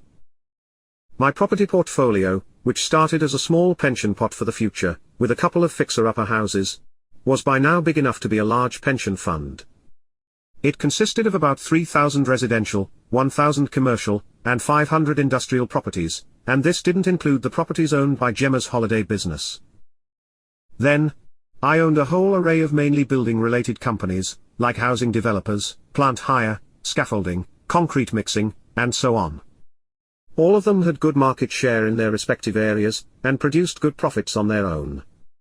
Assad had also embarked on the very active purchase of land of all types, all across the UK on my behalf, and now I owned thousands of acres. I had agricultural land rented on a long-term basis to farmers. I had forests, both commercial and natural, and I had thousands of pieces of brownfield land, some being used for things like car parks, others just sitting empty. Since the beginning, the livery yards and equestrian businesses were very successful, and by now provided a lot more than just livery services. Apparently, we were the go-to place for those in the know in the equestrian world, and our services and treatments offered for pampered horses were unparalleled. In summary, the legal side of the business seemed to be going pretty well. What would I have done without Assad? After we chatted about all things legal in Assad's office, we left, and Assad drove us over to a building site apparently owned by me.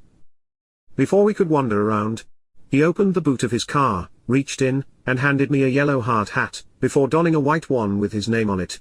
He seriously said, "Health and safety." I wasn't sure if there was a purpose to this location for our talk about money laundering, and for a minute, it seemed quite dramatic. I was sure I had seen a similar backdrop in mafia movies, and if I remembered correctly, I'd soon be buried in the foundations. Still, I didn't want to be rude or paranoid, so I just carried on into the empty building site, and thankfully, Assad didn't want to kill me. No, he wanted to show me a massive pile of lumber. Assad pointed at the stack of wood stored on the site, and said, "This is the solution to your cash problem." He then proceeded to explain an elaborate system for laundering money through raw materials and imported goods, which obviously went straight over my head. From the tiny bit I did understand, it sounded like we would now be embarking on a strategy of buying existing, and setting up new businesses abroad. Some of the businesses would be attached to me, and others wouldn't. Some would be real, and others fake.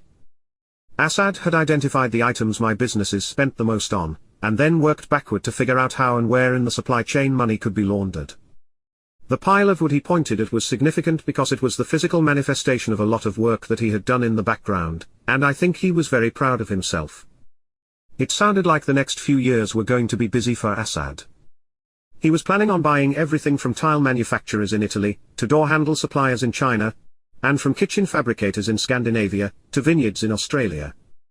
The plan sounded ambitious, but with Assad at the helm, I had no doubts it would be successful. After a day of talking business and money laundering, I headed home along the M1 feeling pretty upbeat about everything. The end of the year was approaching, and I was looking forward to some time with family and friends. Christmas and New Year at the Manor was again an outrageously extravagant affair, with all the usual suspects making an appearance over the festivities. This year, more than ever, I had taken responsibility for much of the organization of the Christmas week, as I had a lot of time on my hands, and Gemma was as always, busy being productive. Chapter 17 2012, the year of the beer. 2012 started much the same way as 2011 had ended, and once the holidays were over, the kids were back at school, and the workers were back at work. I got back to my routine of breakfast, swim, and pottering around, and it suited me just fine. Gemma's Weird Ale Brewery had become a much greater success than we could have ever anticipated. Its popularity had started quickly, and now the interest in the beer had become pretty intense. Over Christmas, it sold out across all the retailers. Sales in bars, pubs, and clubs were really strong. One Saturday, we were watching a food program with the kids over lunch, when the wine and beer critic whipped out a bottle of Weird Ale, and gave it a great review. Gemma blushed, the kids cheered, and obviously, Connor wanted to try some immediately. We were all really happy and proud of her achievement, and as a bonus, the publicity the beer had generated had driven more visitors to her holiday parks. This, in turn, spurred her on to keep increasing and innovating the business. When I started my business, I had no vision of what the business could be. All I knew was, I didn't want to work on the till. When Gemma started the holiday company, she had exactly the vision that the company now was. She built a strong brand, a great reputation, and a loyal group of regular repeat customers from an idea in her mind, and I was humbled by her ability. I couldn't do that. Assad was also now really getting into the money laundering thing, and had gotten in deep. Some might have felt bad or worried for their friend, particularly as I was the only reason he was doing it, but I didn't. I knew he was really loving it. He was like me when I started growing weed. I knew it was wrong, but sometimes, some things just tick all the boxes for you, so I wasn't going to be the one to tell him to rein it in or be careful. He was an adult and a skilled professional, and I trusted his judgment completely. By the middle of the year, Assad had a massive array of companies, well beyond the building industry, and it seemed he had found an amazing system for funneling millions of pounds in cash into legitimate money on spreadsheets. I couldn't complain because I now owned a few more businesses, and Assad had managed to work his way through the millions I had left in the old warehouse in Birmingham. Even if he was just burning the money, I'd still have been happy just to get rid of it, but I was pretty sure he wasn't setting it on fire. Shortly after the Weird Ale from Weird Ale Company's Great Christmas, Gemma received an inquiry from a brewery, and had actually given representatives of the brewery a tour of Weird Ale's production facility and flagship pub. She hadn't mentioned it to me at the time because she didn't think much of it, but now she had been approached by the brewery, and they wanted to buy the brand and the flagship pub. Gemma told me she had gone to the office in the courtyard as usual one morning, and received an informal call from her contact at the brewery.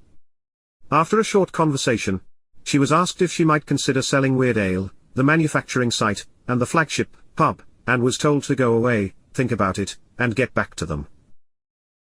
As I was emerging out of the pool at about 10 a.m., Gemma came running in, flung a towel at me, and ordered me into the house for an impromptu meeting. It seemed serious, and for a moment, I was concerned she had found the cash in the attic. Up until this point in our combined business careers, Gemma and I had never really considered selling businesses. For us, it was the exact opposite. We were endlessly buying businesses and assets, and so my first instinct was obviously to say no. Gemma, on the other hand, could see the bigger picture, and suggested we should at least hear them out, and thought we should get a lawyer. The news of a potential sale was actually greeted with far more excitement from Assad than either Gemma or me, and it caught me slightly by surprise. I thought he would say we should keep the business, but instead, he was congratulating me as if we just won the lottery. Maybe we had. Assad, like Gemma, understood the bigger picture, and he explained it to me. He told me breweries pay a lot of money for recognized brands, and often pay more than you might expect because of the potential of the brand. While amateurs like Gemma and I might spend years trying to get the product into supermarkets, off-licenses, and non-brewery owned pubs. They could do that overnight, as well as getting it into the thousands of pubs, bars, and clubs that they owned, and they could replicate this worldwide. Weird Ale was worth more, if they owned it, than if we did. Before I could even ask, Assad suggested, "You're going to need a good lawyer, and I've got just the man in mind. He deals with mergers and acquisitions all day, and he's the best." And we had a lawyer just like that. Quickly an appointment was made, and all interested parties would convene at the Manor in the not-too-distant future. There was an awful lot of back and forth over the following months. And it's just the sort of thing that I would hate to be involved in. So I just stayed out of it as much as I could and provided support to Gemma when she needed it. The figure we were offered from the start was way beyond anything Gemma and I could have dreamt of. It was like winning the lottery several times over. Our lawyers told us to hold tight, put on our best poker face, and let them negotiate. They negotiated hard, and must have been good at it, because in the end, the offer we settled on was obscene. Neither Gemma or me really believed it was true until the money cleared into our account. And that didn't actually happen for a while. But it did happen. Luckily for us, we weren't desperate for the cash, so for the remainder of the year, everything carried on as usual. Gemma focused on the holiday business with a new all-conquering entrepreneurial spirit, and I focused even more on taking it easy, which I was really excelling at. We decided not to go away over the summer holiday just in case Gemma was needed for any part of the deal. So, like we had done before, we sent the kids away for a 5-week tour of Europe with Gemma's parents. Asad spent the rest of his year laundering money around the planet. I can't imagine he found more time to do anything else. He was spending it almost as quickly as I could collect it. And I was collecting it pretty quickly, as always. In my last visit of the year to drop off another truck of cash, Asad showed me some of the things he had been buying and selling, and joked that probably every house in the whole country had some piece of cheap crap that was subsidized by me. At the beginning of the year, he had purchased a whole array of small and average-sized importing companies on my behalf. All these companies bought consignments in large quantities from places like China, India, Pakistan, and Turkey, and sold the products onto wholesalers and retailers in the UK. The business's specialities varied, from textiles and clothing, to cheap, plastic household items, building supplies, electricals and electronics, carpets, curtains and blinds, chemicals, food. In fact, the list was almost endless. And on each business, Asad used the same system to launder money. On top of this, I was now also the proud owner of 5 tile manufacturers, 3 in Italy, 2 in Spain, 2 plastic molding companies, and a kitchen cabinet carcass manufacturer, all of which were being used for elaborate money laundering purposes, which I didn't really understand. In the end, it wasn't until late November when the Weird Ale deal finally completed, and that little story was all over for us. In a small way, it felt like selling a family pet, and we were all a bit sad that Weird Ale from Weardale was no longer ours. It's probably difficult to see how my life could become any easier and laid back than it had been before, but from here on in, it really did. Gemma was generally pretty busy and occupied. She spent a few days a week in the office in the courtyard, and from what I could gather, her work primarily involved meetings and conference calls, which sounded pretty boring. Other than that, she also spent a lot of time with the horses and other animals on the estate, as well as always being in the main house when the kids weren't at school. I was still working every Monday morning for the cannabis business, and although Asad had become very proficient at money laundering, he still couldn't keep up with the cash constantly coming in.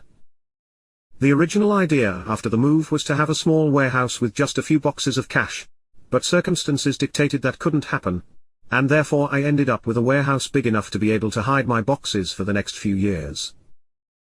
Just to keep in the loop and feel a bit more involved in my businesses, I continued my quarterly visits to Asad at his offices in Birmingham, to get the lowdown on what happened over the last 3 months, and find out what was coming up over the next 3.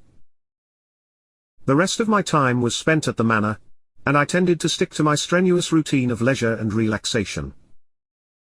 While the children were at school, I'd use the various leisure facilities I had available. I'd socialize, have a game of tennis, or kick a ball around with friends. I'd read newspapers and books. I even became a keen gardener, and over the years, I had developed a real passion for cooking. All of my recreational activities tended to finish when the children came home from school.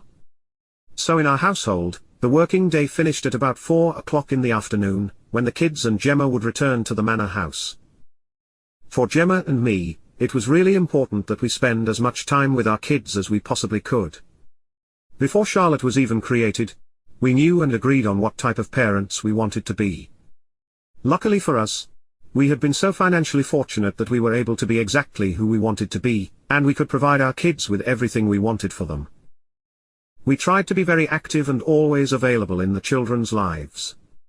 Despite the enormous privilege they were born into, we tried to keep them grounded and as humble as a billionaire's child living in a manor house can be. I think most parents would say this, but it always amazed us how different all three of the children were, despite exactly the same upbringing. Charlotte was the stereotypical nerd. She was focused, self-motivated, and driven to achieve her goal, and that was to be a vet. I suppose it's no surprise that she would choose this profession. She had grown up around animals and ridden horses with her mum since before she could walk. Her dedication and work ethic were admirable, and not something we expected of her, or pushed her to do. She pushed herself, and we were very proud of her. Connor was the polar opposite of Charlotte. He was the least academic kid you could imagine, and wasn't a massive fan of school. He had the brains to achieve anything, that was for sure, but when it came to academia, his heart wasn't really in it. What Connor enjoyed, persisted, and excelled at was music, and he made no secret that one day he intended to be a rock star, no less, and I believed him. He certainly had the attitude. By the time Connor was 10, he was already a multi-instrumentalist, who could competently play guitar, piano, and his instrument of choice, the loudest of them all, the drums. Connor's flair for music had been realized by chance, rather than by any sort of suggestion on our part, and happened when he was about 7 years old. He had been walking the corridors of his primary school during break time, when he spotted a guitar sitting in a classroom gleaming away. He couldn't resist. He looked around, sneaked into the classroom, picked up the guitar, and started strumming the strings. His enjoyment was brief, and within minutes, he was turfed out onto the playground with the rest of the kids. But he now knew he wanted to play the guitar. Connor came home more excited that day than he ever had before, and declared he needed a guitar, which I duly bought him immediately, along with some teach-yourself books. Not needing an excuse to spend money, I went out and bought every musical instrument under the sun, from an accordion to a xylophone, and everything in between, and soon, Connor was learning them all. By the time he was 12, he was writing, composing, and singing his own songs, and soon was recording them in his little studio in the courtyard. The smallest of the three children, Christina, is again very different from the other two. Christina, socially, is the popular girl at school. She's bright and very confident, some might say precocious. Christina will talk to anyone about anything, and sometimes it was easy to forget she was 12. She was more grown up than me. Christina's superpower was art and creativity, and it was always there from day one. While other kids were scrawling brightly colored pictures of their stick mum and stick dad with felt tips, Christina would be carefully crafting a portrait of the family, genuinely worthy of the mantelpiece at home. As she got older, she started to really get into fashion and textiles. She had a whole little sweatshop in her outbuilding in the yard where she would make and customize clothes for hours on end. She was obsessed with the catwalk and high-end fashion, and insisted that she had all the most exclusive brands. Some of her handbags cost more than a decent car, but I was assured they were a good investment. Not that I cared anyway. I could buy them in cash. Christina would offer me, her mum, and her siblings fashion advice whether we asked for it or not, and sometimes she could be pretty brutal. She'd happily tell you that what you were wearing makes you look fatter or older, or whatever other insult she could think of, and then would innocently skip off, leaving you to feel self-conscious about your outfit. Chapter 18. All grown up. Elsewhere, much had changed for my co-conspirators too. No longer were we a group of mates having fun and getting involved in shenanigans. We were all now fully grown adults, parents, and responsible, successful, law-abiding citizens. Outwardly it would appear that all the group had, in their own rights, become successful in their work activities and personal lives. I couldn't have imagined that Dave, the permanent bachelor, cheeky chappy, dodgy geezer, I met in the 90s would go on to be married and the father of 7 children. It was all the more surprising considering, when he met his wife-to-be, Angela, neither of them seemed particularly keen on settling down any time, until one day, they suddenly did. Unlike me, Dave had even found time to actually work. Over the years, Assad had invested for Dave like he had for me, and so Dave had no actual need to go out and physically work every day. But he did. He chose to. And he was insistent it wasn't to get away from the screaming babies. Dave had many businesses and investments, but on a day-to-day basis, he was still the overall boss of his chain of bars and restaurants, and bizarrely of a chain of garden centers and nurseries. At about baby 3, Dave and Angela had moved to an enormous house in a place called Sutton Coldfield, just outside Birmingham. Since then, they obviously had to have it extended, and now the enormous house was a colossal one. But they did have an awful lot of children to accommodate. Dave and Angela, like all of us conspirators, lived the high life. They resided in an exclusive area, drove big flashy cars, went on expensive holidays, wore the best clothes, ate the finest foods, and generally enjoyed all the luxuries money could buy. I was pretty sure Angela knew nothing about the origins of Dave's money, or his involvement, in any way, in any kind of criminal conspiracy. The money they enjoyed now, and had done for years, came from the businesses, properties, and investments he owned, which earned much more than Dave and his massive family could spend. She knew he was a bit of a dull boy in his day, and probably thought it all started from selling second-hand cupboards or something. Andy was the complete opposite of Dave, and had always been a little different from other members of our social circle. As a person, he was probably the most likable and trustworthy of us all. Andy was unassuming, thoughtful, and quiet, and he only really spoke if he had something to say, as opposed to the rest of us who just chatted shit most of the time. But as a result, when Andy spoke, people tended to listen. Like Connor, Andy always struggled with academia. Not because he wasn't capable, but because it just wasn't something he enjoyed or could invest in. Andy dealt with the pressure of a demanding school, and even more demanding parents by smoking weed, which his older brothers gave him as they understood and had been through the same. From about 16 onwards, most people believed Andy was just a hippie and that he would probably not amount to much unless he changed his hippie ways, and for a few years, it looked like that might be the case. Andy's time at university had not been the best time of his life. He had failed his first year more than once, and at more than one university. The future wasn't looking good for him. What Andy really loved in life was horticulture.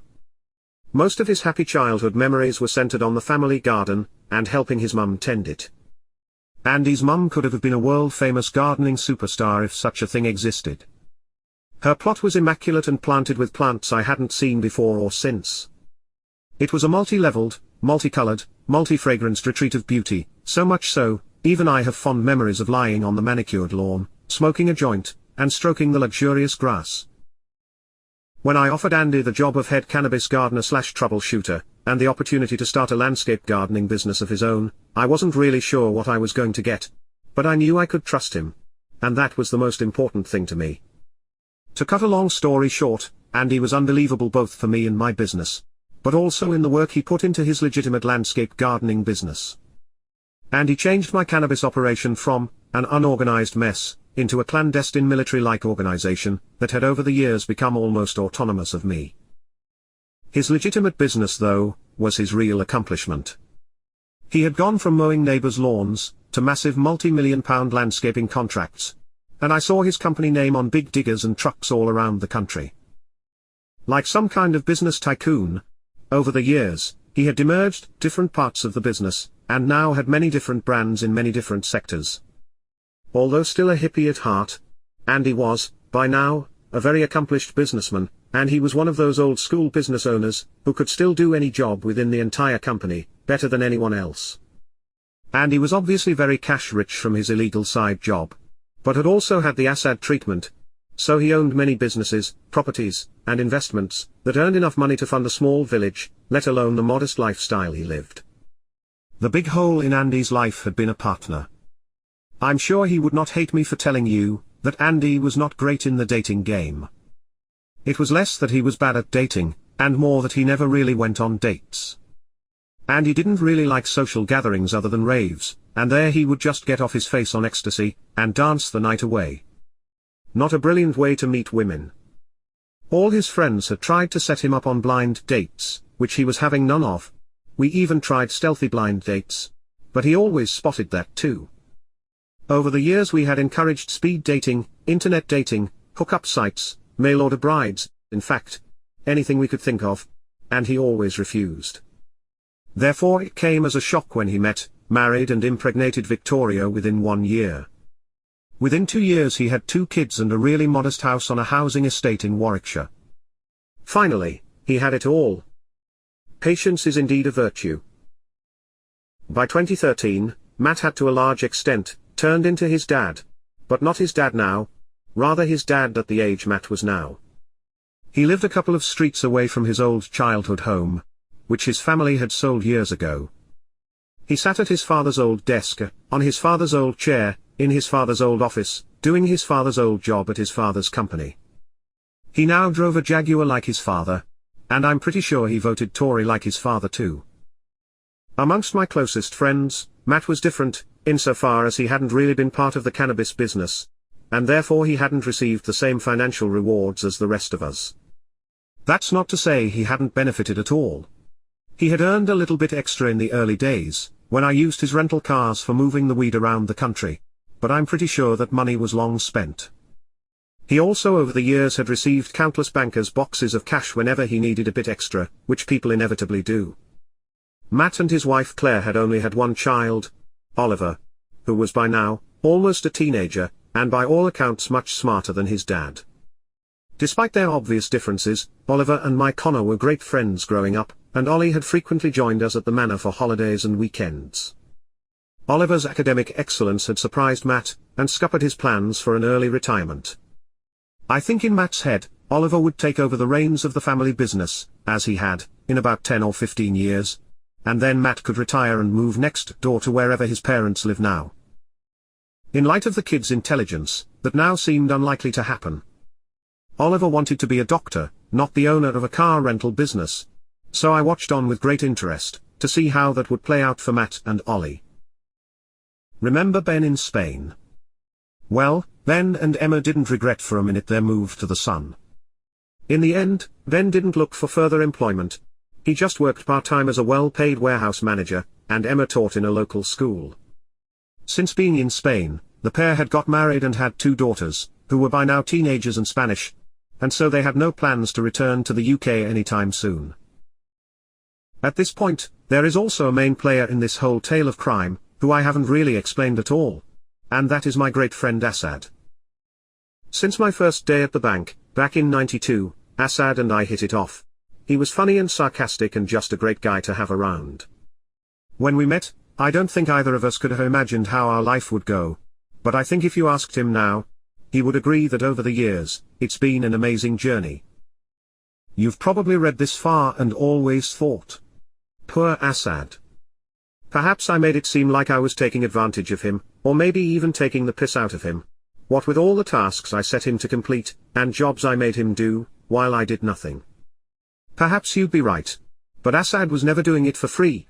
In fact, his association with me, and my illegitimate money, had made him a very rich man indeed. Our deal financially had always been the same. I paid fees for everything he did for me, and he owned a couple of % of everything legitimate. This even included Gemma's businesses. Asad would likewise earn 10% of all the cash he successfully laundered. And so, as you can imagine, he had amassed a fairly large war chest. Unlike me, Asad wasn't even exclusive. He also had a lot of other customers in his various businesses, and made significant incomes from them too. Despite our long and fruitful friendship, I always felt like Asad's wife hated me, and this meant he had always remained a slightly more distant friend.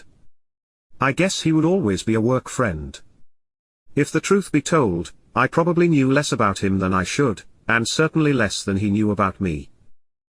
Asad was 6 years my senior, and so when we met, I was a fresh-faced school leaver, while he already had 2 children, a wife, and a mortgage.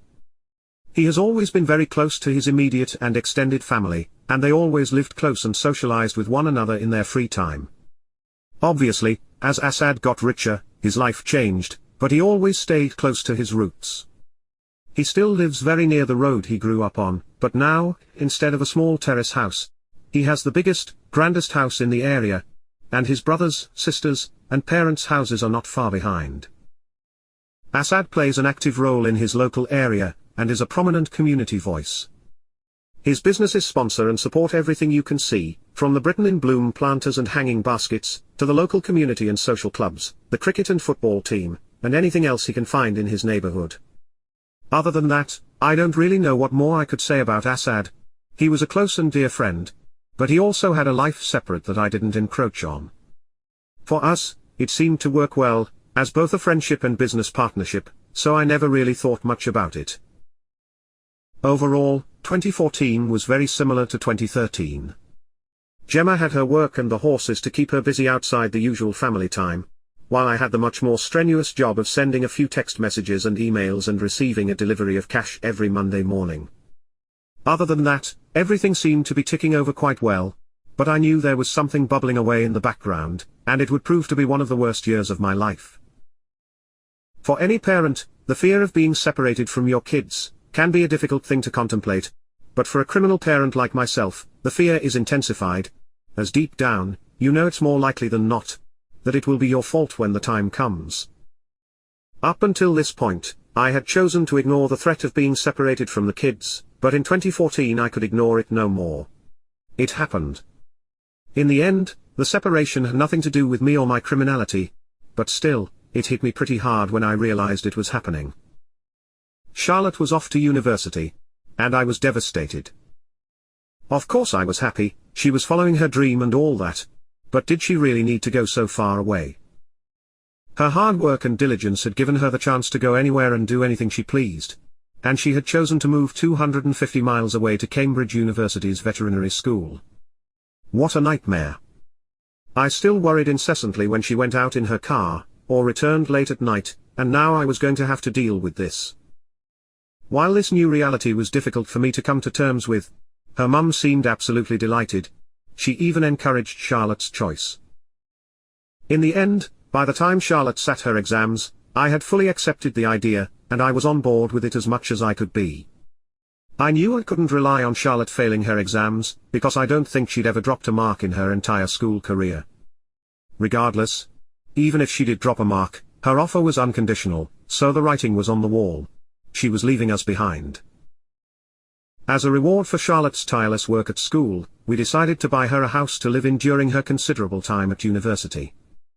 Therefore, the first weekend after she finished her final exam, we headed to Cambridge with a wide selection of properties to view. We visited new builds, old builds, modern, traditional, houses, flats, and bungalows, but eventually, at about the 20th viewing, we had a winner.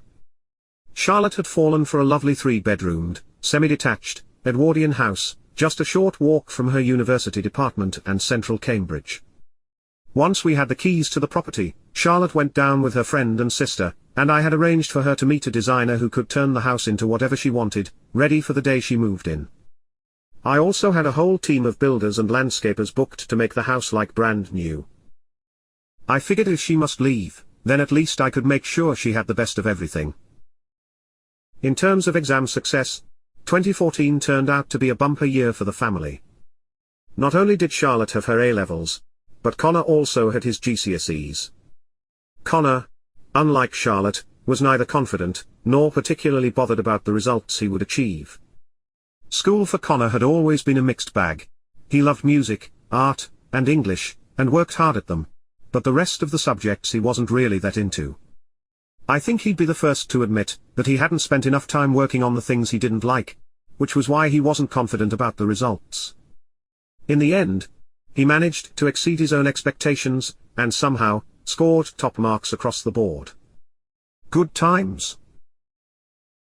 In September, Connor started his course at a local music college, while shortly after, Charlotte headed to her new life in Cambridge, on her journey to become a vet. Life was moving on, and there was nothing I could do to stop it. Chapter 19. The Law-Abiding Criminal. 2015 was much like the previous year, without the trauma of a child moving out, and by now I had gotten used to the new living arrangement. I looked forward to the holidays when Charlotte would come home and tell us about her adventures and what she had learned and done. She was meeting interesting people, seeing new things, and experiencing a whole new world, and she loved it. Connor was also living his best life. He had hit college with all the enthusiasm he usually reserved for the drums, and finally was in a place he felt at home, surrounded by people just like him. In his first few weeks, he had set up 3 bands and a couple of side projects, and now more than ever, he was sure he was going to be a rock star. Christina was by now completely obsessed with her fashion, and spent her time making, buying, and reading about clothes. She had piles of books, magazines, and fabric in her outhouse, and would spend all her time in there working away. Her fashion obsession had far outgrown her bedroom, and now we had 2 upstairs rooms of the house entirely dedicated to Christina's wardrobe. In one was her shoes and accessories, and it was filling up quickly. It had been professionally converted with cabinets and display shelves to store her shoes and handbags. There were cabinets with drawers for watches, jewelry, sunglasses, and other bits and pieces, and the room was finished with mirrors and great lighting. The second room was for clothes, and was once again professionally fitted out, this time with many meters of cupboard space, and hundreds of drawers and shelves. The room had a changing area, and a 360 degrees mirror, which according to Christina, was absolutely essential. I wasn't really sure where this love of fashion would take Christina in the future, and I don't think that's what was important about it. What was important was, that she had something she really loved, and something that she could use to express her creativity. And if I could spend lots of cash on it, then all the better. The full portfolio of businesses I owned by 2015 was massive. It was in the thousands, and was matched in its size, by its diversity. I had companies involved in every sector and industry you could imagine, and the empire expanded to Europe and beyond. Like my cannabis business, a lot of the businesses operated fairly autonomously, but unlike my cannabis business, they did receive light guidance, monitoring, and administrative support from Assad's management company, and absolutely no input from me. In terms of property and land, I now owned many thousands of properties across Britain, ranging from blocks of flats and houses, to retail and industrial units, and everything in between. Gemma's business further owned thousands of properties, caravan parks, campsites, pubs, restaurants, cafes and more. The land acquisition venture of recent times had also been very successful, and had managed to acquire tens of thousands of acres of land of all descriptions. I had country estates, agricultural land, forests, moors, as well as a massive collection of undeveloped brownfield sites, in every town and city in Britain. The accumulation of businesses, land, property, and investments over the last 20 years had been nothing short of a miracle, and I completely understood it was something that had happened to me, rather than something I made happen. The funny thing is, I think exactly the same happened with the cannabis business. There was no great master plan at the beginning. One thing led to another, and at every junction I came to, I managed by luck more than judgment to take the correct turn, and so far that had been pretty successful too. It was hard for me to estimate the value of either of my ventures, legal or illegal, because I knew so little about them. If pushed, I would have estimated that at this point in time, if I had sold everything my legitimate businesses owned, including the businesses themselves, and turned it all into cash, then it would probably have been a similar amount to the cash I was storing in warehouses, lockups, and under the ground, around the country, from my illegal business. Whoever said crime doesn't pay? The cannabis business had been a major head versus heart issue for me for many years now. Even before I started the basement and bunker expansion, I had many thoughts of getting out of the world of illegal drug cultivation. I think if money had been the pure motivation, I would have stopped in the 90s, but it ended up being about more than that. When this whole thing started, I did actually do some of the work, and in that time, I got to know the growers, and I got to know their stories.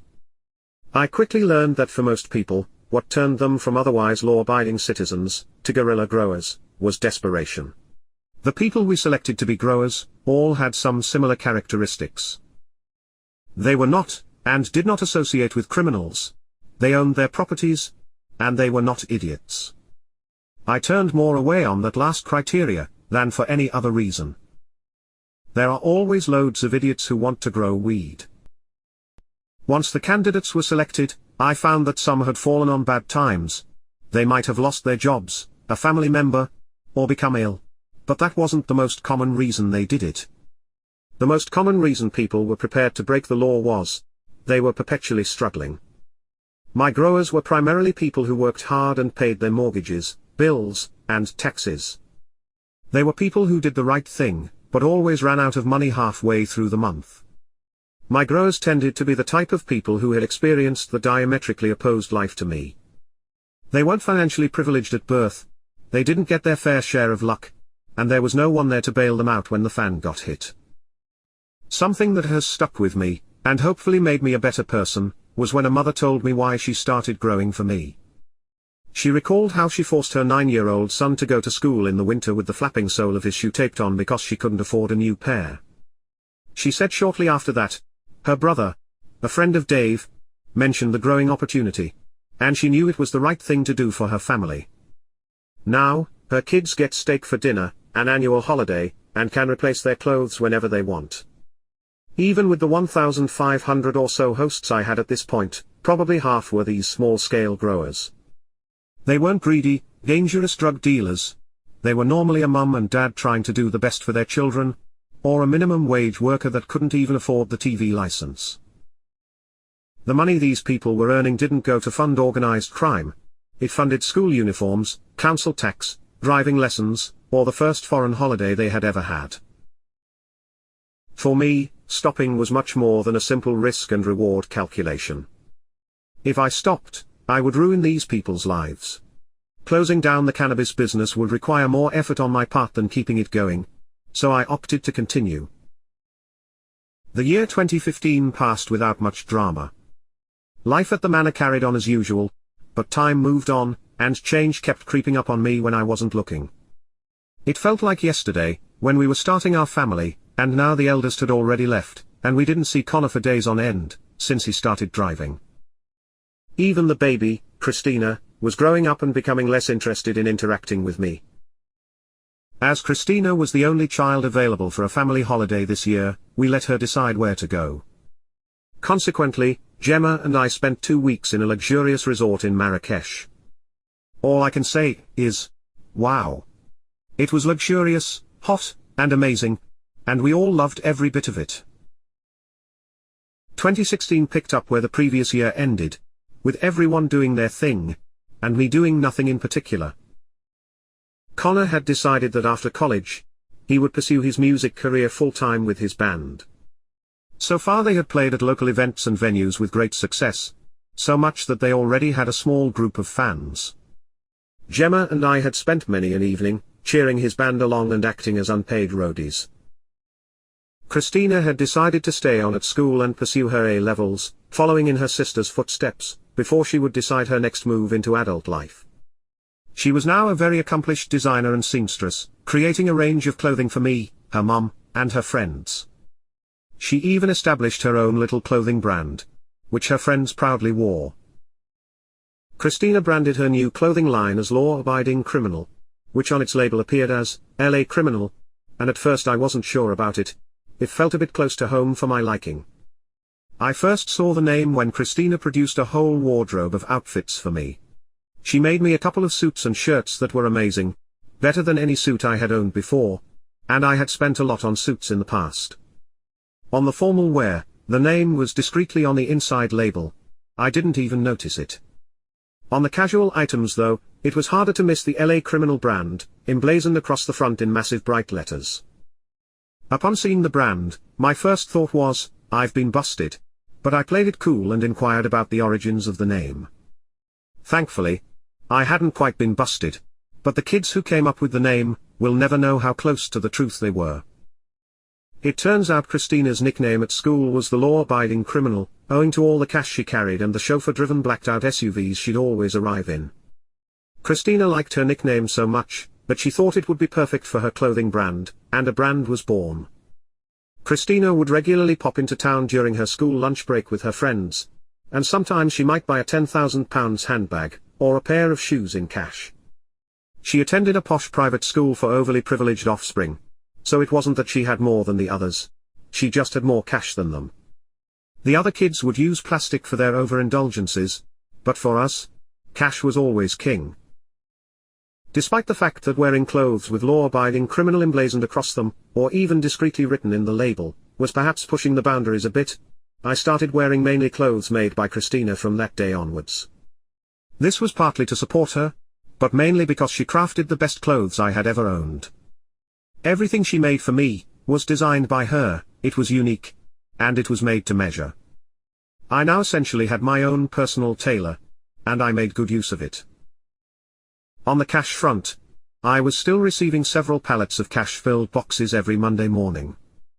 The extra-large warehouse I had purchased a few years before, was slowly but surely filling with cash. And I could no longer conceal the boxes on the top shelves. Now the boxes resided on the shelves, high and low. Assad was still laundering money through the companies we owned, but even if I owned Walmart and Amazon, he would have struggled to launder everything I was making from the cannabis. As a result, I'd say about 90% of the incoming cash remained unlaundered and unpacked in the warehouse. I had long since stopped worrying about the mounting cash and what to do with it. Now, I just happily stacked it up, safe in the knowledge that when it got too much, I could bury it like I had before, and that would fix the problem again. Like the many years before, 2016 rolled into 2017 without much fanfare, and little really changed in our world. The businesses, properties, and investments kept expanding, the cash kept arriving at the warehouse, Gemma kept busy, and I kept myself in a permanent state of relaxation. Connor was making great progress with his band, and was playing in pubs and clubs around the country. The band would turn up anywhere they could get booked and were now represented by a mate, not from school, who called himself their manager. What Darren, their new manager, lacked greatly in experience, knowledge, and connections, he made up for in enthusiasm, bravado, and an unwavering belief that he knew exactly what he was doing. Which he didn't, obviously.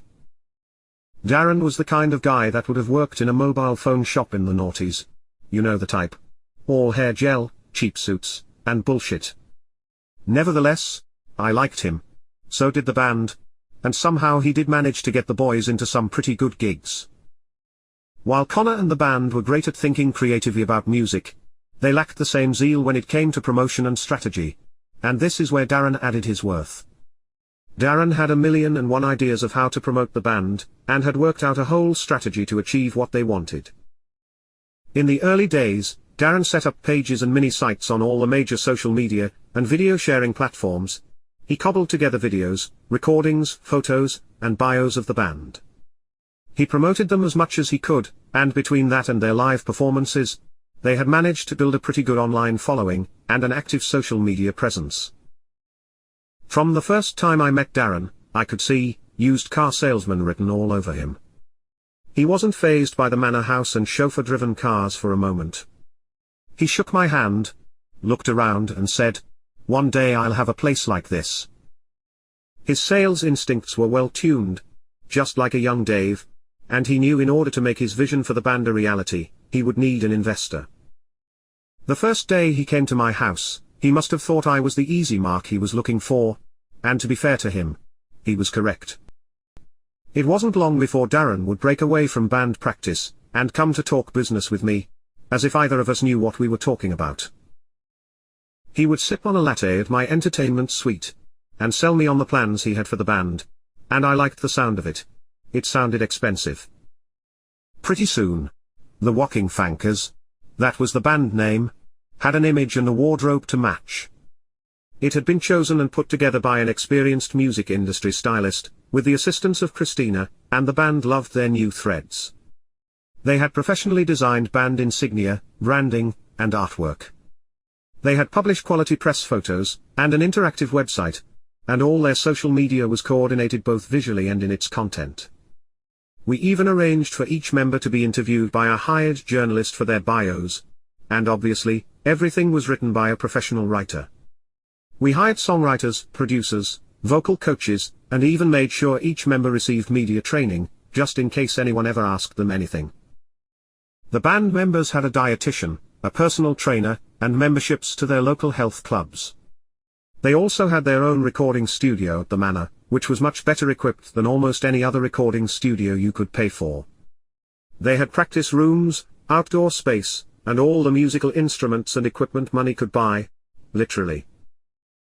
Over the years, buying expensive musical instruments in cash had become a bit of a hobby of mine, and we had an entire converted barn on the estate to house them all. Our instrument barn harbored hundreds of electric, acoustic and bass guitars. It housed over 30 pianos, organs and keyboards, and included 5 grand pianos, 2 of which are collector's items. The barn accommodated enough strings, woodwinds, and brass instruments, for a few orchestras, and the rest of the space was full of everything else, mainly drums and percussion. Really, I doubt even the biggest rock stars in the world would have a better instrument selection than the Walking Fankers. Connor now even had a band van for gigging, which was parked in the courtyard outside his studio with the Walking Fankers plastered on every side. If you looked from the upstairs window of the house, you'd even see it on the roof. Gemma hated the band name, and hated the fact she saw it every time she looked out the window of the house.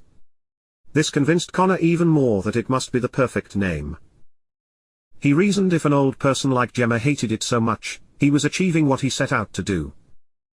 The band had a rocky, punky, anarchistic kind of sound, so I thought the name suited the sound just right. I doubt the band needed any of what I had to offer to succeed, but to me, I just thought why not. It was the only thing I really had to offer. Whatever it was, as the year went on, they were getting busier, better, and paid more.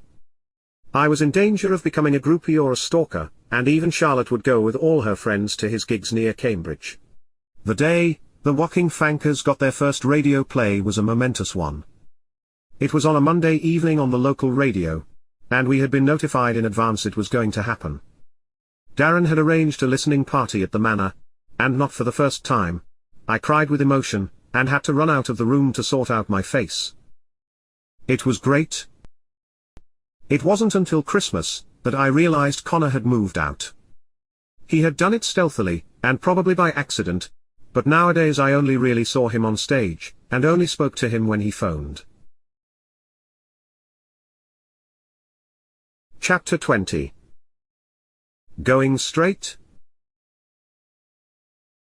At the beginning of 2018, it seemed like just another year in my life as an international drug baron. The illegal cannabis business appeared to be going as well as ever, producing constantly high amounts of cannabis and therefore, profit. By this time, all my hosts were veterans of the business, with at least 14 years of experience. Some had been with me for 22 years. I even had multi-generational family businesses. At the beginning of the year, it seemed unlikely that anything would change here. On the legitimate business front, everything also seemed to be going well. We kept expanding businesses, mainly through acquisition, increasing property and land ownership, and making investments around the world. Little seemed likely to change there either. The only real change in our lives came on the family side. Connor had moved to London to be nearer the action, for his music career, and Christina was following him to the Big Smoke in October, to start at Fashion College. As with Charlotte before them, we offered Connor and Christina their own houses where they wanted to be, and coincidentally, they both wanted to be around the corner from each other in London. Connor opted for a 3-bedroomed semi in Notting Hill, and Christina for a 3-bedroomed townhouse, also in Notting Hill. Like Charlotte, they each had designers, builders, and decorators sent in like a crack squad, to help make the houses into homes. And like before, it was very bittersweet for me. The kids were growing up and going their own way, and we were able to make sure that at least financially they would be okay. However, with them all so far away, emotional well-being was more difficult to stay on top of. All this change at home meant that early on in the year, I spent a lot of time reflecting on the future, and what would come next. It was during these periods of reflection that I decided I was going to go straight. Finally, belatedly, I was going to give up the life of crime. Over my many misspent years, I had read thousands of books about crime, both fiction and fact. I had watched all the films, television series, and documentaries about it, and they invariably always ended in the same way. The gang boss would end up, either dead, or in prison. Obviously, unless death by idleness was a common condition, it seemed unlikely I would die anytime soon. And if I did, it would be extremely unlikely to be a result of my criminality. I didn't have any enemies that I knew of, and all the people who you would expect to kill me, didn't really exist. I knew of no rivals, and my co-conspirators all begged that I stopped sending them boxes of money years ago. So why would they kill me? That left prison, and I feared that more than death. I had spent pretty much my whole adult life doing exactly what I wanted, so the idea of being locked up was not an appealing prospect. When I worked at the bank all those years ago, and at school before that, I always felt like a caged animal. Once I was free of those shackles, my life became amazing. To shut down my cannabis operation was not as simple as just stopping one day. There was a lot to consider and a lot to do. I had more sites than McDonald's in the UK, and all the people employed at those sites would need to be compensated and looked after, for a start. Beyond that, we had contracts, businesses, property, and much more that would all need to be wound up. There were many employees and agents around the world that I wanted to generously remunerate for their work over the years. Over the years, to ensure better security and anonymity for the cannabis business, I created anti-surveillance systems of sorts. The fundamental part of the system was to put space and time between items being shipped, whether it was a light bulb, a seed, or a big bundle of money, and items being delivered to their final location. Practically, this meant that if, for example, I needed 1,000 light bulbs, I would instruct my Dutch buyer to purchase the bulbs. He would then forward them to a logistics company in Holland. This company would send them to another in Spain or Greece, and the process would repeat a few times. Each of these drop-offs and pickups would be arranged by email, through entirely different fake entities all along the way. Eventually, perhaps 3 months later, the light bulbs would arrive at a packing and logistics facility in Italy, owned under a fake name by me. At this place, the consignment of 1,000 light bulbs would be split and reboxed into packages containing seeds, fertilizers, envelopes of cash, and everything else needed to keep my hosts fully supplied. All of these items would arrive at the warehouse by the same merry-go-round method explained for the light bulbs. The new packages would be packed according to a schedule sent to the company by email from a fake client. They would then be forwarded again to another logistics company, starting an entirely new merry-go-round. Eventually, maybe another 3 months later, the items would arrive at a final logistics company in the UK and sit for 3 months before their final dispatch.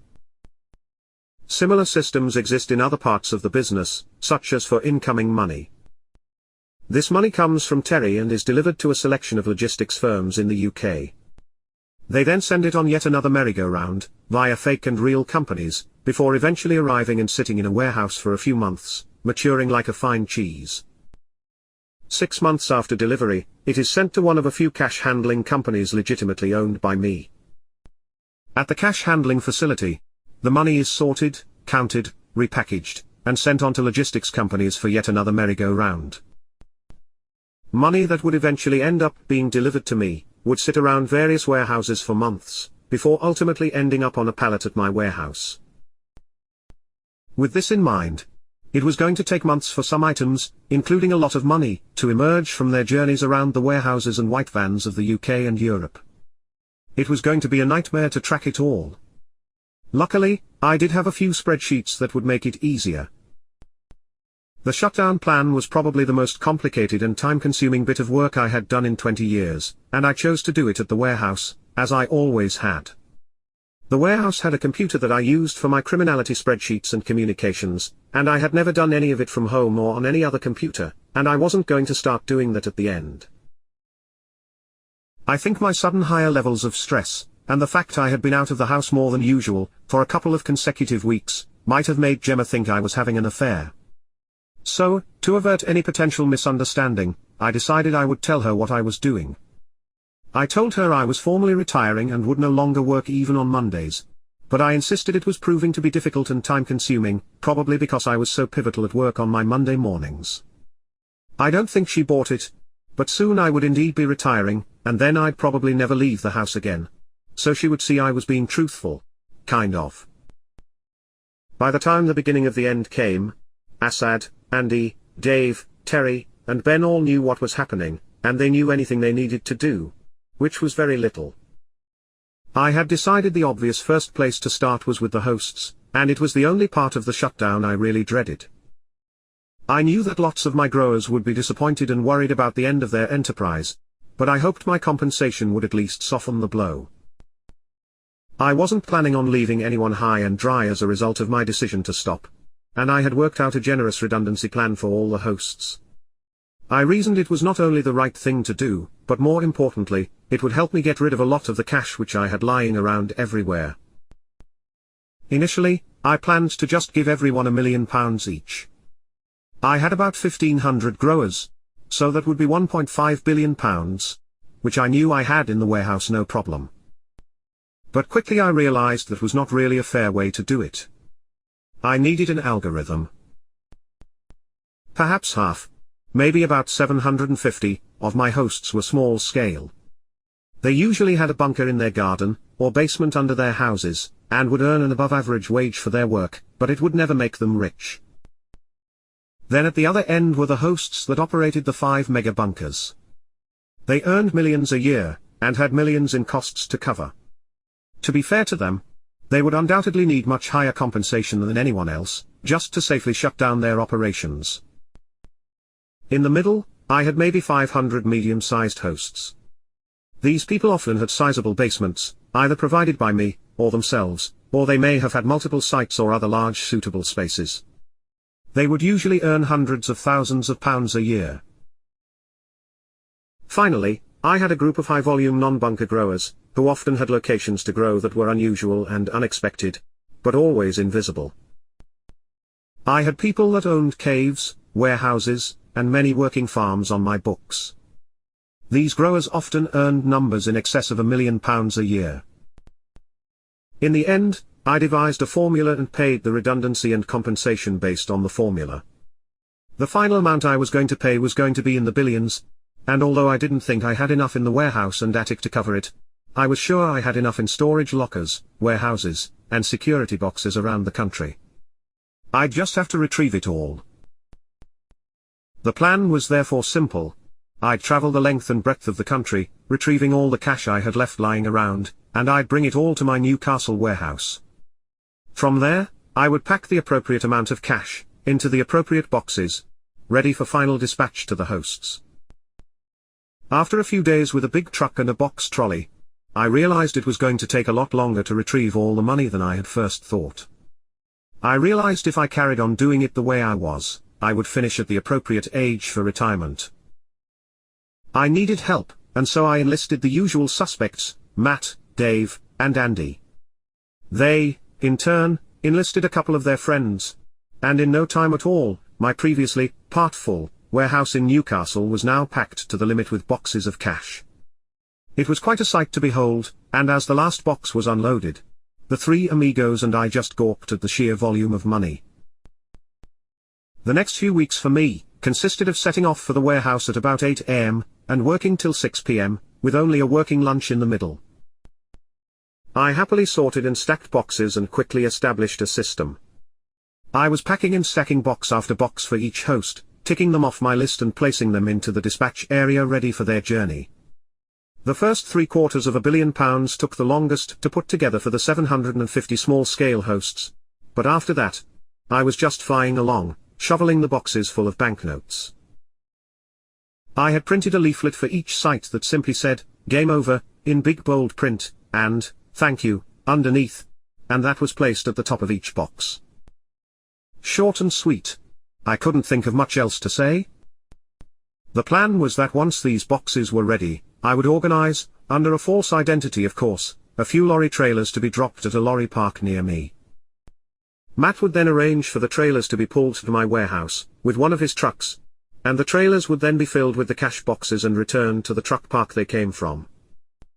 From there the trailers would be collected and sent on a merry-go-round of logistics companies of the UK, for just a couple of weeks, with a new location every day, until finally arriving at the hosts. In the time it had taken to physically prepare the money for the hosts, both Assad and I had implemented many parts of the shutdown plan. Therefore, by the time the money was ready for dispatch, the back-office operations were almost completely closed down. It was all coming together, or perhaps I should say coming apart, just as we planned. As the last trailer arrived, was loaded with boxes, and then left my warehouse, I felt satisfied with the work I had done, and content that most people would receive their redundancy well. Unfortunately, I hadn't managed to empty my warehouse of cash though. Sure, I had got rid of a few billion, but somehow my warehouse was still half full of unopened cash boxes. Over the years, Assad had set up on my behalf hundreds of shell companies to facilitate transactions and launder money. These businesses would now be entirely redundant, but often had significant amounts of cash in their bank accounts, which we now had to decide what to do with. In the end, we decided all shell companies would just be abandoned, cash and all. These businesses had no links to me or Assad, and the lost money was totally inconsequential to either of us.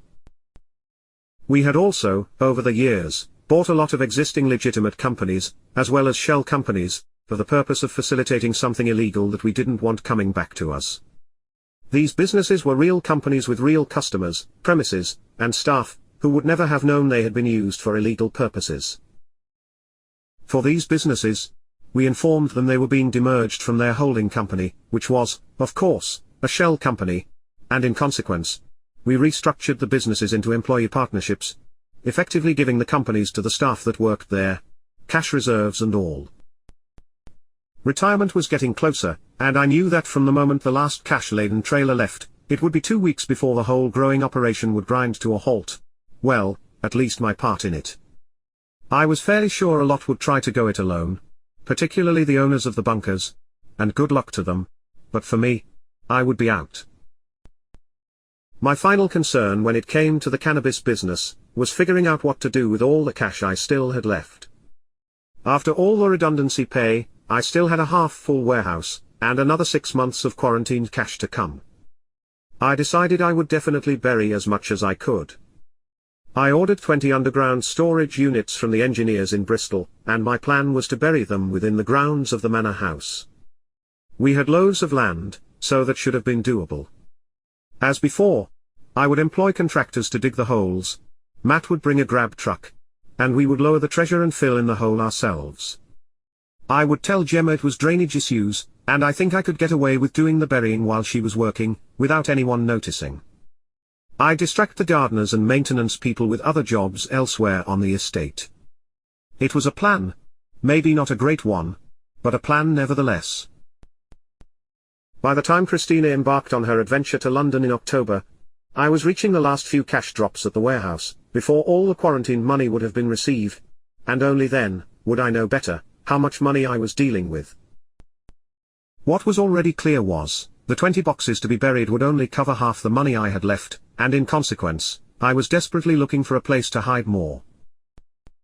There was an old, derelict 4-bedroom farmhouse on our estate that I was currently having refurbished. It had a large cellar, which I planned to fill with boxes, and then hide with floorboards over the opening. I was also going to have a fake wall on the ground and first floor gable end of the property, where boxes could be placed and hidden by the fake wall. I knew that would not be enough, so I kept searching. Chapter 21. Not another bunker. As had been common for me in my life, when faced with a problem, I was usually quickly handed an easy solution, and this time was no different. The solution this time came in a phone call from Assad, and was an unexpected surprise and solution all in one. Assad called and said, he normally wouldn't disturb me with trivial matters, such as the purchase of a few hundred acres of land, or a country estate, but he thought what he had just received the keys for, might just be of interest to me. And it really was. On a piece of land we had just purchased in the northwest of England sat a small concrete shed, and inside that shed, was the access to a Cold War nuclear bunker, and that was all the details he had. He offered, if I wanted to know more, I'd literally have to go to the bunker to investigate it myself. Apparently, no one had been in for years. Ironically, despite being responsible for building hundreds of mini bunkers, and even a few mega bunkers, it was something I didn't currently own, and something I had always wanted. I mean, who doesn't want a nuclear bunker? This new development was so awesome, for so many reasons, and I couldn't wait to tell Gemma and arrange to see the bunker. I also needed to measure it up, to figure out how much cash I could store there. The following weekend, Gemma and I headed to a secret location in the middle of a field somewhere in the northwest of England to rendezvous with Assad and enter the bunker. After a brief drive across the field in the Range Rover, we arrived at the shed. The shed was made out of reinforced concrete, with a reinforced door, and a key and combination lock. Once inside, there was nothing except some climbing ropes, an old survival kit, and a rather conspicuous massive black hole in the floor. If you looked down the hole into the darkness, you could see there was a ladder fixed to the wall to help with the descent. Nobody really wanted to be the first person down the hole in 30 years, so it was only fair that I was sent down with my head torch, a few keys, and the door combination. Once down there, I could see I was standing in a small entrance hall area, and straight in front of me was the exact door you would expect to see in a nuclear bunker. It was just a huge chunk of grey metal with a big wheel at the front. It was amazing, I thought. After getting my bearings, I decided the best thing to do was scream, "Zombies, ah!" while making it sound like I was fighting off zombies, before reassuringly shouting up the hole to Gemma Assad, "Only joking, it's fine, there's just a massive door down here." We had brought some proper off-the-grid building site lighting, and a power supply that would last for hours, and after a very loud discussion shouting up and down the hole, we decided they could use the ropes to lower down the lights and batteries. Soon all three of us were standing next to the now illuminated massive metal door, with a bunch of tripods, lights, and batteries ready to enter. Unbelievably, the 2 keys and combination worked first time, and as I turned the big round handle, I said, "Are you ready?" and swung, or rather, slowly maneuvered, the huge door open. In front of us was just another staircase going further down. We followed the stairs down, and at the bottom, we were confronted with a long concrete corridor with multiple doors on either side. Initially, we just walked down, entered each room, set up a light, and moved to the next without much exploration. Until eventually, we ran out of lights but not rooms. This bunker was pretty big. We spent the next few hours going from lit-up room to lit-up room, exploring what was there, and it was surprising what was left. Some rooms were just empty nondescript spaces of various sizes, but others had clues left to what they were once used for. One room had some kind of communication equipment with really old electrical control panels, headsets, and an awful lot of wires. Behind another door was some sort of monitoring room, with desks and spaces where computers and screens must have once been. While yet another door led to some kind of war room, there was a big desk, a map of the world high on the wall, and a scattering of chairs and junk. On the other side of the corridor, the doors opened to a meeting room, that still had a table easily able to seat 50, but no chairs. Through yet another door was a toilet, shower, bath, and laundry block, minus any appliances. We were now 8 rooms down, and it appeared there were just a couple more doors to investigate. We moved the lights from the nearest rooms to the next 2, before realizing that there was also another staircase at the end of the corridor. There must have been another floor. In the 2 new rooms we had now lit, we found a very large and modern-looking stainless steel kitchen. Again minus any appliances, and the sleeping area, which was a large room sectioned into separate dormitories. There were even still quite a few bunk beds, metal cupboards, and drawers. As before, I became the pioneer heading down the second staircase with my head torch, and I wasn't particularly surprised by what I found when I got down there. It was a long corridor exactly the same as the one above, so this time, I made my way to the other end to check if there wasn't another set of stairs. There wasn't. However, I did notice there were far fewer doors leading off this corridor than the floor above. By the time I had confirmed there were no more floors, Gemma and Assad were at the foot of the stairs with their head torches, looking at me for answers. All I could say was, "There's no more stairs and fewer rooms down here." We retrieved a couple of the lights, tripods, and batteries, and tackled the remaining 6 doors, one by one. We found 4 very large empty spaces, 1 plant room, and the final door just opened to a room with rows of empty shelves, presumably where supplies would have been kept. I thought the shelves looked just about the right size for boxes of money. By the time we had finished our tour, several hours had passed since we had last been up for air, or seen natural daylight. In the excitement of the moment, we had entered the bunker, and left the shed door open, and the keys in the main bunker door. The thought occurred to me, what would happen if somehow the door shut itself, or someone came and shut it? I started to feel claustrophobic. I said nothing to the others, but I can tell you, my heart was pounding as we emerged up the stairs. Thankfully, we were greeted by a bright light, not a metal door, and we quickly packed up the batteries, left the lights, and locked up the ridiculously big doors both underground and to the shed. As we headed back up the M6 home, I spent at least 2 hours trying to convince Gemma that the nuclear bunker wouldn't be a great hotel for her holiday business. After exhaustively citing a whole array of bad reasons, I stumbled across the trump card. Access. I said, unfortunately, it would be impossible to build an access road up to the shed. And you couldn't have a hotel without access to it. She seemed to just about accept that. Personally, I knew she was right. It would be a great hotel. However, I really needed space to store the money, more than we needed another hotel. Instead, I told Gemma, we would stock the bunker up with some supplies, and then we would always have the option of a bunker, should the need ever arise in the future. And you never know, it just might. Thankfully, she actually seemed pretty pleased with that compromise. For me, the next couple of months were all about removing the cash from the warehouse. The storage boxes for the cash burial on my estate were delivered, filled, and buried without any major hiccups, and the newly renovated house on the estate had its hidden basement and false walls filled. All this had made a reasonable dent in the volume of cash boxes in the warehouse, but the mass majority would be destined for the nuclear bunker. To fully clear the warehouse of boxes of cash, I ended up needing 20 shipping containers, packed top to bottom, front to back with boxes. These containers were filled and moved nearer the bunker, and over a couple of days, they were hauled to the concrete shed guarding the hole.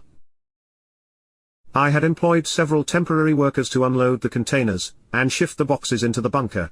And within a couple of days, the space was filled, the massive door locked, and I was done. That was it. I was out. By Christmas 2018, I had given the warehouse in Newcastle back to Assad's property management business, and I hadn't done my Monday morning work for weeks. I guess for a lot of people, retiring can be a time of ambivalence. On one hand, you have more time for yourself and are free from the tyranny of a boss. On the other, you may be financially worse off and might even miss the purpose work gave you. For me, it wasn't like that at all. I was neither happy nor sad. I was quite indifferent. Giving up crime, which was, in reality, what I was retiring from, made pretty much no difference to me. My criminal activity had, for years, been nothing more than a small distraction and a couple of hours of work a week. This Christmas, the kids were all back home, and although they were no longer kids, we still had a magical time. It was different from how it was when they were little, but now it was still just as special, but in a different way. Christmas for our family had always been celebrated differently, if only because we didn't give each other gifts. This wasn't any sort of political statement or religious sacrifice. It was simply because, what would be the point? We already had everything we wanted. Our Christmases and birthdays were therefore much more about being together, and for me, that was special. Chapter 22. Is that it? What a difference a year had made. I had rolled into 2018 with no plans to shut down the cannabis business. And now just 12 months on, it was all done and dusted. There were no more secret spreadsheets, no Monday morning emails, and no more boxes of cash. Although it had only ended months before, it already felt like a distant memory. I adapted to retirement like a duck to water. It was as if I had been practicing for it all my life. I extended my schedule of doing nothing in particular, to include Mondays, and quickly forgot all about the cannabis business. Perhaps I should have taken time to reflect on my actions, and possibly I should have felt more remorse for my crimes, but, if the truth be told, I was remorseless. I didn't feel like I had done anything wrong in the first place, and therefore, it was difficult for me to really feel bad about it.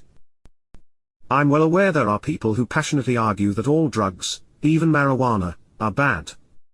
I know a lot of people think drug dealers are the scum of the earth and should be incarcerated forever. I respect their opinion and their right to it, but I think they're naive, fundamentally wrong, and are, to a large extent, the cause of the problems associated with all drugs, even marijuana. Having said that, I do not really wish to go any further with either justifications of cannabis, or a debate about cannabis legalization, for the simple reason that it's all been said before, and I know I couldn't add anything constructive to the argument. At this point in time, I think you're either with me, or you're not. Personally, I got into smoking weed because I found it enormously beneficial to my mental health.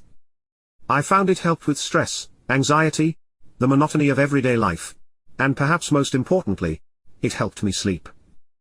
Recreationally, I found it enhanced just about everything I experienced.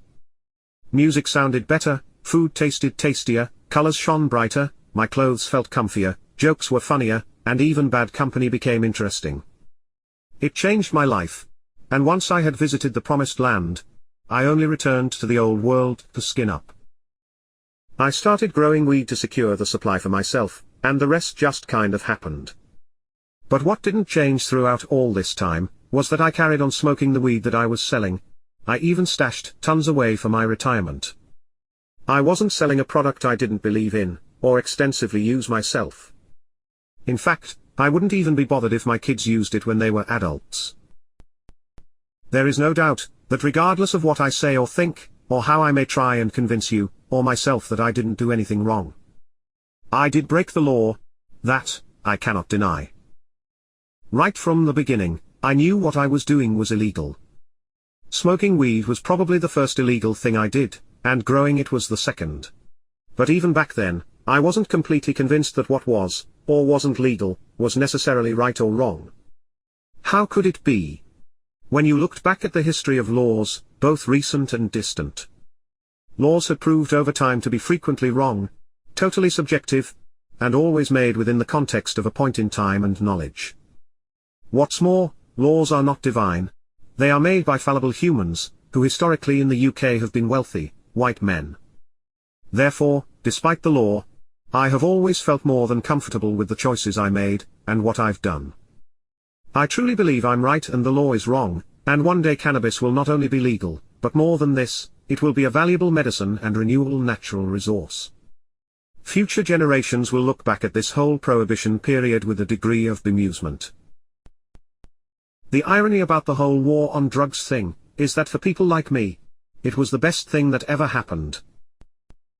I should really bend down on both knees every day, and thank the Almighty for the so-called war on drugs, because for me, it made everything possible.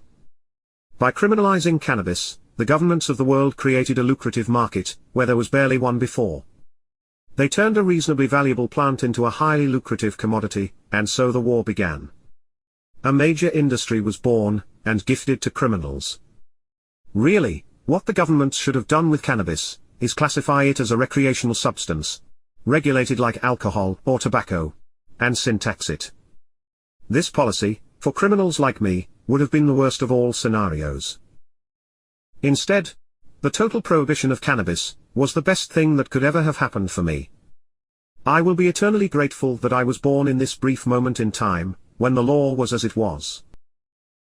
Despite my long, and I'd say, pretty successful criminal journey, the one thing I didn't know a lot about was the criminal world itself. Somehow I had managed to navigate my way through a career in crime, without actually meeting a single criminal other than Dave, and perhaps even more surprisingly, I hadn't ever had any contact with the police.